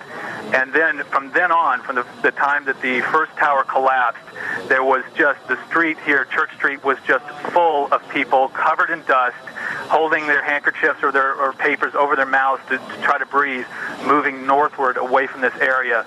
That stream trickled out, and then when the second building collapsed, once again there were more people, but this time when the second building collapsed, I witnessed firemen who were helping one another, struggling up the street, covered in debris. There was a police officer who was being carried by two other police officers trying to get out of that area. So there was obviously a lot of collateral damage with the people around that area. I would say even not just at the base of it, but for them to have gotten to my point that quickly, they would have been injured probably two and a half blocks away from where the towers fell. Don, thanks very much. Don't go away, because you've helped us appreciate at ground level what, as I said before, seems almost surrealistic when you look at it on television. In terms of people getting out of the trade towers, do you have any sense at all? Have you heard anything, even anecdotally, from the cops about how many people managed to get out of the building before they collapsed? No, absolutely not. But you can imagine that the World Trade Centers, I'm not sure how many elevators exactly they have, but I have been in those buildings, and I think there are around 20 elevators in each. If they shut down immediately, you can imagine the people who would be streaming down the fire escapes and the stairwells. There's also, I don't know if it was the case now, but I do know that one of the towers had a major elevator that went all the way to the top that was malfunctioning and has been malfunctioning for at least a month. They've been having a lot of trouble with that. Not that that would have made any kind of difference, of course, once those elevators shut down. As soon as I imagine the fire alarms go on and that kind of thing, it's de rigueur that the elevators are not to be used in that situation. If the elevators go all the way to the top, and that's where the extent of the damage was at the very top of these, there's probably no way that anyone on the lower floors was able to use elevators. So they were all going down the stairwells, and one can only hope that there was quick enough reaction that they did get clear away, that they did not stop at the base. Thank you, Don, very much. You know, somebody said, looking at the Pentagon this morning, that it reminded them of World War II. Clearly a person too young to remember World War II. But as you look at these scenes, you can feel absolutely clear that you're looking at the results of the United States at war with angry and vicious people who will do in the future, as they have in the past, whatever they can to get at the United States, this huge presence in the world, with any number of enemies in the world, with any number of people who feel the United States has messed up their lives or their countries or their movements or impeded them from something. And so, in fairness, without being too carried away with it, we are looking at pictures from a war zone this morning. Not a picture, something that looks like a war zone. And we have had a steady stream of patients coming through the door since the first explosion occurred some hours ago. We have information at this point on 3+ fatalities, plus because there may be additional fatalities that I have not yet been informed of. We have had a severe burn case. One individual is an amputee, a serious neurosurgical injury, a whole range of injuries from both debris, smoke inhalation, respiratory issues related to smoke and debris from the collapse of the two buildings. So how many medical personnel, Kathleen, do you have working there at NYU Hospital? We have a medical staff of 500 plus physicians. The entire medical staff has been mobilized, as has the nursing staff, and they are working as hard as it's possible to work. And tell me again, Kathleen, I know it's hard to estimate how many people you've seen so far? It's in the hundreds. Our entire cafeteria has been transformed to a triage area, and it is wall-to-wall people at the present time. All right, Kathleen, thank you very much for that update. I'm sure we'll be checking back with you a bit later on, and thank you very much. Communications infrastructure, satellite dishes, television towers, and so forth were located on top of the World Trade Center. And the World Trade Center, both towers are essentially gone now, a smoking pile of rubble. As you can see, that smoke column still billowing out of lower Manhattan. Rick Leventhal was in downtown Manhattan when the buildings came down and has an update for us from lower Manhattan. Rick? Well, John, we're on Church Street at Reed Street, for those of you familiar with Lower Manhattan, just a few blocks away from World Trade. Still thick black smoke billowing from the scene where both towers collapsed. Again, just a few blocks away from us. We were standing out here on Church Street when both towers came tumbling down, and each time there was a huge cloud of smoke and debris that came roaring down this street, and everyone literally ran for their lives. At this point, the police have been efforting to establish a perimeter. They're trying to keep people back and make sure that no one interferes with their job, which is to try and secure the area and then get inside that World Trade Center rubble to see whether or not they can locate any survivors who may have been inside the building or just outside the building when it came tumbling down. We want to bring in Mark Walsh, who's a freelancer for Fox. You live just a few blocks away and witnessed. Dude, I live on the 43rd floor of a building which is 5 blocks from the World Trade Center itself. I witnessed the entire thing from beginning to end. People talk about how it looked like a movie. I know when I came walking down here early this morning and saw both towers on fire and people on every street corner, it was like a movie, but you watched the planes hit the towers. I was watching with my roommate. It was approximately several minutes after the first plane had hit. I saw this plane come out of nowhere and just ream right into the side of the Twin Tower, exploding through the other side. And then I witnessed both towers collapse, one first and then the second, mostly due to structural failure because the fire was just too intense. Obviously, there were a lot of people inside the buildings at the time. 2 guys from the 7th precinct, the 1st precinct, the fire department right here, the 7th truck, those guys are all right there at ground zero when those things went down. And God bless, I know there's a lot of guys there that were around there, and hopefully they made it out. What was happening around you, in the streets around you, as this was all going down? Absolute pandemonium. From my viewpoint up 43 floors, I could see people running like ants, just absolutely scurrying for their lives. Billows of smoke coming through the streets, just walking down the street, just pushing everybody back. And then several minutes after, it looked like it had just snowed over the entire area. Yeah, the debris, the soot was thick on the street. There's still a dusting of it out here, but when I was standing here and the towers collapsed, we saw police officers running for their lives, screaming, "Get back, get back, get back!" And I'll tell you, that's a wake-up call when you see cops running for their lives, and people too, women's pushing baby carriages, that sort of thing. Well, you had the first tower first. That one, when that first went down, it just pushed everybody back, and it was a good 15 minutes before the second tower finally collapsed. Yeah. And it was just overwhelming, and by that point, it was just insane.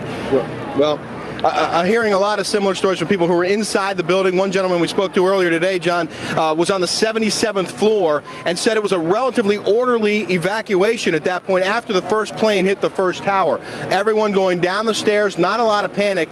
But when they got to the 6th floor, he says they felt a second shake, and then people started to really be concerned. Obviously, there were people in the building at the time of this, and some of those people, they haven't recovered them yet. And that's a big issue right now, is trying to get the rescue workers and the emergency crews to the building. There were police officers there and emergency crews there when this was all happening, and they were right at ground zero when it all went down. Can we talk to you? What's your role out here right now? Just standing by right now.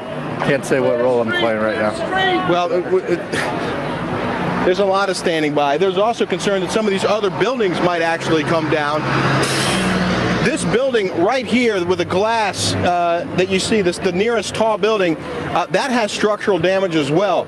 We saw a lot of glass broken out, and a corner of the building appeared to be in distress, and there's concern that there might actually be another collapse of that building. And I can also tell you that when we first got here, we were a few blocks up. We could actually see debris from one of the planes on the street, a huge gear at one point, looked like a piece of an engine at another point. So that debris is still littering that area up there. They had roped it off with police tape, and they had FBI agents out there, and that was just before the first tower came tumbling down and everyone went running away. So there's evidence out here. There's a lot of work left to be done, and as you can imagine, the streets are a bit chaotic at this point. But I just want to show you one drastic difference looking north as opposed to looking south. Blue skies, clear streets, not a lot going on over there. But then come back around this way, Dan, and you'll see just smoke billowing from the scene. Still obviously a major disaster waiting to be cleaned up. Back to you, John.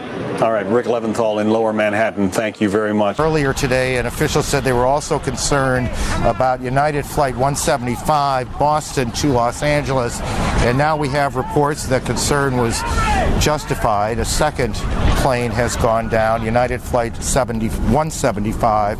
Again, that was from Boston to LA. And as you look at the Pentagon, which was also hit by a plane earlier in the day. Jeff? Yes, Tom, you were mentioning that this is such a rare act, and yet we now know of at least 4 commercial airliners that apparently were hijacked and either crashed or crashed into buildings, causing death and havoc of an unimaginable scale. So whoever is behind this is of a dimension that literally dwarfs even fantasy. Pretty much. I dreamed pretty big with my dreams, and fortunately or unfortunately, didn't get quite this large. It's not, generally speaking, it's not credible to think that you're going to find more than one person who's willing to do something like this, because people who are willing to throw their lives away are fairly rare. In this case, they got somebody who was well organized and produced a well planned and reasonably well executed operation. Well, now we need to find out who it was, and then to go after him. But that's going to take time. But we do have the people to do that if they have the proper support from the executive branch of the government and from the general population of our country, to identify, locate, and deal with the people who performed this act.